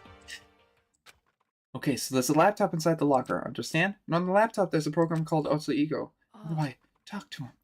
Oh, will you just tell me what you want to say? I'll type it in for you. Do you hate Mondo? Since I couldn't stop him, do you hate me? Clear, he was forcing himself to get the words out. From his mouth, from the bottom of his heart, he forced his weakened voice to make the sounds. Please. Okay. I typed the questions exactly as Taka had asked them. And then, do you hold yourself responsible? If Master could talk now, I think this is what he would say. Please, live your life for the both of us. It's impossible for me now. You could still survive. Escape.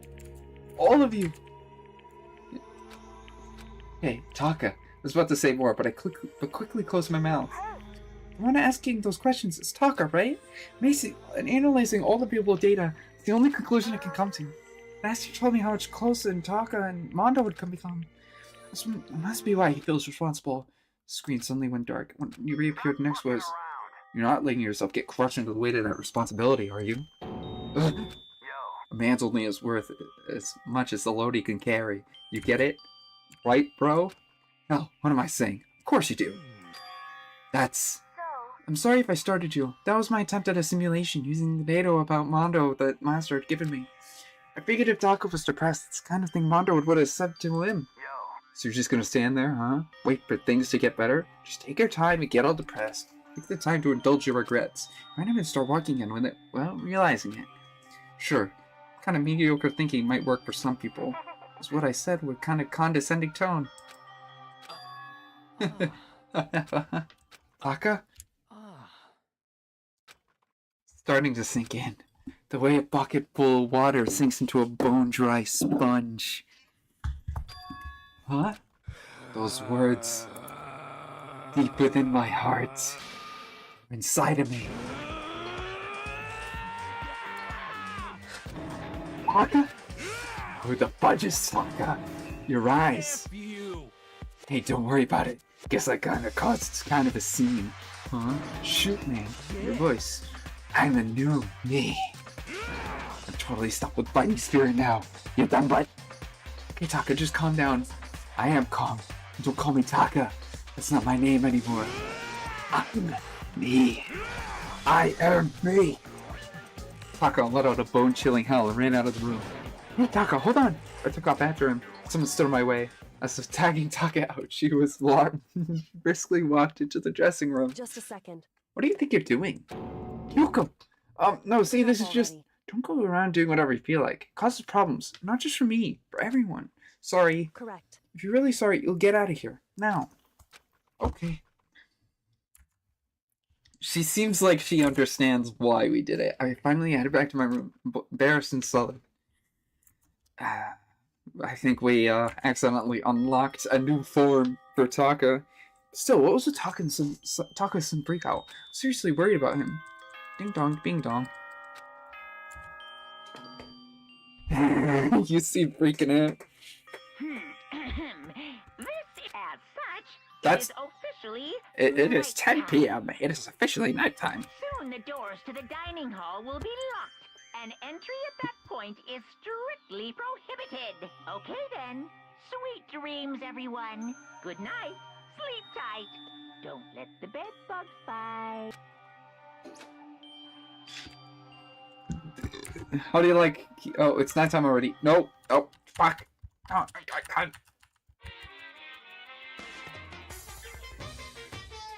Give me a minute. Give me a minute. You know I hate video games? No. I guess it's nighttime already. You still have to wait till tomorrow to figure out Taka's whole thing. For now, time to sleep.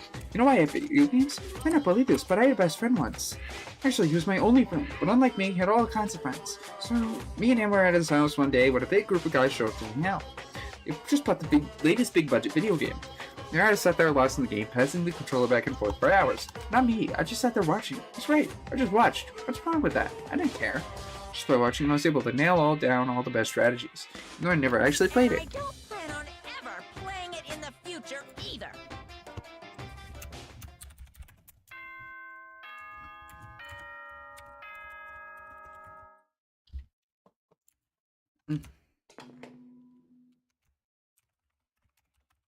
Good morning, everyone! It is now 7 a.m. and nighttime is officially over. Time to rise and shine! Get ready to greet another beautiful day! Alright, I need to hurry up and get to the dining hall. I need to tell everyone what happened with Taka yesterday.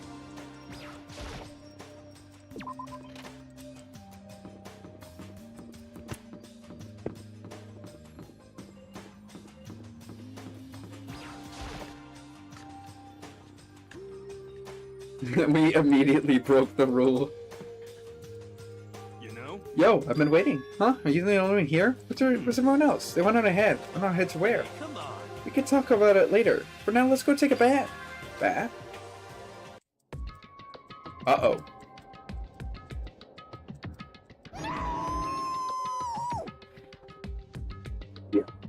Someone help! Fumi, what's been going on? Makoto, save me. I never asked you for anything, but I'm asking now. What happened? She's trying to kill me. Fumi pointed at Kyoko. Kyoko's trying to kill you? Makoto, please have mercy on me. Maybe I should hear what Kyoko has to say first. You are late. Sorry, what happened? I don't know much about it. You should talk to Kyoko. You know, what in the world happened? I'm not totally sure, but Fumi did something bad. I'm pretty sure of it. So, Sakura, what happened? I don't know. But considering where we are, it must have something to do with the laptop. Don't you look the other way. She's gonna kill me. She wants to kill me. Yo, what the heck is going on? I honestly I have no idea. Kyoko should fill us in. I never said I was going to kill him. I simply asked him a question. I'd like to know why he made the same mistake twice. The same mistake?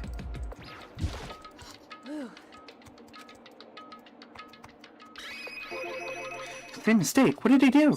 He snuck into the dressing room in the middle of the night and accessed Alter Ego without permission. When I caught him last night, he was talking on the laptop and breathing strangely.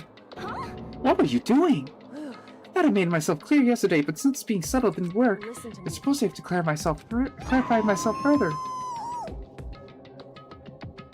Please, don't kill me. I'm not going to kill you, merely instruct you. How very sad.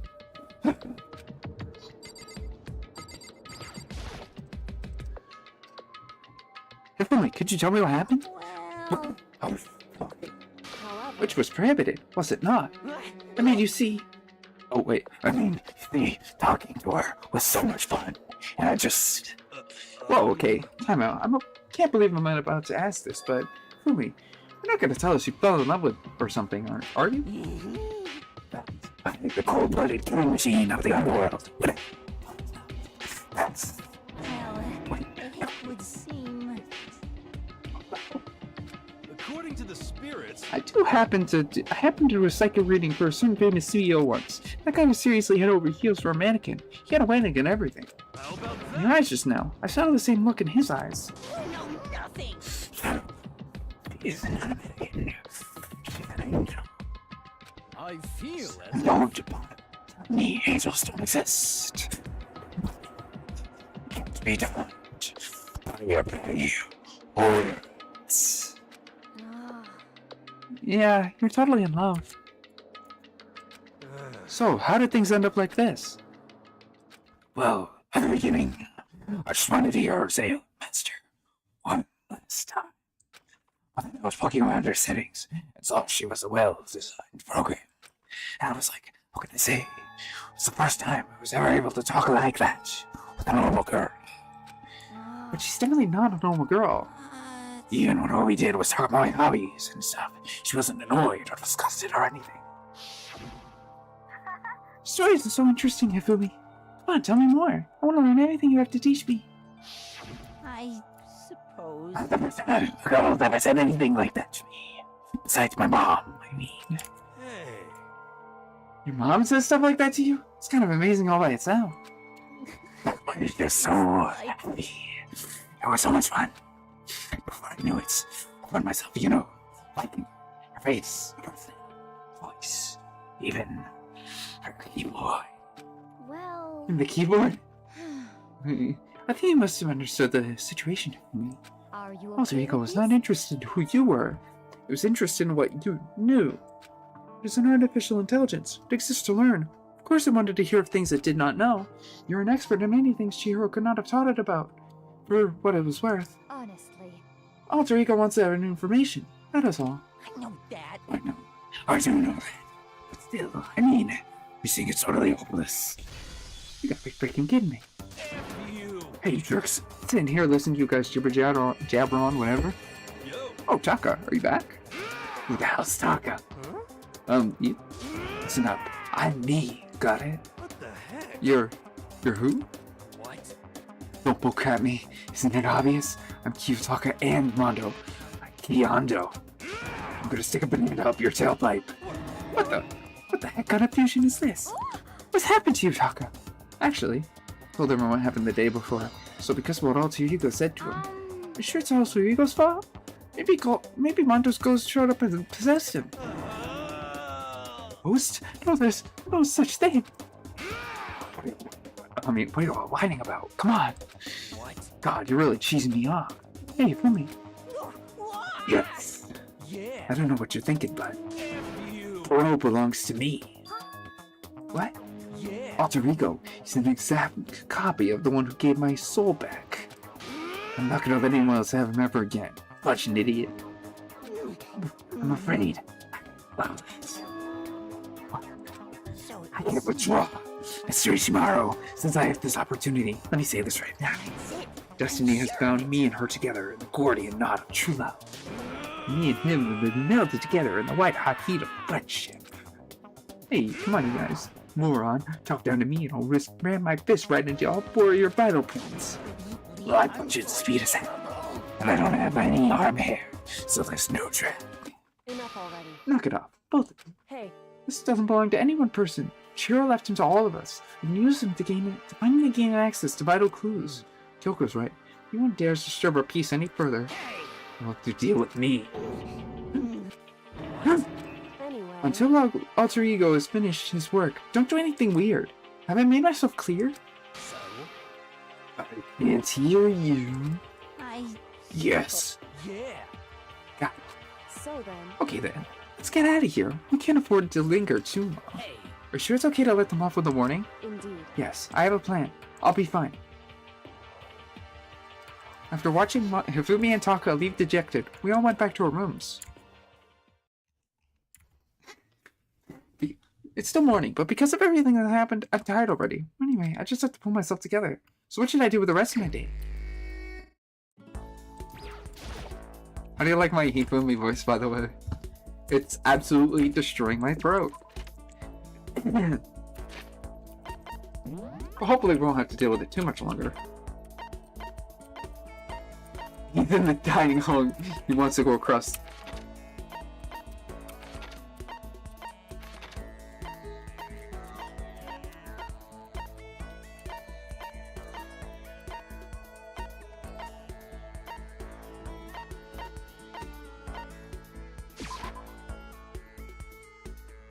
He's worse than delusional.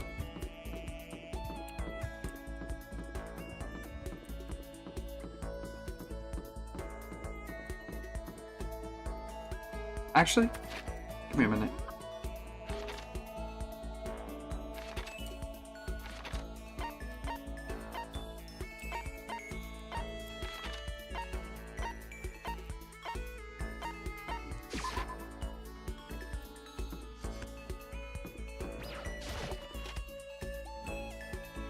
He's gonna get us killed.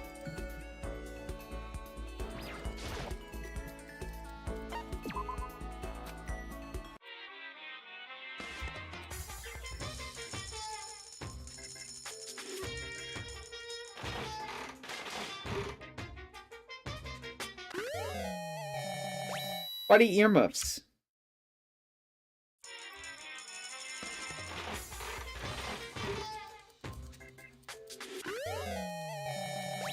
A red suit?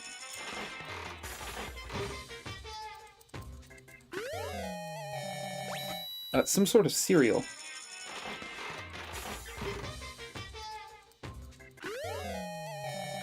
A shrimp? I guess we got a lucky.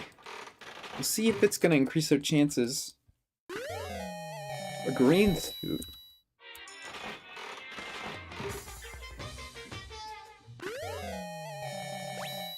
Is that a pair of underwear?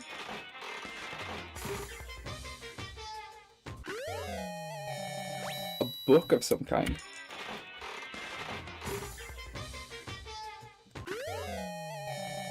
I think we already have that. Yeah.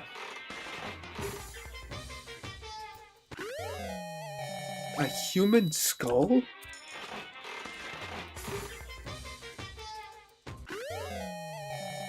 Is that a telephone?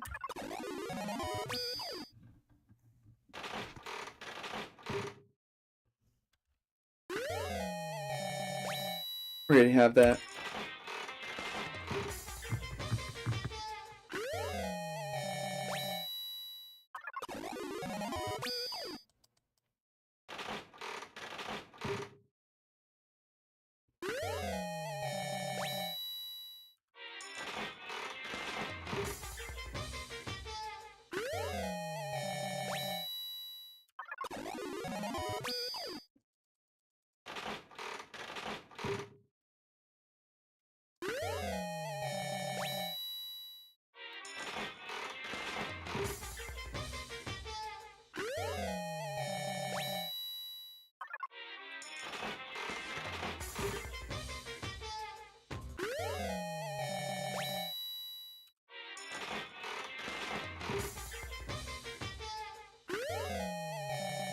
Is that a mobile? That's a game console.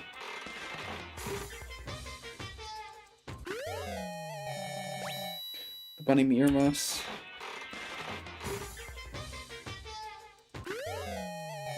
A doll?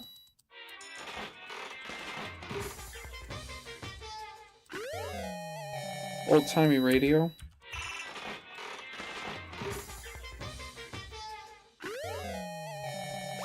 Then a gun?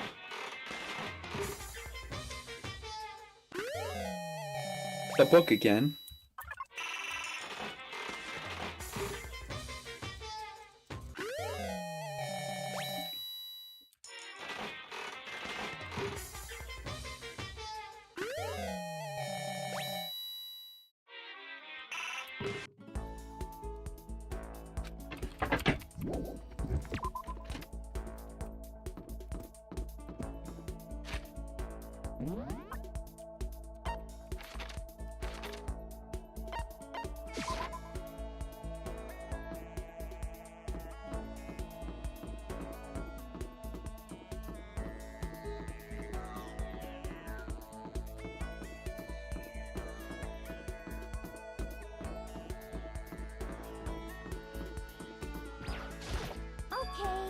The opposite of possible isn't impossible, it's challenge. That's a quote from a famous baseball player, Jackie Robinson. I have to remember, this is just a challenge. We can't give up. Okay, you guys want to go for a walk? I don't care where to. Well, no matter where we go, we're still stuck in this stupid school. Hina and I aimlessly walked around.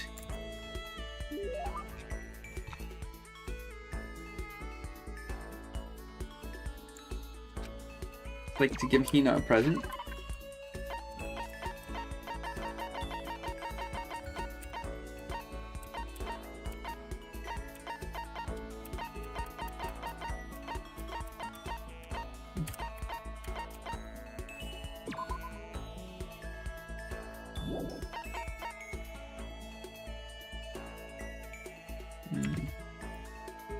Would she like this? Probably not.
Makoto, it's like you read my mind. Does that mean she liked it?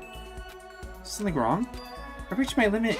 I'm stuck in here. Can't do any sports, can't do anything. I'm sick of it. I want to get out under the sun, do some laps, run a marathon. I want to do some real sports. I need to calm down, okay? I can't do anything in here. I can't move around. I'm gonna die like a bunny rabbit. I've always read rabbits die from loneliness. Whatever, I'm gonna die if I can't get some proper physical activity. Do you think that's a little extreme? I think I'm kidding, don't you? But I seriously can't sit still, you know? Well, that's what I've joined 6 sports teams in school. That's right. Yeah. Track, baseball, softball, volleyball, tennis, and the big one. Big one? Swim. The main sport is swimming, right? Yeah, you got it. I don't even care which stroke it is. Just give me a pool and I'm under the blue sky. It's kinda hard to do that many sports, even for you. Well... If I can't move, I'll just shrivel up and die. I need a challenge. More and more new stuff to try. Challenge? What I really love about sports isn't winning, you know. It's having to fight and struggle and give it all till you reach the top. It's that excitement, that fear that you might suffer a heartbreaking loss. When you finally reach that goal, it's only at the top. I never really got into sports, so I can't really relate to what she's talking about. I could tell the reason Tina was so amazing was how hard she can fight and struggle. That's why I want to push myself as hard as possible when it comes to swimming. I want to aim for the highest mountaintop. Highest mountaintop? I'm talking about the gold medal, of course. Aim for the gold, even if it means I'm super gold spaz. She'll just call herself. Okay, if that's what you want, isn't that all the more reason? If you have a goal, why are you standing around making excuses? Excuses? Hey, when did I ever make any excuses? Sure, maybe we're stuck in here right now with no way out. If you really want to make an effort, shouldn't you try to see what you can do in here?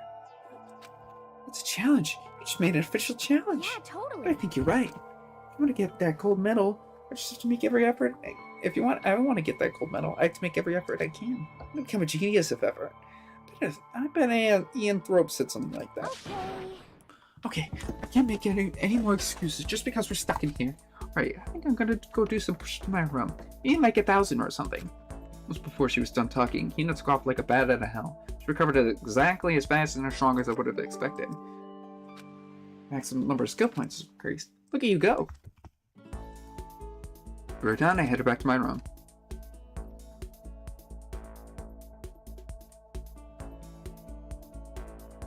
I still have some time. I feel like I'm wasting my time. I should go look around.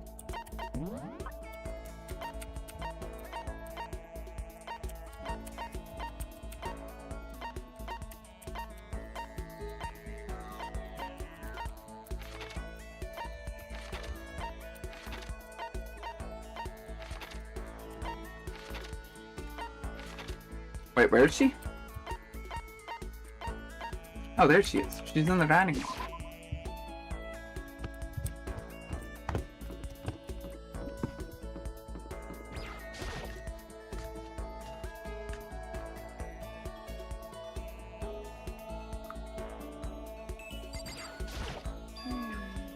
is not the will to win. Everybody has that. It's will to prepare to win that's important. That's a quote from the famous basketball coach, Bobby Knight. So it's like, we have to work hard. I was thinking of going to the pool for a quick dip. You should come with me. I went for a swim with Hina. Hina and I grew a little closer.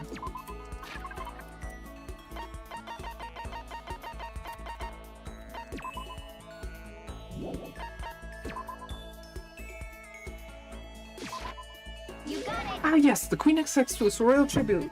Just kidding. Thanks, Makoto. Hey, Makoto, I'm so tired. Yeah, you look pretty tired. What happened? I woke up earlier than normal this morning, so I decided to do a push-up, sit-up, squat set. I ended up doing 1,000 of each. Well, that would explain it. Tired, so tired. I want something sweet. I want those things you get when you mix flour, sugar, butter, and eggs, then deep fry them. Donuts? Oh, I know you want some donuts. Don't tell anyone, but there's actually a bunch of frozen donuts in the warehouse. Throw those in the microwave for a few seconds and just imagine the warm chewiness of that donut. Know what I'm saying, right? You'd eat the crap out of that, right? You really do love donuts, huh? Just a second. Is there anyone who doesn't? Who on Earth? No, in the whole universe. Say they hate donuts. Think about the sensation about biting into a donut. First, the sweetness floods your mouth, then the soft dough cushions you. Makes you get that hint of egg and butter. Your whole body starts to melt. Feel like you're falling into the center of the donut itself. People talk about the donut effect. That's what they're talking about. It's absolutely not true. Can't take it anymore. I'm drooling like Niagara Falls over here. Just a second. Get out of my way, Makoto. I got an uppercut with your name on. Not in the way. Wait for me, God of Donuts. Before she was done talking, Hina took off like a bat out of hell. If I'm around here, I feel like I'm soaking in the essence of human vitality. Hina's report card has been updated based on your experience with her. Maximum number of skill points increased. Look at you go. After I watched her run off, I went back to my room. I'm gonna learn a little more about Hina. She seems to be very in love with donuts. It's like her one true love.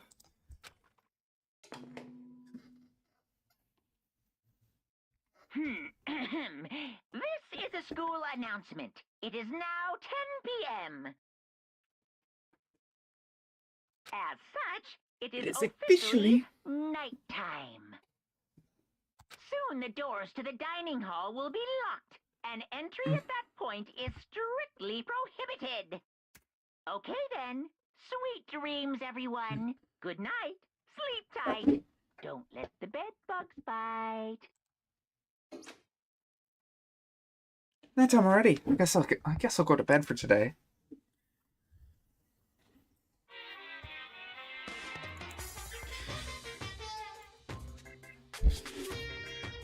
Happy New Day. I'm the kind of guy, I don't want to celebrate a new year. I want to celebrate the dawn of a very new day. Because every new day deserves celebrating, so happy day. Once again, Happy New Day!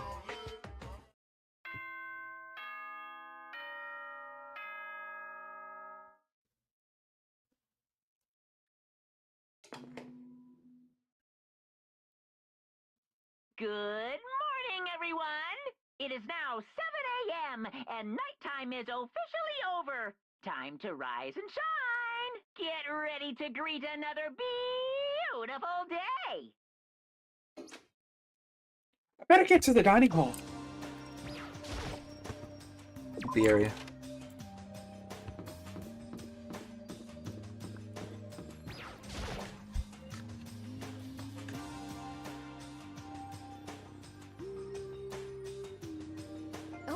Taka and Kyoko are not here today. Kyoko's still on guard duty, probably. No idea about Taka. May as well just forget about that. I don't have to get so mad. I'm rivals in love. What are you gonna do? Hey, listen. That virgin. I might just catch his virginity. Nah, my guess is you're already infected. Wait, can you really catch it? Stop being bold. Let's eat breakfast. As soon as my hand reached my food. That voice. Doors to the dining hall exploded open and a figure appeared. So in the end... So it's you, Genocide Jack, and... That's enough. Don't bother asking why you rhymed at the same time. The answer should be obvious. I'll give you a hint. I'm wearing red lingerie today. I don't think anyone wanted to know. Hold on. A second. You. Huh? What's your top power level? 35, 22, 23, 33. You start out on top and try to look thinner down south? Look at your melons. They're seriously gargantuan. You dunk them in milk every night or something? You're starting to freak me out. No forgiveness! If you lay a finger on Hina, I would show you no mercy. No, what do you want? Surely you're not here to join us for breakfast. Naturally. Of course not. I came here to hear a story. A story? A story that nobody's bothered to tell me yet. Are you talking about Alter Ego? Sorry, but we can't talk about that right now. Why not? Because of certain circumstances. Until now, you haven't given a crap on anything. But now you're all concerned? I don't believe it. I've just made a decision. When we get out of here, I'm going to feed your body to the vultures. What kind of messed up dictator are you? Isn't this a democracy? Would you exclude those who don't fit into your tyrannical majority? That's not what we're doing. Well then, whatever. If nothing else, tell me what's going on with Paka. When I saw him yesterday, I happened to notice something seemed off, so I'm curious. Paka has become utterly useless. Celeste, you don't have to say it like that. Did his spirit collapse or something? Was he unable to withstand this environment? Those men who clothe themselves in the cheap fabric of justice are the first to fall. But perhaps that will make things all the more interesting. Let me leave you with a bit of advice. Don't rely on false camaraderie. You reap its bitter reward. Is that why you came? To give us that amazing advice? It seems I am unwelcome here, and I'll grant your desire to remove myself. Yeah, let's get out of here. You don't need to come with me. You don't have to play hard to get, Master. You could just play hard. That doesn't make any sense. Byakuya started to slowly back out of the room, started picking up speed. Soon he was sprinting out of the dining hall. He ran away? I was running hard to get. I think. Oh, wait. So at the end there, what's that all about? Now, Byakuya was like, maybe he's like the mean guy who starts acting different or flustered when things change. Guess so. Those of us left in the dining hall finished our breakfast. Then we went back to our dorms.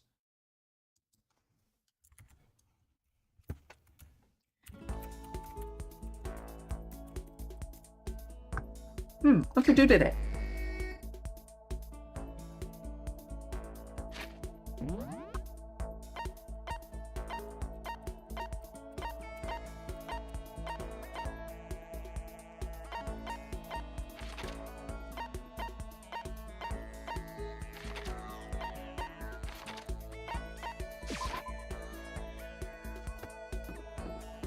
Alright, time for the... I think it's the last one, because there's not... The characters who have multiple pages, or multiple report cards... Even... Oh, wait. Even if it's hard, you have to endure. That's what the quote from the famous marathon runner Samuel Wanjuro. But every person's endurance has a limit. I think we need to change the pace. When I think change of pace, I can only think 50 laps in the pool. I changed my pace with Hina in the pool. We grew a little closer today. Would you like to give her a present?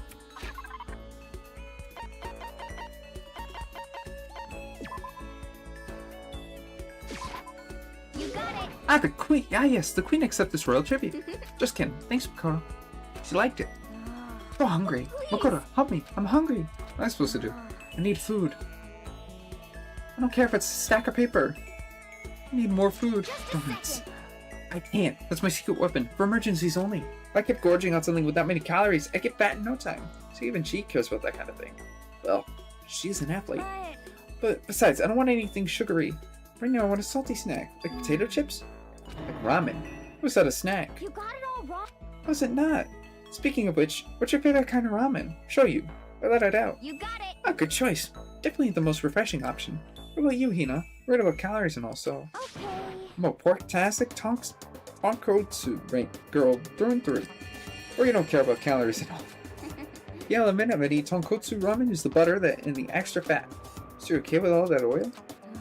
Ugh, talking about it made me even hungrier. Maybe it's time I make it to the to the dining hall. You sure though? A bowl of ramen has way more calories than a donut. Yeah, stuff like that. Are you a real man or aren't you? Are you afraid? Afraid of ramen? You're pathetic, Makoto. I'm ashamed to know you. You still Hina? Just a second. Shut up. Get out of my way. I'm gonna show you what a real man looks like. You're gonna stand in my way and suffer the fist-based consequences. No intention of getting in your way. Then don't. If I don't do this now, I'm never gonna get another chance.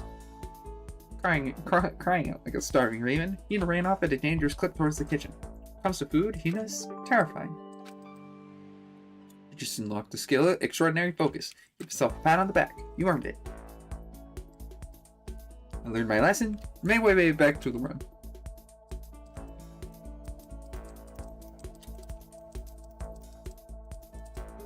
Still have some time. Can't just sit around doing nothing. I gotta find something to do.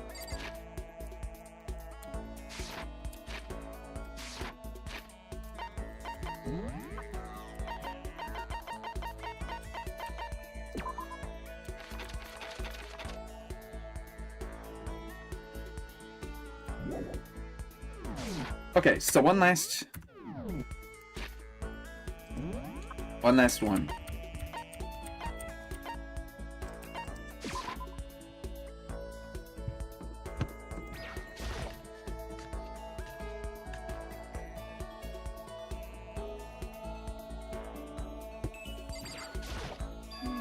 Person's ability is measured by the power they display at the point where pressure is applied. Yeah.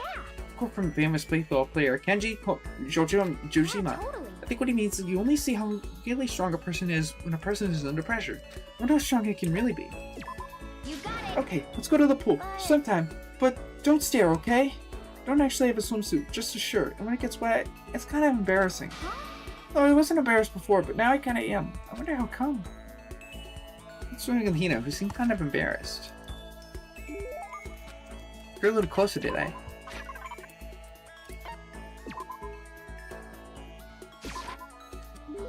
Makoto, it's like you read my mind. Oh, this sucks. What happened to her? She seems way more depressed than usual. Hey, Hina, what's wrong? Oh, well, I tried to convince myself I was imagining it, but I wasn't imagining it. I'm sick of this. I got fat! I figured. I'm so fat from every angle. I hate it. I may as well accept it and embrace my new fatty attitude. I get even fatter and fatter and fatter and it never stops. It's so disgustingly morbidly obese, but he wants to marry me. She makes me depressed and me get her fatter. Can't stand up on my own. I die, sad mood, nobody notices. Trying to lose weight, my body starts to rot. You're worried a little too much. As far as I can tell, you can look exactly the same. Just saying that. A total chub monster. The perfect circle. No, seriously, I'm not just saying that. Ben, still hot? I mean, yeah. Really? When am I make it out alive? Yeah, I'm sure you'll make it out alive. Thank God. Seriously, thank God. I can't relax now. I'm making an official statement. From now on, Aoi Asahina is now on a diet. A diet? You got it. Just you watch. And you get so thin it'll scare the crap out of you. Well, don't overdo it, okay? Don't try and stop me. I made up my mind. My willpower is rock hard. Now my resolve is even more rock hard. You got it. For all that, time to get stuck on donuts. Most before she was done talking, Hina took off like a bat out of hell.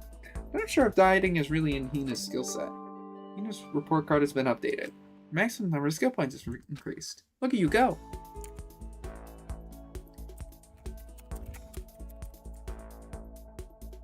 Once you're all done, I head back to my room.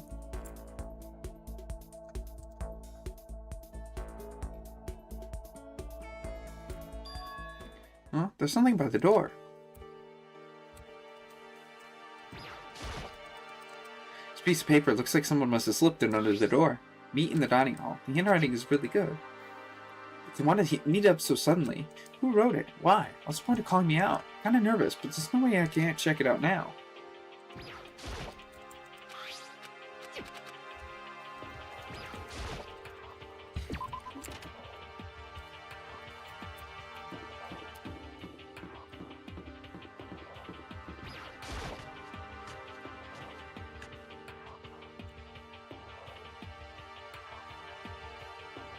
Oh, Makoto! Her up in the letter I found in my room?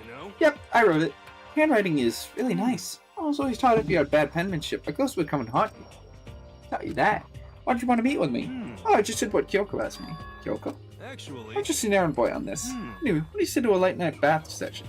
Huh? you know? Okay, let's do it. No, I was totally lost. Hero grabbed me by the shoulder, pulled me close and whispered in my ear. For serious? It's all an accident. That's why I won't notice. Everyone's waiting in the bathhouse. What? Did Alter Ego finish his search? You got it, Hero. Let's go take a dip together. Probably louder than he needed it to be. But me and Hero hurried to the dressing room.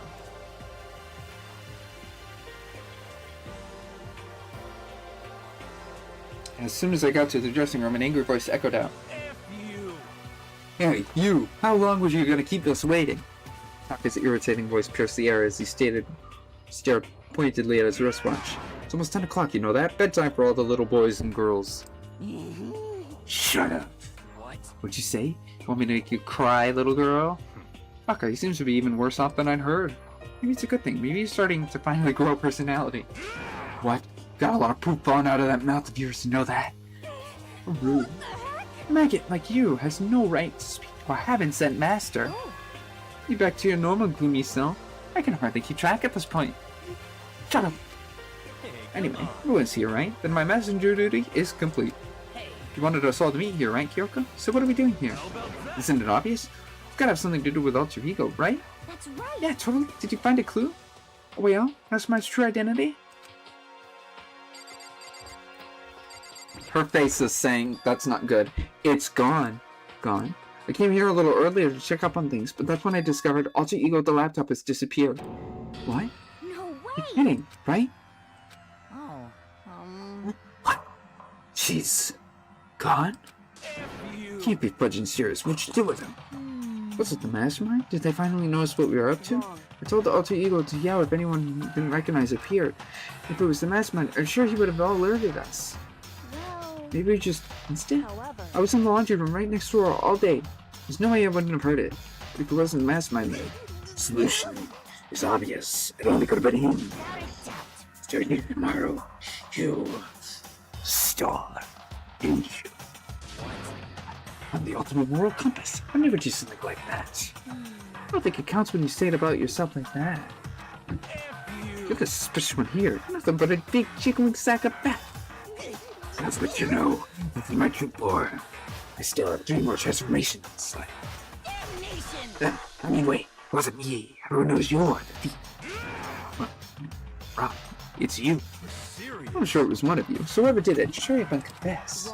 Well, there's no way that either one of them did it. Oh, why not?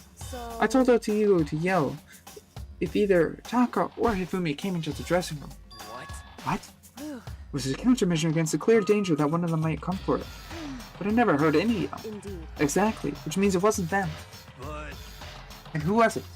Fundamental circumstances are becoming clear. It wasn't the mastermind, it wasn't Taka or Hifumi.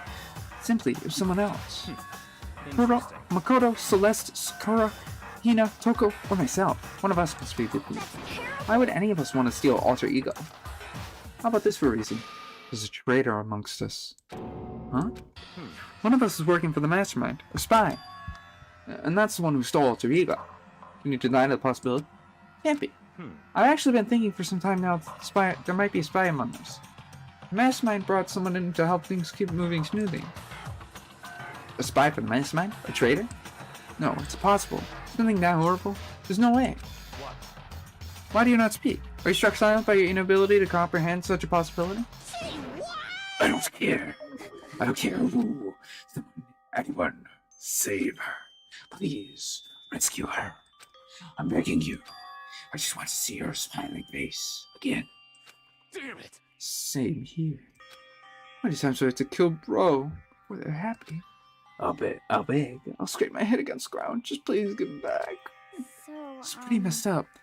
But still, I think I kind of get how they feel. At the very least. I think Alter Ego is most likely safe, for the moment at least. Yes. They wanted to destroy it. They wouldn't have taken it. They would have done it right here. I see. You're saying whoever did it has something else in mind for him. Something else? Damn it! Doesn't matter. Nothing else matters. No matter what it takes, I'm gonna get it back. It's my promise as a man. I swear, I will save her! I swear I'll save her. You think the power. Because I love her so much. She means everything to me. Sorry, was that a lot? Was that? Was that too much? This is a school announcement. It is now 10 p.m. As such, it is officially nighttime. Soon the doors to the dining hall will be locked, and entry at that point is strictly prohibited. Okay then. Sweet dreams, everyone. Is that too accurate? Sleep tight. Don't let the bed bugs bite. It's There nighttime. is nothing to It is be done. unfortunate, but we have to leave the search for tomorrow.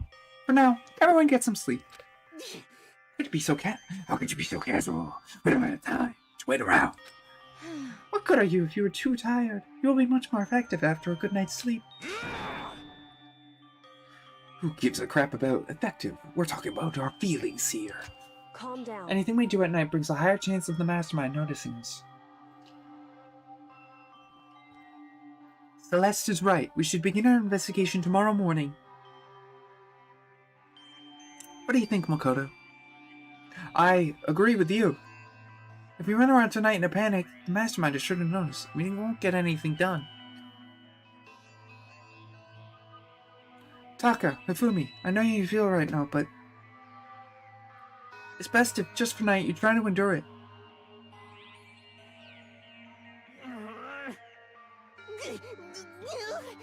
This is fine. Okay, then let us part for today. We will begin our search for Alter Ego in the morning.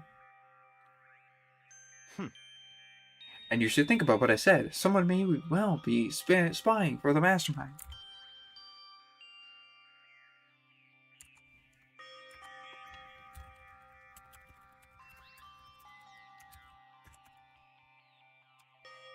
We finally discovered Alter Ego, gone just as quickly as it appeared, but we finally discovered some small measure of hope. Even that was taken away from us. We couldn't even put up a fight. We are given hope, and when that hope was taken away, despair. It feels like just like when the mastermind is doing to us. Excuse me, by the way.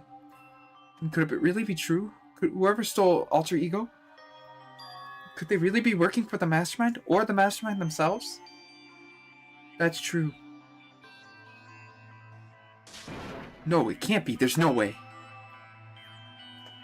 I didn't even realize it yelled out that loud. That out loud. The scary thing isn't the idea of someone spying on us. What's really scary is the idea that we're starting to doubt each other again. That scares me more than anything. Damn it. Threw myself in the bed, trying to shake off those unsettling thoughts. Before long, I fell into a restless sleep.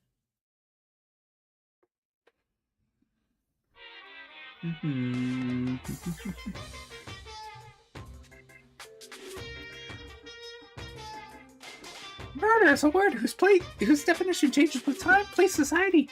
If murder is evidence of abnormality, then all of history greatest serials must have been abnormal. Sometimes the murders that people forgive are way more abnormal than the ones they don't.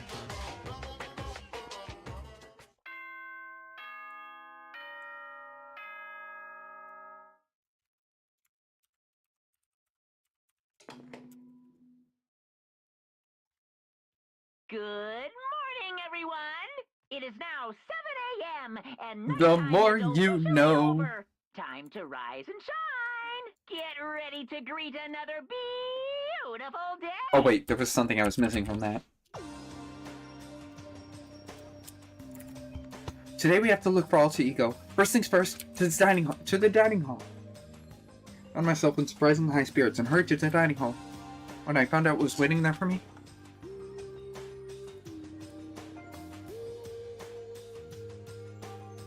is it that? What happened to the others? Aren't they coming? There were only 3 people in the dining hall. Sakura, Hina, Kyoko, so including me, only 4 people? God, this is why I hate people who take their sweet time with everything. Anyway, let's wait a little while longer for the others. So we decided to wait in case anyone else showed up, and no matter how long we waited. So it's 8 o'clock. We've been waiting here for a full hour. Why haven't the others come? I mean... Hero and Celeste have never missed a day. Till now.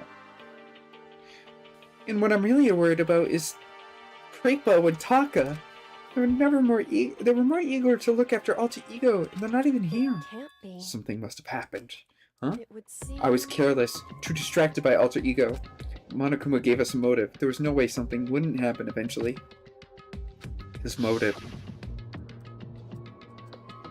$10 million!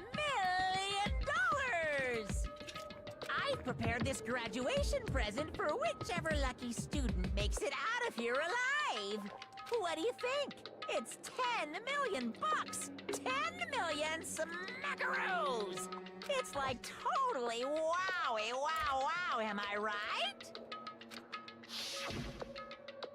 You told me someone did something for money. That's what I wanted to say, but I didn't bother. I already understood. I understood, and I hated that I did. You can never really know a person completely. Anything can happen, you can't consider it strange. Not really. We need to go look for the people who never showed up. Okay, let's go track them down. Without another word, we left the dining hall. Hey. We can cover more ground if we split up. Sakura, you go check the dorms. Make sure to check all of our rooms. Makoto, you check the first floor. Meanwhile, I'll check the second floor. Okay. I'll check the third floor. Don't take any risks. If anything happens, call for help right away. I hope nothing happens. So do I. Okay, let's go. Anxiety was written across each of our faces, so we went our separate ways. Without hesitating, I rushed to the first floor of the school. Okay, I need to look around.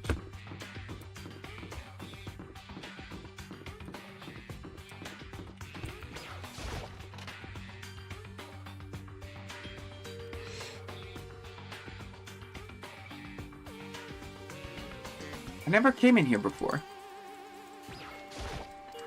Refrigerator? I must use it to keep drugs and stuff cold.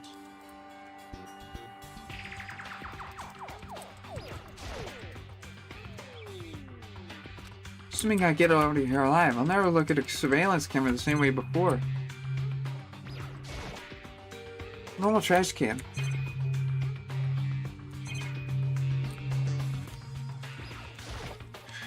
This is one of the Monokuma's monitors that Monokuma appears on. Not much point worrying about it now. I might as well forget about it.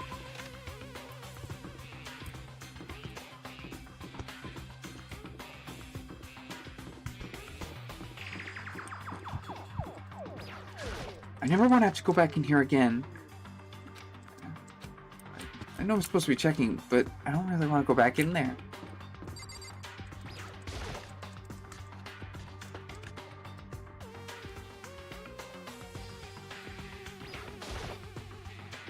The mailbox. Handbooks for everyone who's died before has been placed inside.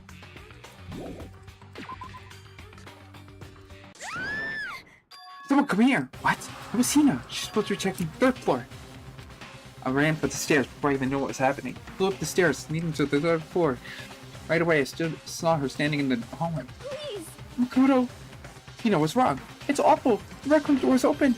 When I looked inside, I saw... What did you see? Did I get the others right? I'm gonna go get them. You go on ahead, Makoto. Or I could say she was rushing downstairs. What did she see in the rec room? At this point, I was used to acting up without thinking, so without thinking, I leapt into the rec room. First thing I saw when I got in the rec room was... Oh! It was Celeste. She was hurt. What is this? Some kind of wooden hammer or something?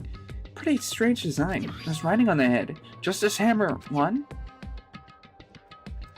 That is the hammer he attacked me with. I barely managed to avoid the blow, but I stumbled and fell.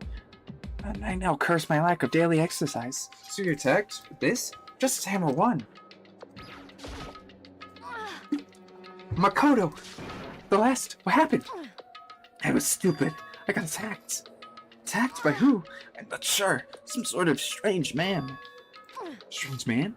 Suspicious person whose existence is so unusual, I cannot help but call him strange. Some sort of strange, suspicious individual. That man attacked me with the hammer on the ground. Makoto, Celeste! Okay. I found Sakura! What? Celeste, what on earth happened here? Apparently she was attacked by some kind of strange man. Strange man? Oh, tell us everything you can remember, Celeste. Be as detailed as you can. I woke up this morning a little before 7 a.m. Nighttime was not yet over, but I knew it was about to end, so I decided it would be okay if I decided to take around a little stroll on the first floor. I understand now that was a mistake. That was where I first saw this strange man. I was immediately wary of him. He was obviously suspicious, so I decided to follow after him in secret. As I followed, I saw him go into the rec room. I tried to peek through a gap in the door, which is when he noticed me, and that's when you were attacked. What happened after 7 a.m., just as nighttime had ended? So it happened just after 7 o'clock. Then that was just about an hour ago, right when we were all meeting in the dining hall. The attack caused me to lose consciousness, which would mean I was unconscious for about an hour. But I'm glad you weren't hurt too badly. That's because I begged and groveled for my life. You did? I told him I would do anything if he spared me. I offered to lick his boots, whatever it took. I see. So you were willing to throw away all your pride. Indeed. It is a necessary skills for survival. Anyway, the important thing now is we go search for the suspicious individual. If we do not hurry, this could become a serious problem. What do you mean a serious problem, Celeste? When I looked at him in the rec room, I saw the suspicious man was not alone. He had with him Hifumi. Hifumi? After he attacked me, he dragged Hifumi away. What? You mean Hifumi was kidnapped? Shouldn't we start looking for him? Listen, Celeste, did anything in particular stand out about this guy? Did anything stand out? Well, rather than trying to explain it, it would be probably faster if I simply showed you. Showed you? Since Hifumi's hand-me-down, it's digital camera. You don't mean... Actually... I was able to photograph the suspicious individual without him realizing it. Seriously? Let me see it. I would tell you to not be shocked, but I fear it would do you no good. A strange comment in mind. We all looked at the camera. How did... Wait, what? How did he not see that? It's looking directly... Give me a minute.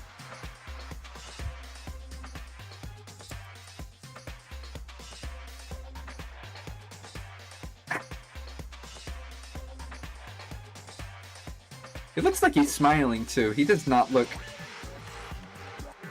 sad.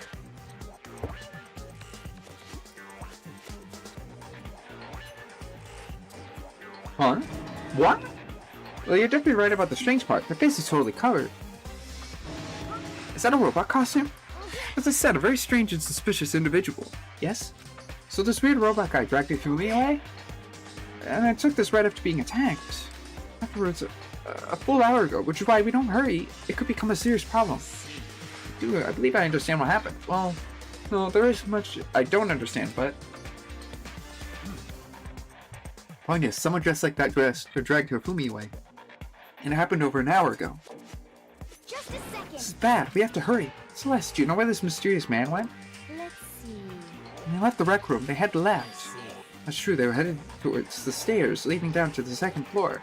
Must be down there, right? Second floor. That's where Kyoko was supposed to be. Speaking of which, why isn't Kyoko here? Sorry, I didn't have time to go look for her. This is bad. This is bad. If the strange man did head to the second floor, Kyoko might run into him. I have to hurry. Kyoko's in danger.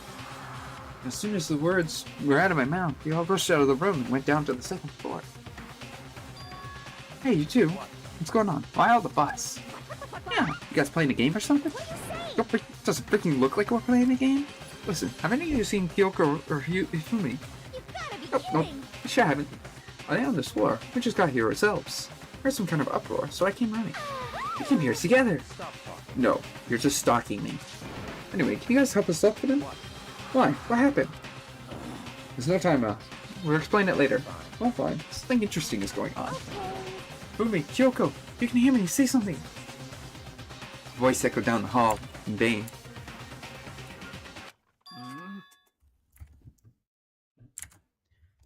Oh. Did you hear something? Maybe? I think it came from the library. The library? Let's go. We're into the library as fast as our legs would carry us. We opened the door to the library. It hurts. It hurts. Oh wait, no. It hurts. It hurts. We found Hifumi seriously injured. Are you okay? I'm glad to see you're still alive. It's super bad though. Look at all the blood. What? How'd you get hurt? That guy hit me. What guy? Robo Justice. That's why I decided to call him. What did you say? What are you talking about? Justice Hammer 2. It's a hammer, just like the one Celeste was attacked with. But this one is bigger. And it's... He attacked me with a hammer. He bonked me right on the head with it.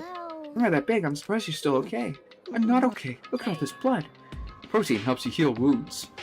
Would you like some? I've never heard such a thing. Are you sure it isn't just you? That guy was Robo Justice. It's Robo Justice you're referring to, is it not? What the hell am I looking at? You said it perfectly. This is the one that detects the last in Hifumi. Isn't that right, Hifumi? Yes, that's good. Unforgivable! Robo Justice. It can't be. Robo Justice, huh? Damn. This just keeps getting stranger. It's him! A robot of justice! Now things are really starting to get exciting.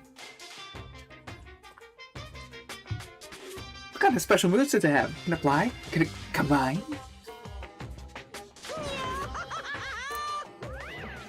What? Why is he here? Are you okay? Let's not concern ourselves with him. What we need to do now is get Hifumi to the nurse's office right away. Whatever else we do, he needs to be treated as soon as possible. Yeah. You're right, let's go. Thanks, everyone.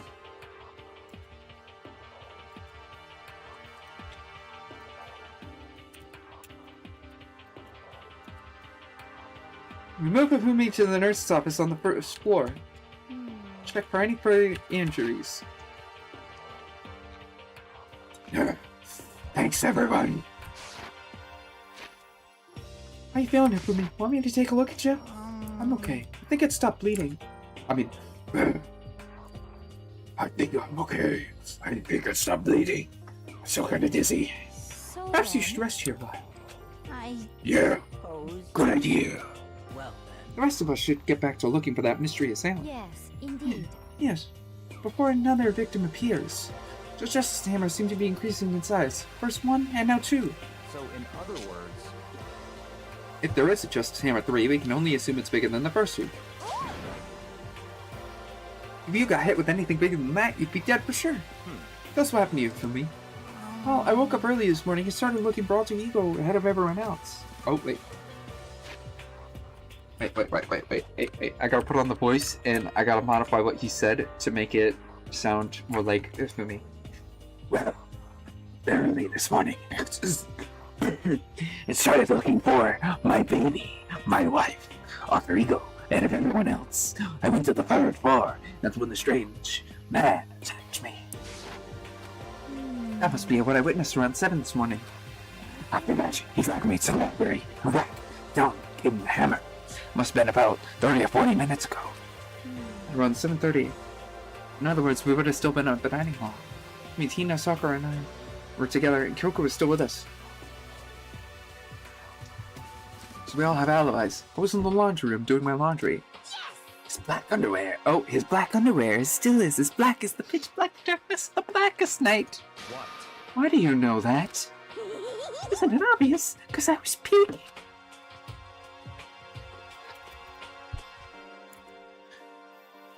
Anyway, so that means Miyagi and Toko were together at the time, which means they also have alibis. Which means the only ones that don't have alibis when Celeste or Hifumi are intact are the only ones we haven't seen. Hiro and Taka. That's it, right?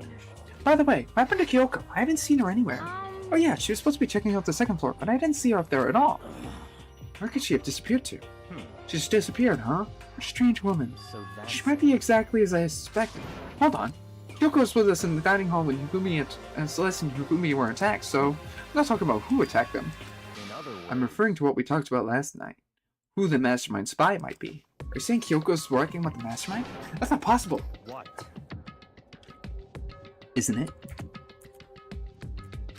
This woman, who always seems eager to handle dead bodies, hasn't revealed her true identity. Hey. Save this discussion for later. Right now we need to focus on finding the suspicious individual. Okay. Yeah, if we don't hurry, there's only going to be more victims. It might be why Kyoko and Taka and Hiro haven't shown up yet. She's right, we have to do something about that mystery man first. Yeah.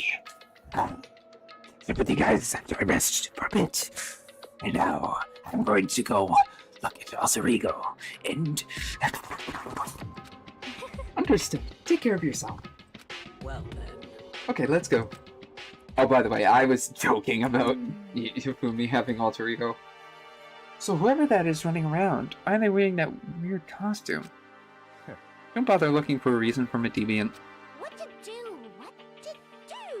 Split up and look around? Our opponent is very dangerous. We don't know what they're capable of, even here. Huh? What? What's wrong? I saw a shadow, something moving around at the top of the stairs. Really? On the second floor? You bastard! You won't get away from me. He must be around here somewhere. Split up, look after him, but don't take any chances. As soon as you find him, call out and come running. Just a second. Anything, it doesn't matter. So then... Wait. What should we yell? Anything, it doesn't matter. Then, ha! Okay. Ha! Or Doya! Or whatever you want. Just yell loud enough so we can hear you. Doya, I've never heard such a reaction. Hey, whatever, just hurry up and start looking. Let's go. Hey, Mr. Robot, where you hiding? If you don't come out, we're gonna decommission you. Spread out in every direction to track down the costume suspect. It's gotta be around here somewhere.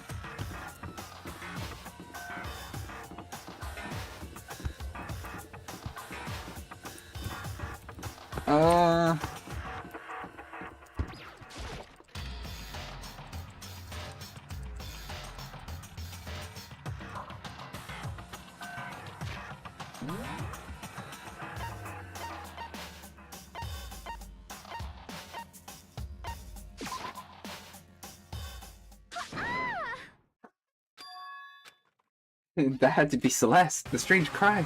She's on the third floor. Everyone. Over here, everyone. Everyone heard the scream came running. Celeste, what's wrong? What? That was a rather intense scream for someone like you. I saw him, the strange costume. He ran up as soon as they screamed. He was blocking the stairs, so he headed further down in the hallway and disappeared. He must be down this hall. Come on, let's go. Where is it now? Huh? Oh, it's really true. Well, that doesn't matter right now. Huh? What was that? That scream came from down here, stairs. It must have been... Hifumi, he's in the nurse's office. This is bad. Come on, we have to go back. What about the suspect? We've gone to all this trouble to capture him, right? Why don't we split into two groups? All clear. I'll lead the hunting party. That seems much more interesting. So then... Very well. Makoto and Hina, come with me to the nurse's office. We have to capture the suspicious individual to Toko, Sakura, and Byakuya. What? That doesn't make any sense. So Hey, Dark, just go take care of Hifumi. Okay, you guys be careful. Not split into two groups. Me, Celeste, and Hina ran downstairs to the first floor. Just a second. In the nurse's office. Let's go.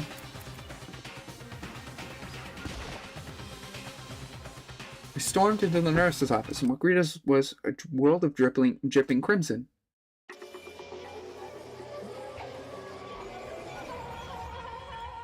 Uh-oh.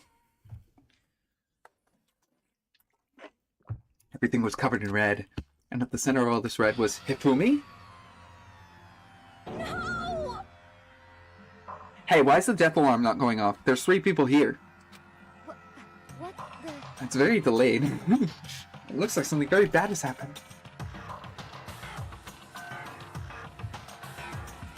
I'm certainly not expecting this. I did not imagine that Hifumi would be murdered.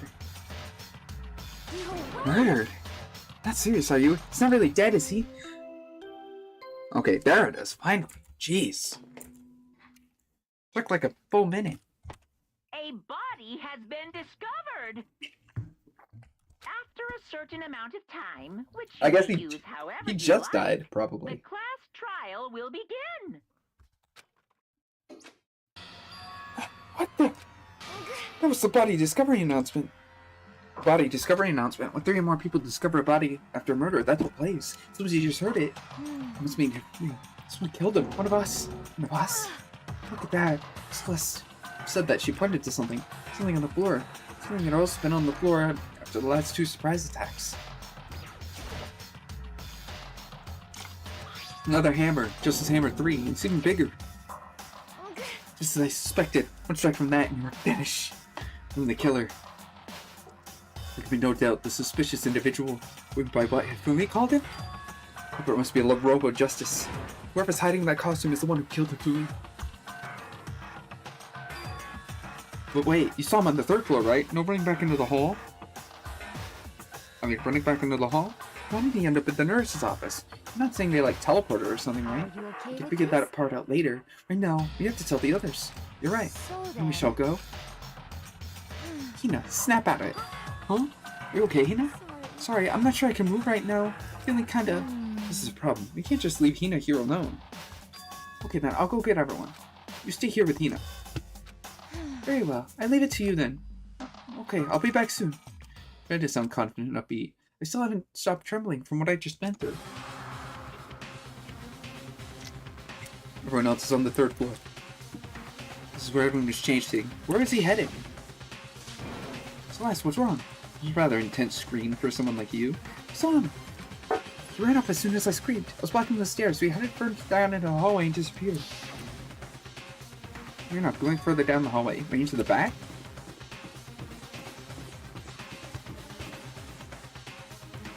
What do you think about the current situation?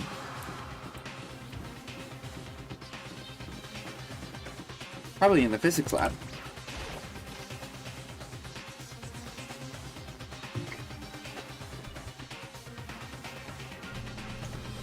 As far as I can tell, there's nobody here, but I still feel some kind of presence. Yeah, I can feel a presence. Is it from someone in the back? I leapt through the doorway, and when I did, I found another nightmare. The second nightmare of the day was waiting for there to greet me. Ooh. There in a pool of his own blood was Taka, dead.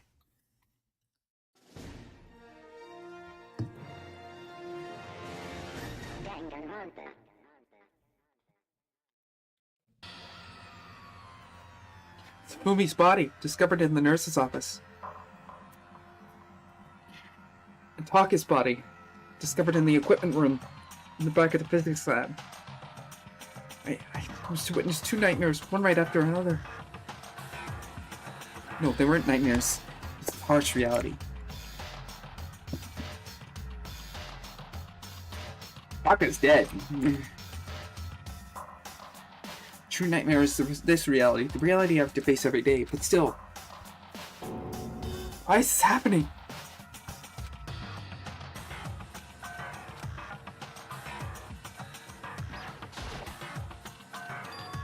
Another hammer? Not just a hammer 4, it's even bigger than before.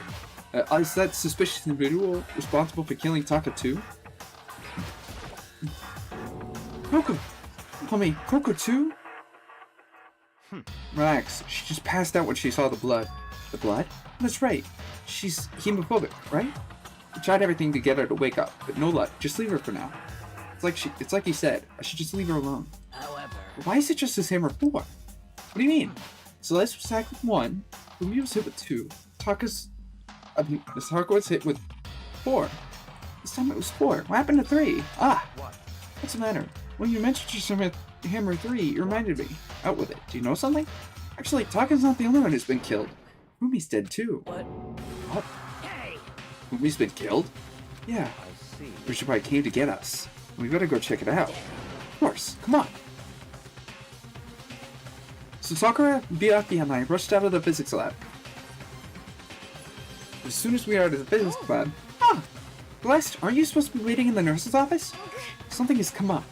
Yeah, I heard. Fumi's dead, right? Well, that is not all. It is gone. Huh? What's gone? It has disappeared. Disappeared? Fumi's body has disappeared. What? What are you talking about? It's disappeared? Don't be ridiculous. Come on. Are you serious? What? What the heck is happening here? Everyone, back to the nurse's office. I practically leapt down the stairs, nearly losing my balance. I reached the nurse's office, completely out of breath. I couldn't believe my eyes. Fumi's body was just there a few minutes earlier.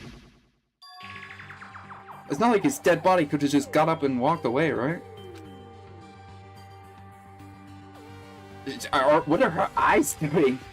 Hold on a minute. Hold on a minute. No, I'm sorry. She's actually in emotional distress. Measles went to the bathroom. We've only gone for like a minute. When we got back, this must be the work of the culprit. He must have come and carried the body away. I must be really enjoying this. Enjoying the sight of us standing around, frightened, confused. We're all going to die here. We're going to die just like those guys died. I don't believe this. I don't believe the body would just disappear. Why? What did she just say? Those guys.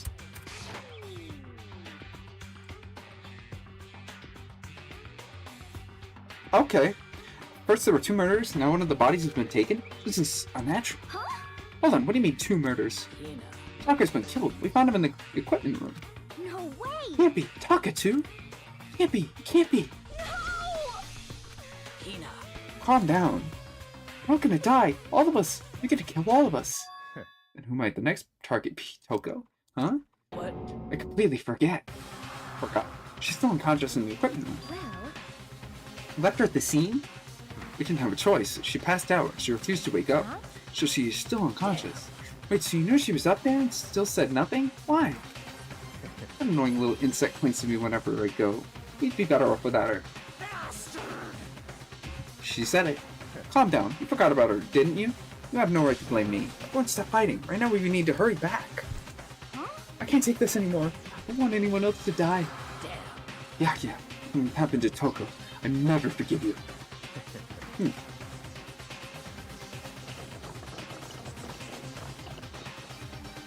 We shot out of the nurse's office and bolted up the stairs, heading back to the 3rd floor. We ran back to the equipment room at full speed. We got there. Toko! Thank God you're okay. But right away I noticed there's something different. What's that? Give me a second. I'm gonna use this photo as like a... What's this?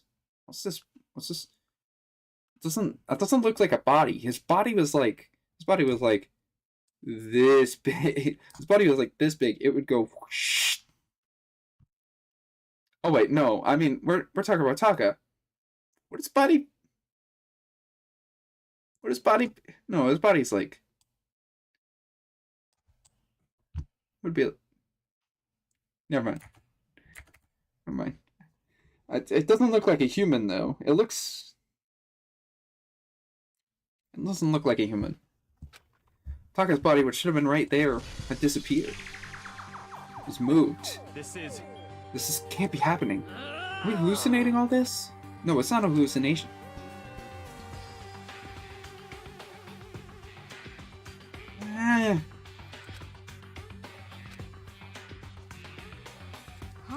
Are you saying Taka disappeared? Stop talking. Stop saying disappeared. It didn't just vanish into thin air. Obviously, whoever did this is hidden the body.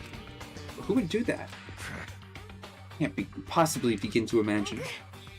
Anyway, our custom suspect is continuing his crime spree. We gotta catch him before he kills all of us. Oh, I don't think you have to worry about that. Think about it. Wait, why? Wait, why don't we have to? Think about it. Who could possibly be responsible for killing and hiding these dead bodies? When Hifumi's death cry went up, everyone here was together on the 3rd floor. After that, we split into 2 groups. Now this time, you came here as a group from the nurse's office. In other words, the only ones who could have done this are Hiro and Kyoko, who are still missing. Hold on a second. Kyoko has an alibi for when Celeste and Hifumi were attacked. No question that she was in the dining hall with us. You seem very adamant about defending her. Perhaps you are in love? That's not it at all. That's fine. Well, anyway, yes I do, except Kyoko's alibi. let's see. Which means the suspicious individual we're looking for can be none other than Hiro.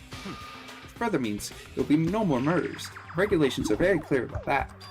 Oh, that's right. There's a rule that says you can only kill a maximum of 2 people. That's right. As long as that rule is in place, there will not be a 3rd murder. If they were to break that rule... And Minchia. Minchia will go to 2nd pot. Minchia, grind your, turn your into paste. Either way, did you know that fish paste can also refer to shellfish like shrimp or crabs? Indeed. Let's see. Once 2 people have been killed, there's no possibility of any more. Perhaps. You knew that from the beginning, didn't you, Byakuya? It means you knew Toko was never in danger. I still meant it when I said we'd be better off without her, though. Anyway, with that in mind, we can all relax and search for the 2 missing bodies. 2 missing bodies. 2 people have been killed, and the bodies have been hidden. The only one without an alibi, only one who could have done it, It's Hiro. Was he really the killer? What about Kyoko? She's not involved. Where did she go? What? Hey, Makoto. What's the matter? Oh, no, it's nothing. Whatever. You need to find the bodies, or a little narrative here can't move forward. So Very well. Let us split up and begin searching. But there's no need to be afraid. No more murders will take place during this case. I know that. I mean, I think I do, but you're still nervous. I'll come with you. Okay, thank you. No need to thank me. And let's get moving. Yell out if you find anything. Byakuya left the equipment room, followed by the others. I have to try and find the 2 missing bodies. Couldn't have gone far, right?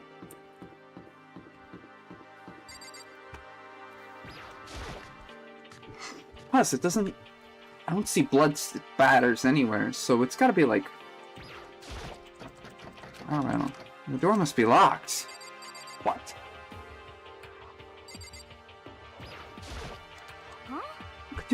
Two dead bodies have disappeared too. Well, the door is locked, so it's gotta be back there. But, I'm gonna look elsewhere.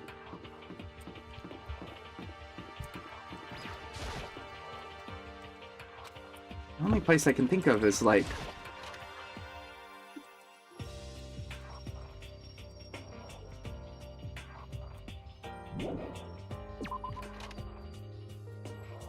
Wait, what about the locker? I mean, you could probably shove a person inside a locker, right?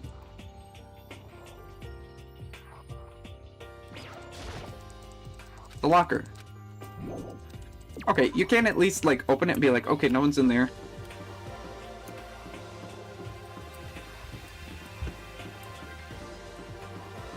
Wait, oh, the classrooms are over here.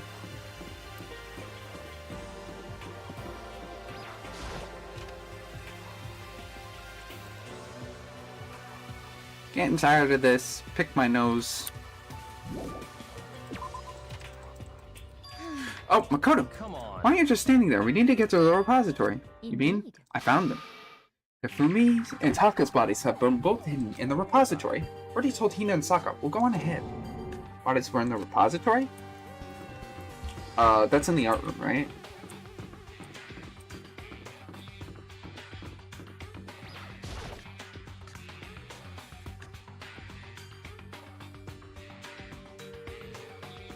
The body's here somewhere? I bet it's the repository. The doorknob there turned. It's unlocked. I have no choice but to go inside. So I opened the door. When I entered, I saw...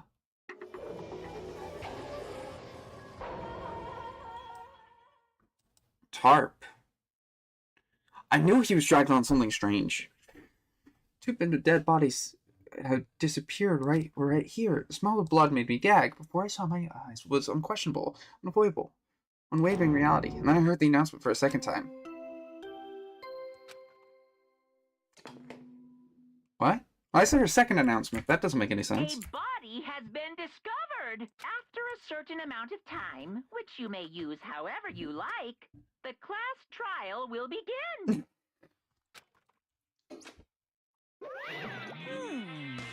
And so here we are. Without further ado, let me give you the next Monokuma file. I was going to hand them out when you found the bodies the first time, but I thought something might happen. It's really hard to resist, but turns out I was right. Just hand it over. Make sure to investigate with all your mental might and prepare for the class trial. See you later. Now that we found the bodies, all that's left to is to uncover the culprit. What the heck? Hold on.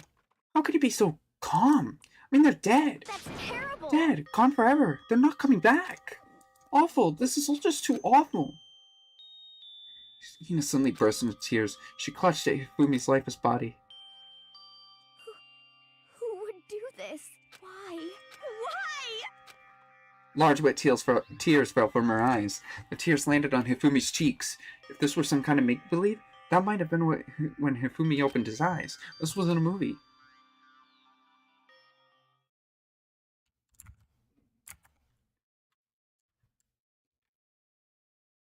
Ah! Wait! What? Bro's alive? This wasn't... He's alive again? Where am I? Cold. So cold. Is winter coming? Hifumi! Wake up! Huh? That's right. I remember now. Hope's Peak. Come on, you gotta wake up! I remember everything before I met you all. I met you all. His memories are all blending together. He has nothing useful to offer us. The light, it's reaching out to me like the tail of a comet. Hey, Hifumi! Who was it? Who attacked you? Who tried to kill you? Who killed me? That's right. I remember their name. Yasuhiro.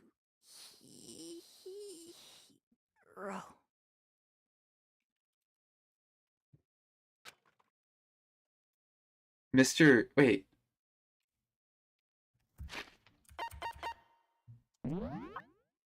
His last name isn't Yasuhiro, is it? Interesting. His eyes closed, and they never opened again. Death for the second time. Absolute, undeniable death. He always called everyone by their last names. No matter how many more of Hina's tears splashed into his face. No more second miracle. Reality set in again. This isn't some kind of stereotypical world. Tears can't restore a person's vitality. Honestly. You have no tears, do you? No blood in your veins, no calcium in your bones. At least you have your meat. Stop talking. You're just angry. Going out of his way to return just to leave us with those unnecessary dying words. Now this game has become exceedingly boring. You said Yasuhiro, right? Then Yasuhiro Hagakure. That's the only person he could have been referring to. So And with that, this case assault. Assaulting people and even killing Taka and Hifumi. And then going so far as to hide their bodies. Criminal like that hides his face behind a mask and uses a bunch of giant wooden hammers. Is that what Hero is? What is It's this? true. I can't forgive him. No way I can ever forgive him. To kill 2 of our friends. That's fine. Anyway, it's about time we track down the culprit in this little life or death game here. Although it's not all that life or game. Death. The trial will conclude without much trouble. Indeed. Yes, it does look that way. It's going to begin again. I have to go through this one more time. I have to accept it. I have no choice but to go through with this, to making sure everyone survives. I just have to do it. Wasn't there more hammers? The victims were Hifumi Yamada and Kiyotaka Ishimaru. The cause of death for each was blow to the head. I just thought they were both killed with a similar weapon. That's it? Yeah, it's pretty strange. We get less information this time than before. There's no problem. After all, the answer to this case unfolded before our very eyes. We should know more about what happened than a Monokuma file could, anyway. Maybe. Well. There's something else bothering me. Someone else has been missing for quite a while. Talking about Kyoko? Without a doubt. She has an alibi from when Celeste and Hifumi were attacked. What if the killer wasn't acting alone? What if she had an accomplice? Accomplice? An accomplice? What are you doing here? Don't be rude. I'm here to answer your question. What question? Yep. Talking about accomplices, right? Pretty sure I've explained it before, during the first class trial. Speaking of which, I'd like to ask the bear, if there is an accomplice, do they also become blackened? So you ask, and so I shall answer. Each murder is allowed to have an accomplice, but only the one who does the killing will get to graduate. So in other words, 2 people can work together, but one of them has no chance of profiting from it. Then there's no way anyone would work together, right? In other words... Basically, you can become an accomplice if you want, but there's no gratification. So then... So you're saying nobody worked together this time, either? Hey! Sorry, I can't answer that. It would obstruct the free exchange of information between you guys. I just want to make sure you don't forget, no matter how much you might assist in a murder. Only one blackened can graduate. An accomplice gets nothing. So in other words... Then we only need to figure out who that one blackened is that did the killing, right? Just like normal? Well... Okay, let me take this opportunity to clarify the whole shebang. In the class trial, what you need to determine is the one true blackened who devised the murder plot and put it into action. The true blackened? So just one person? Well now... That's enough for explainifying. Now it's time to the final battle between all of you, the blackened. Good luck to the contestants. So there can only be one blackened, an accomplice would benefit. I can't see any way Kyoko would be connected to the case after all. Maybe you're right. That's true. Kyoko, where are you? However, As long as she's not connected to the case, it doesn't matter. Let's get back to the investigation. I had absolutely no doubt that Hiro was responsible. For the time being, I can't suppose her to pursue further information. You know, don't you think we should consider a certain someone as a suspect just in case? Talking about the murderous fiend, Genocide Jack. What? I'm offended. Ugh. When did you? I've been looking all over for you, Master. When I woke up, you were nowhere to be found. You there, milk sack Summers girl. Milk sack? I gotta be a suspect. Well, I mean, you are a serial killer. What? So I'm a special guest suspect every time? I have an alibi, you know. She's right about that.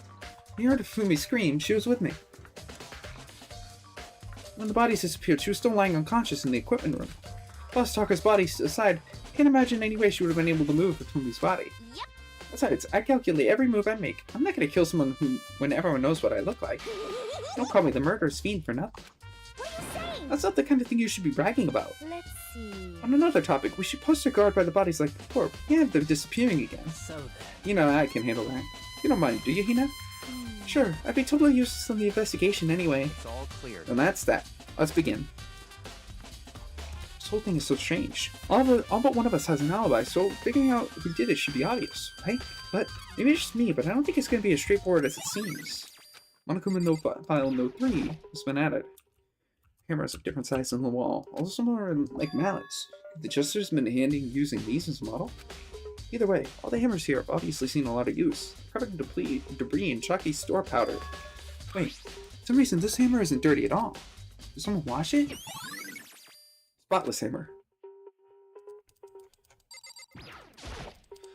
Taka, he'll never move again. According to the Monokuma file, Taka died from a blow to the head. Found Justice Hammer number 4 near his body. Is that what was used to kill him? And there's a tarp laid under his body. Did the killer use this to move his body? Wait, there wouldn't be any blood left behind while the body was moved. Blue tarp. Fumi's big cold body is laying on the floor. His really big body. How on earth was the killer able to move something so big? From the nurse's office, from where he was discovered to here in the repository, all the way from the first floor to the third, all without anyone noticing it. What the hell? It's no good. I just don't get it. I can think about it later. For now, I have to finish investigating Hifumi. If I remember correctly, his fatal injury was a blow to his head, probably from just in time hammer number 3, which was laying directly on the floor in the nurse's office. Oh, wait, something's off about his body. What am I getting this feeling? Something's different. Something about his body in the nurse's office versus his body right now. That's it, his glasses! When I moved his body, when his body was in the nurse's office, his glasses were covered in blood. But now they're completely clean. Does that mean somebody wiped his glasses off? Why would they do that? And why? Fumi's glasses. It's a dolly. It doesn't have a handle. I saw this in the art room before. I guess it's used to move statues around. It's kind of awkward, but if you bend it down, it's not hard to use. Oh, wait. Wasn't this in the equipment room when we found Taka's body? And look at the wheel. It's covered in blood. So there's blood on the wheel of the dolly that was used to move from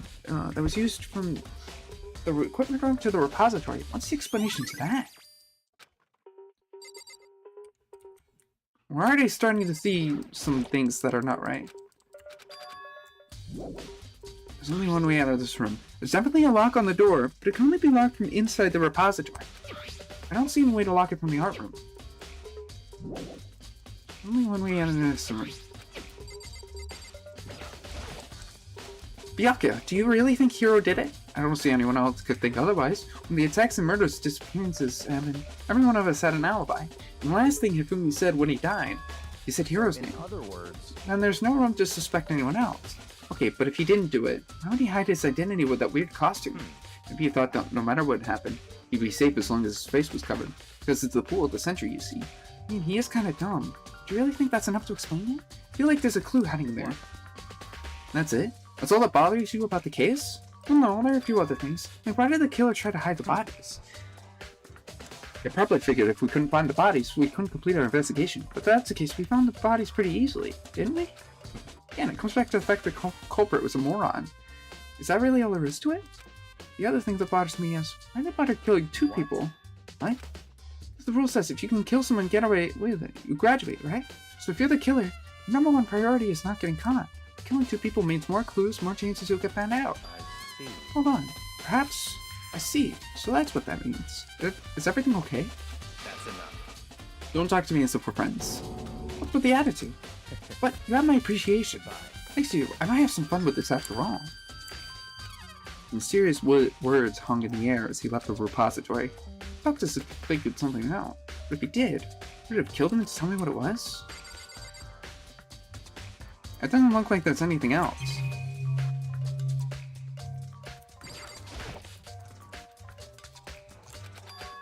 Wait, what?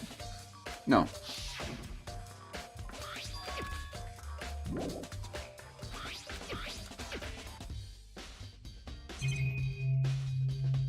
Maybe Hina had something to say? Hey, Makoto, I've been thinking about something. It's about the repository. What is it? When you talk as the bodies disappeared, we split up to look around. I was really scared, so me and Sakura stuck together. We came right to the repository to, look around. But when we got here, the repository was locked. We couldn't get inside. It was locked. We came here as soon as the search started, so there's no way someone could have beat us here. So if that's true, who locked it? Why is it unlocked now? I wonder if the same thing. The door was locked when the search for the bodies began, but now it's wide open. Might be some sort of secret lurking in there. And I'll probably have to leave this area open to figure it out. Yeah. The door can only be locked from the inside to the repository, which makes me wonder. Me and Sakura both confirmed that the door was locked after the search began. The door is designed that it can only be locked from the inside. In other words, when Hina checked it, someone had already gone inside the repository and locked the door. When they were gone, they unlocked it and left. Which is why it's unlocked now. So that's when Hina claims there's no way someone could have beaten them to the repository. Was it the killer, still roaming free, or was it one of the victims? Repository door. There's gotta be a clue around here. Maybe you should check somewhere else. Some places I already know about. First the nurse's office, then the equipment room.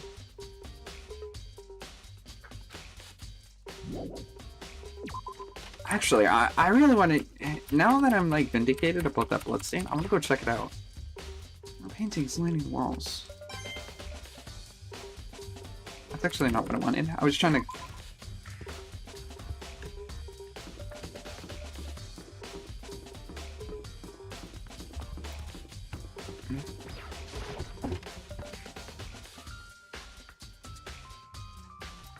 I'll just tell you right now that Kyoko is investigating something that will be interesting.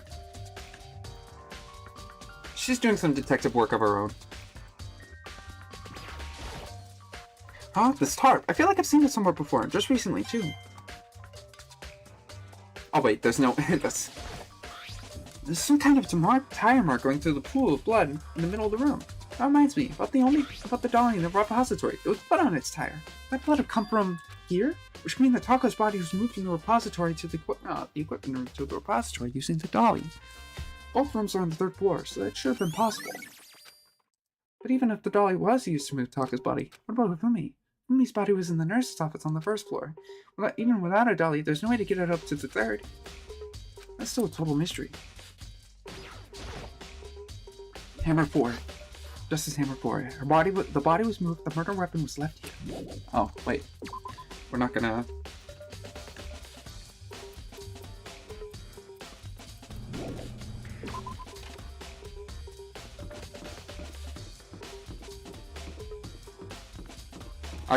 Are you happy that I showed you this game series, by the way? Because I feel like you've been enjoying it a lot.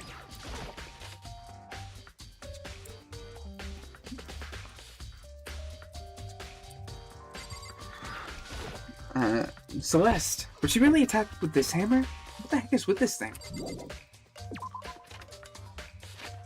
Hold on a minute. Give me a minute.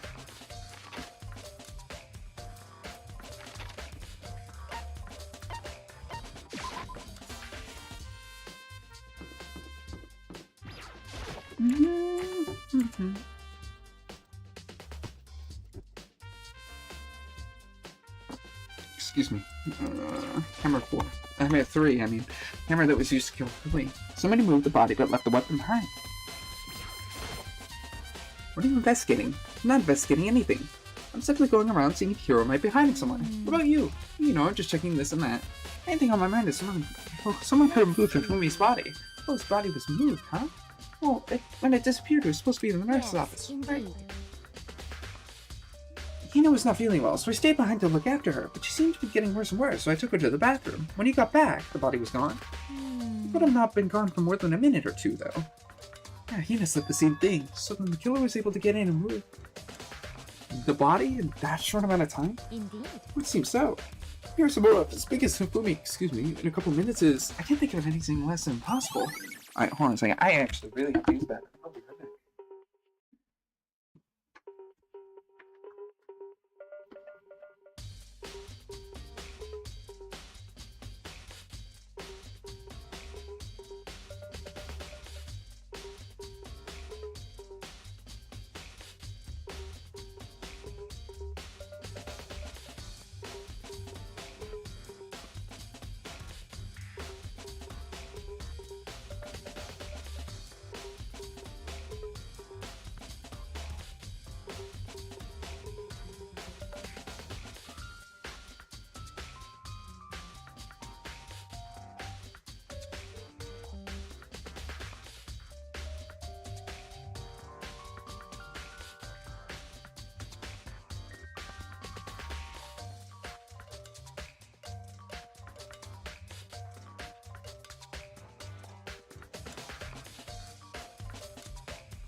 Okay, I'm back. Apologies. I really have to pee. Okay. Good ride. I'm glad. I feel like there's more for me to look at here. Refrigerator. I wonder if there's anything to drink inside. Totally parched. Just a quick peek. There's a bunch of blood packets in here. Blood transfusions. I guess doesn't help me though. I'm not a vampire.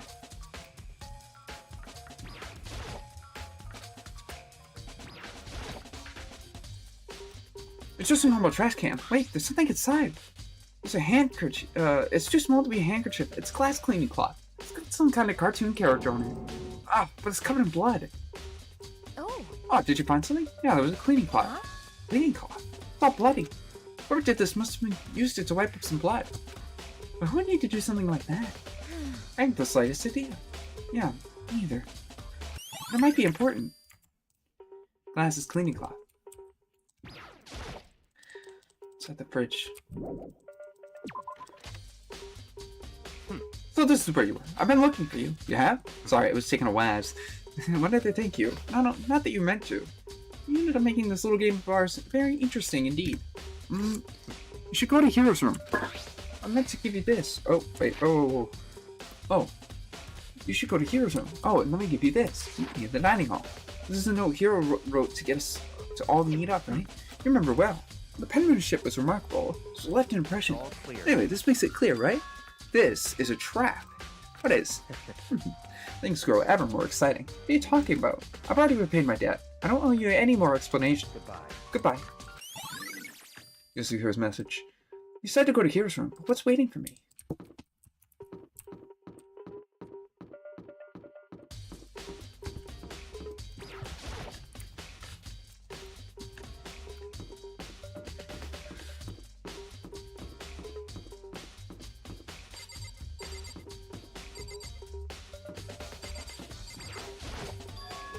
The door is unlocked? I guess I can go inside. Byakuya is set to go look. It might not be a great idea to go looking in someone else's room. Interesting. This is Hero's room. There's all kind of weird stuff. Where do you even get it all from? Most of all, he hasn't turned up. I mean, which means he can't really complain if I don't get his permission to search his room, right? I think there's something in the cardboard box. It's blueprints. And things made out of cardboard. Plaster? This is Robo Justice? It's in Hero's room. These blueprints. Something about them bothers me. Robo Justice blueprints. They don't look like his handwriting. His handwriting is too neat.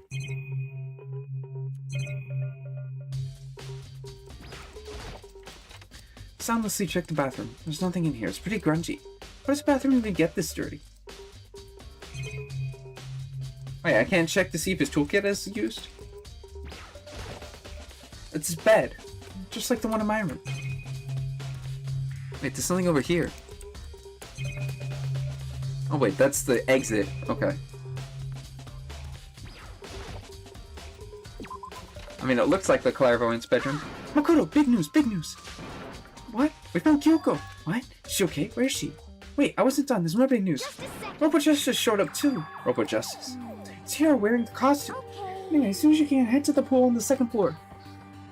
I think Hero and Kyoko would turn up at the same time. Anyway, I have to head to the pool. I ran off to the second floor as fast as I could.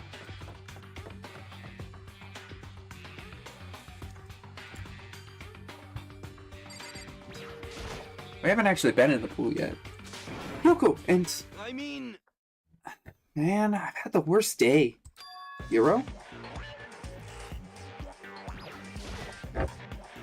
Hero? Yeah. Hey, Makoto.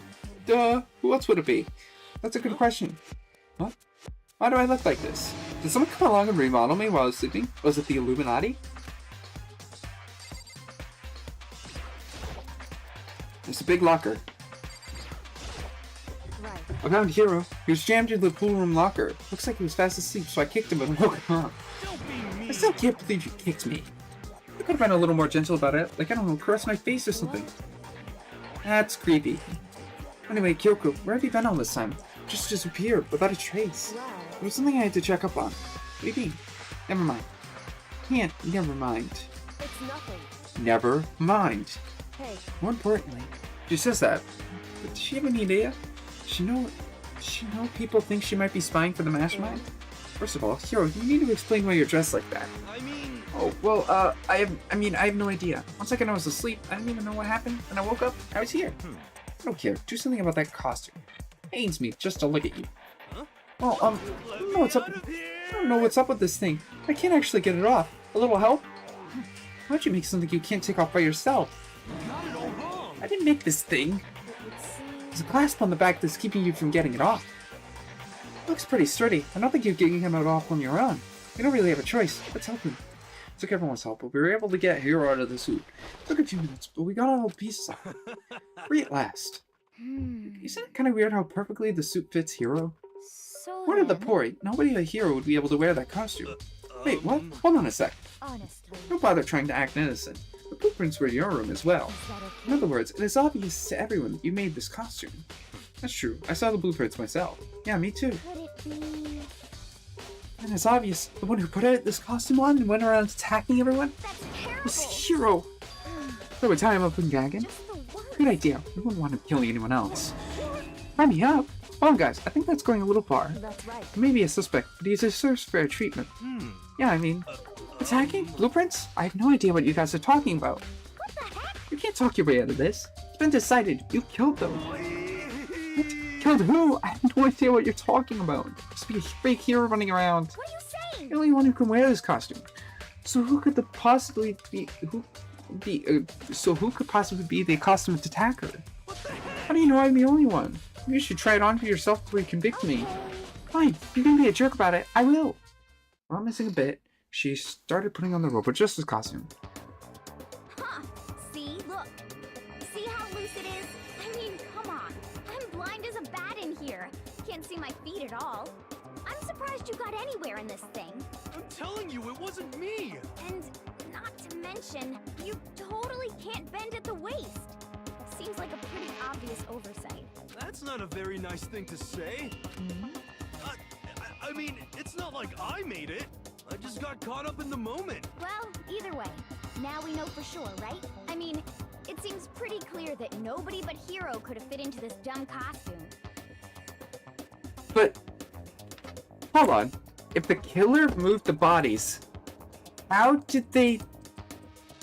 If the killer moved the bodies, how did Hero bend over? Well, give me a minute to think about that. I think I'll be right back.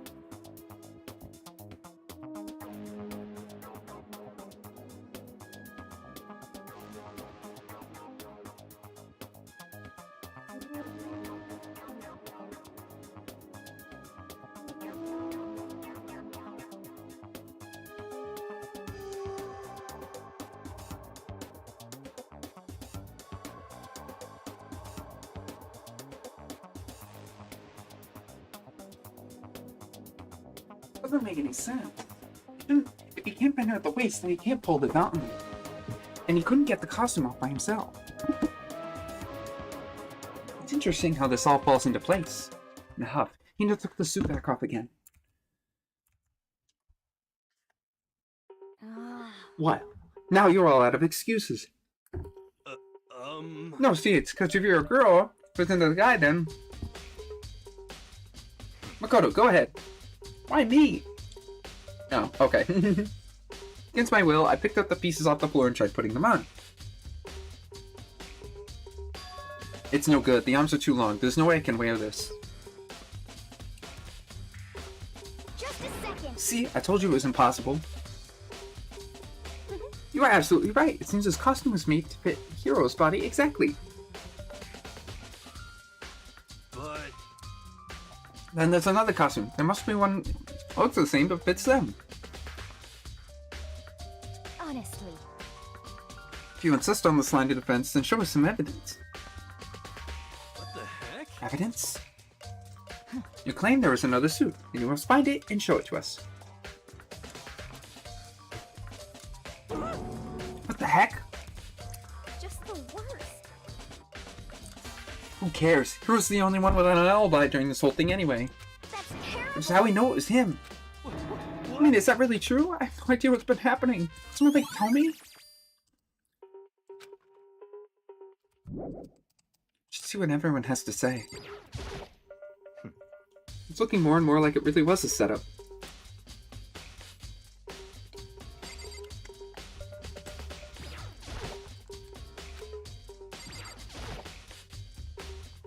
She looks like she's lost in thought. I don't think she's in the mood to talk. I better leave her alone.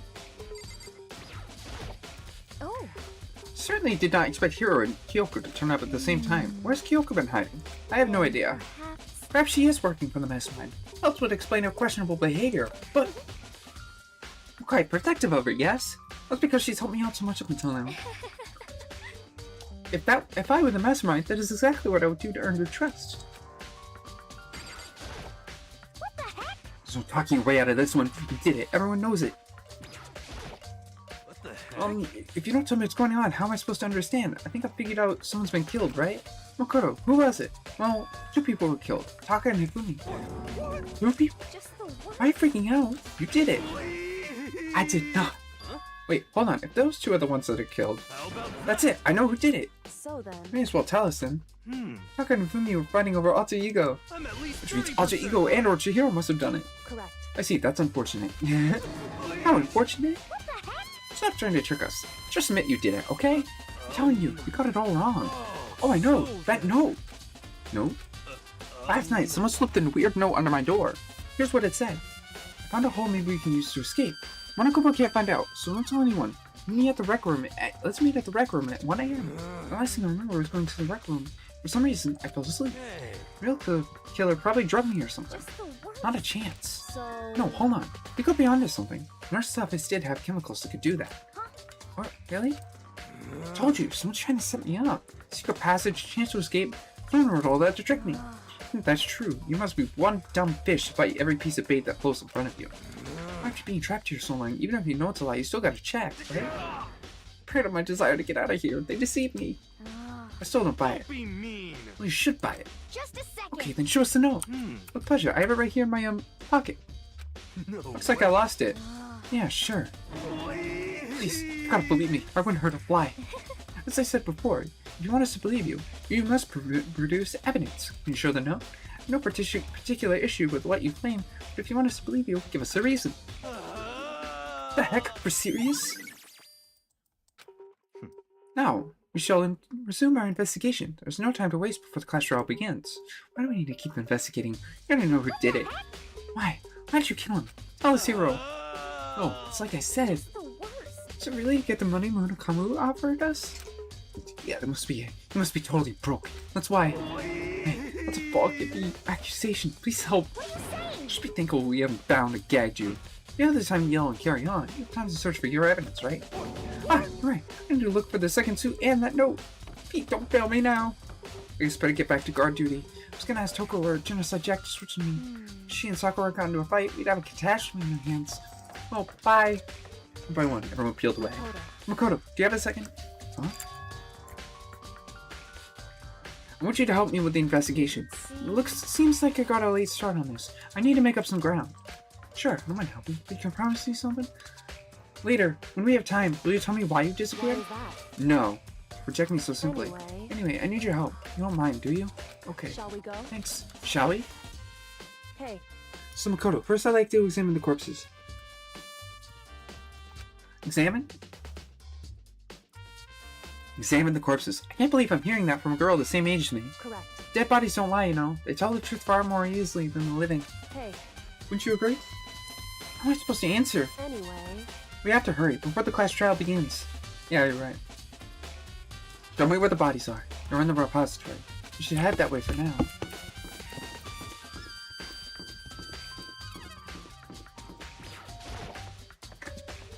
I promise, the ultimate cosplayer doesn't show up until V3.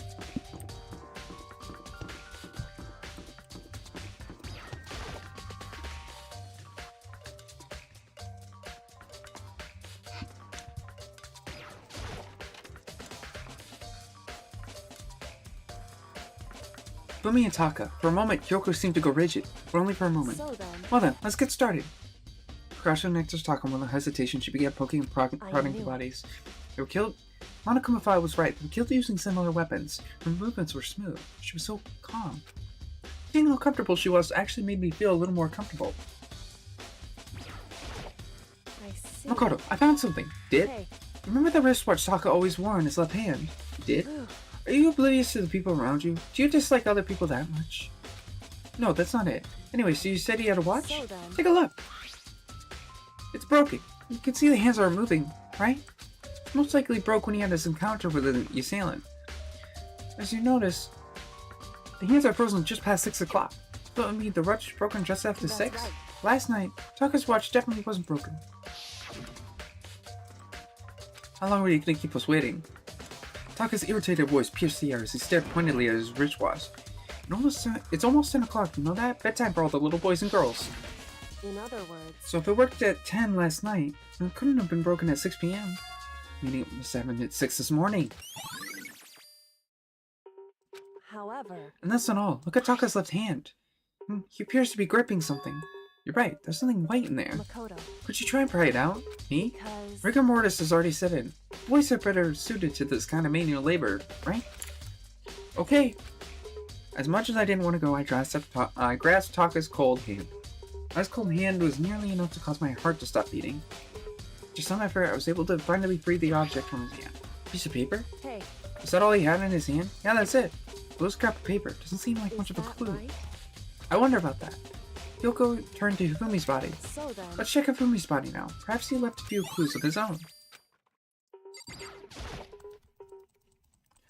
Biggest problem I have right now is how the killer was able to move his massive corpse from the nurse's office, where it's discovered, to the repository, all the way from the first to the third, all without anyone noticing. But just to see if that's possible. Further, it seems he died a blow to his head. He also got his glasses cleaned for some reason. Now they're spotless. So, did you find anything? I did. What did I expect it to be honest? Look at this. Bought a paper? Fumi had it hidden on him. Hidden? He stuffed it in his pants. So I assume he had it hidden that purpose. In his pants? Wait, so you... Why is that? It was just his pants. Not like his socks or something. I don't know what that means. Hey. Anyway, let's take a look at the paper. Go ahead. Makoto, open it up. When I think about what was stuffed down his pants, it's like, better be important for me, or I'll never forgive you for this. Nope. Found a hole we can use to escape. Monokuma can't find out, so don't tell anyone else for now. Let's meet in the equipment room at 6 a.m. So... That sounds very familiar. That's it. That's the same thing Hiro said.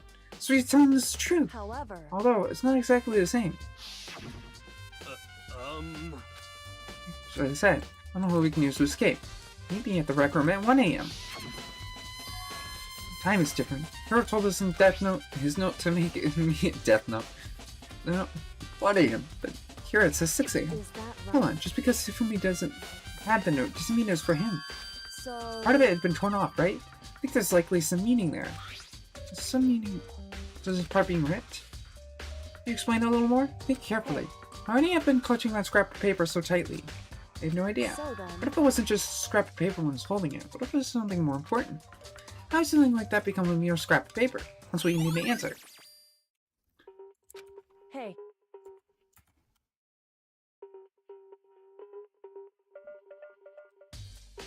While we're at it, I should tell you one other thing. The victims this time definitely had their e-handbooks on them. The handbooks have nothing to do with how the murders were carried out.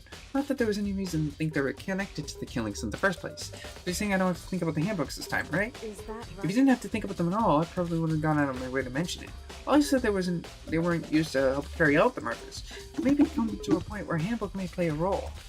Handbook may play a role? I don't think I understand. If Kyoko thinks it's important, I better keep it in mind. E-handbook has been added to the Truth Bullet section of e-handbook.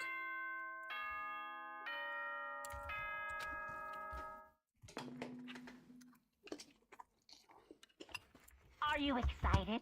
Are you pumped? It's time for the class trial to begin! Like the bright burst of fireworks, like the flash of a soul clashing with life and death. And so, with no further ado, everyone please meet at the usual spot.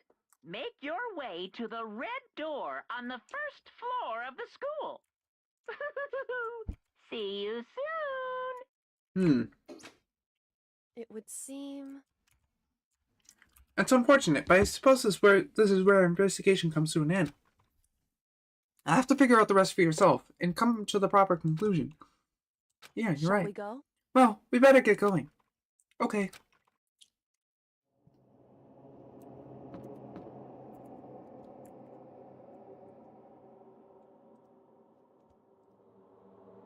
Yeah, no, we don't.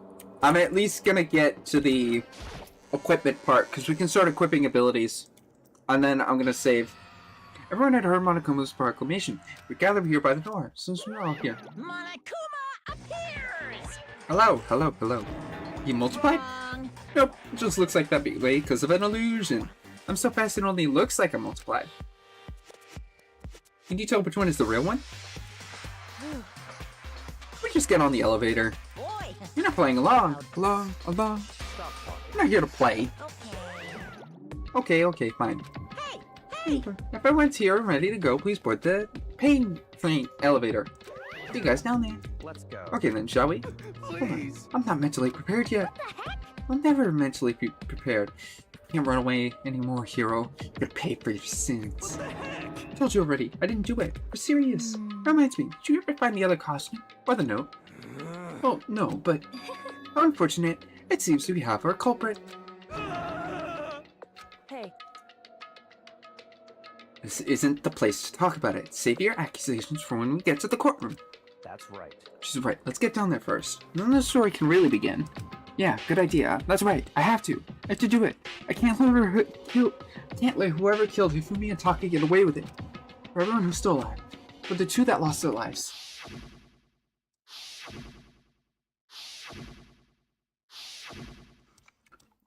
The one who killed Hifumi and Taka. The one who killed two of her friends. The killer is one of us.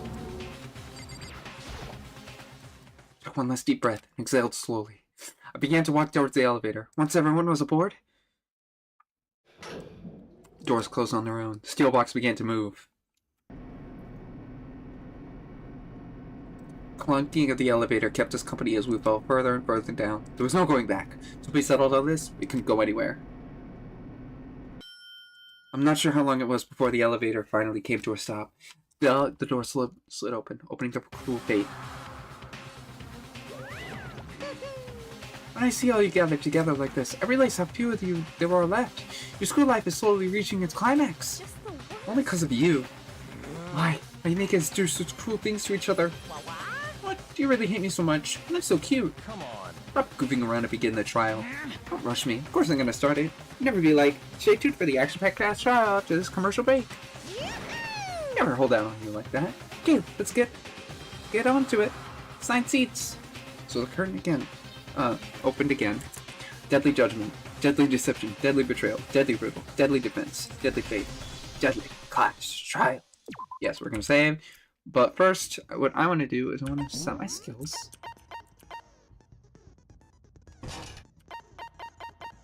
Is that it? I think that's it. Alright. Alright, we're gonna... No, we don't want to do that just yet. We're gonna save. Okay. We're gonna save. We're gonna stop. First the cats. We're gonna end with the cats. There we go. There we go.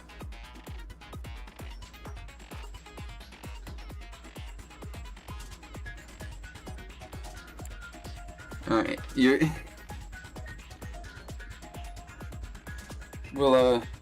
we'll finish chapter 3 tomorrow. And then we'll, hopefully, we'll find out the killer. What do you think it is before we start?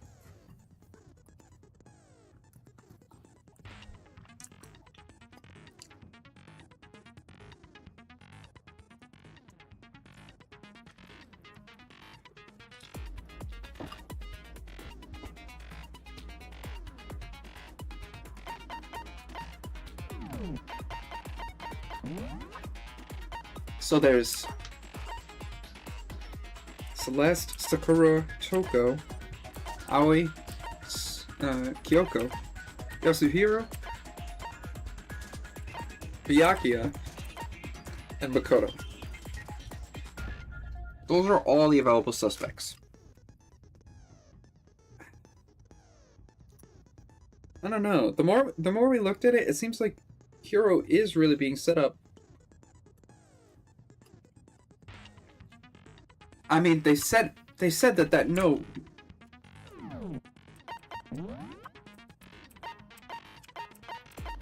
Plus, Robo Justice can't bend over. If it was Robo Justice, how did he drag Hifumi up the stairs in the Robo Justice costume? Not only that, how did he drag Hifumi up the stairs at all? That's weird. Why did Hifumi's glasses get cleaned?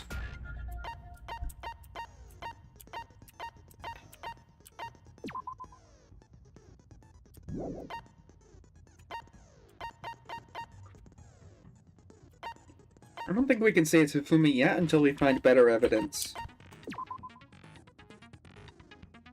Besides, that's his handwriting. That's the Robo Justice blueprints. So,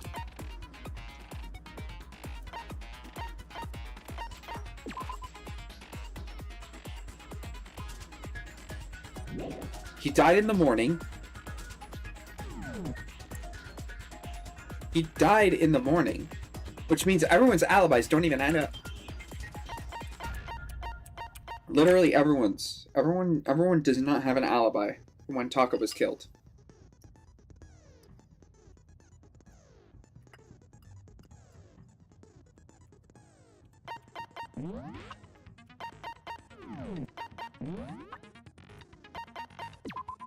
Harp.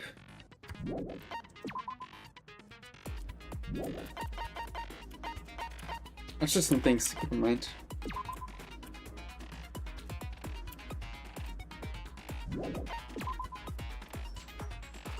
The question is, when did Hifumi die?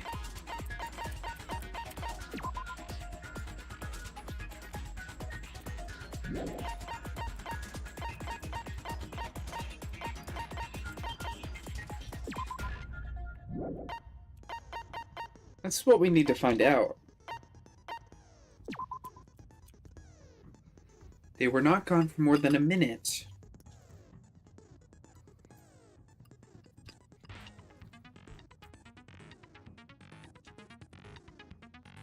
What, did the body just suddenly get up and walk away? Dead bodies don't do that. If he died in the nurse's office, then he couldn't have gotten up and walked away.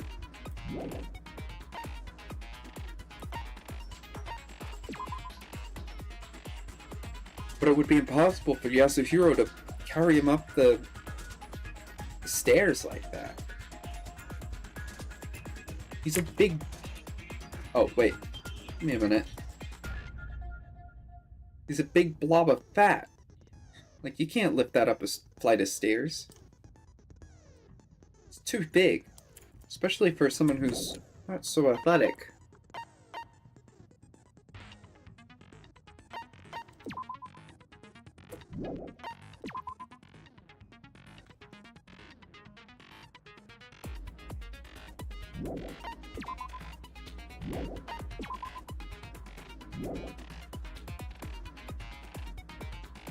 So the suspect list has opened up. Even Hifumi himself could have killed Taka. He's still alive. Everyone is a suspect.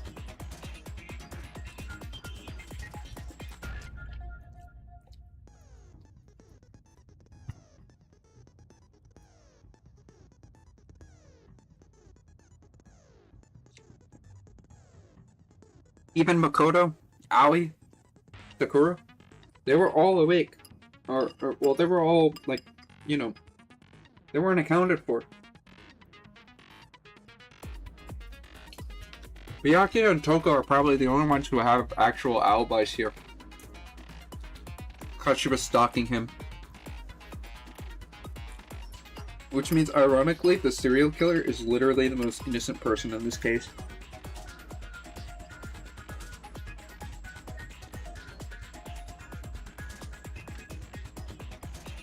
And the rich playboy.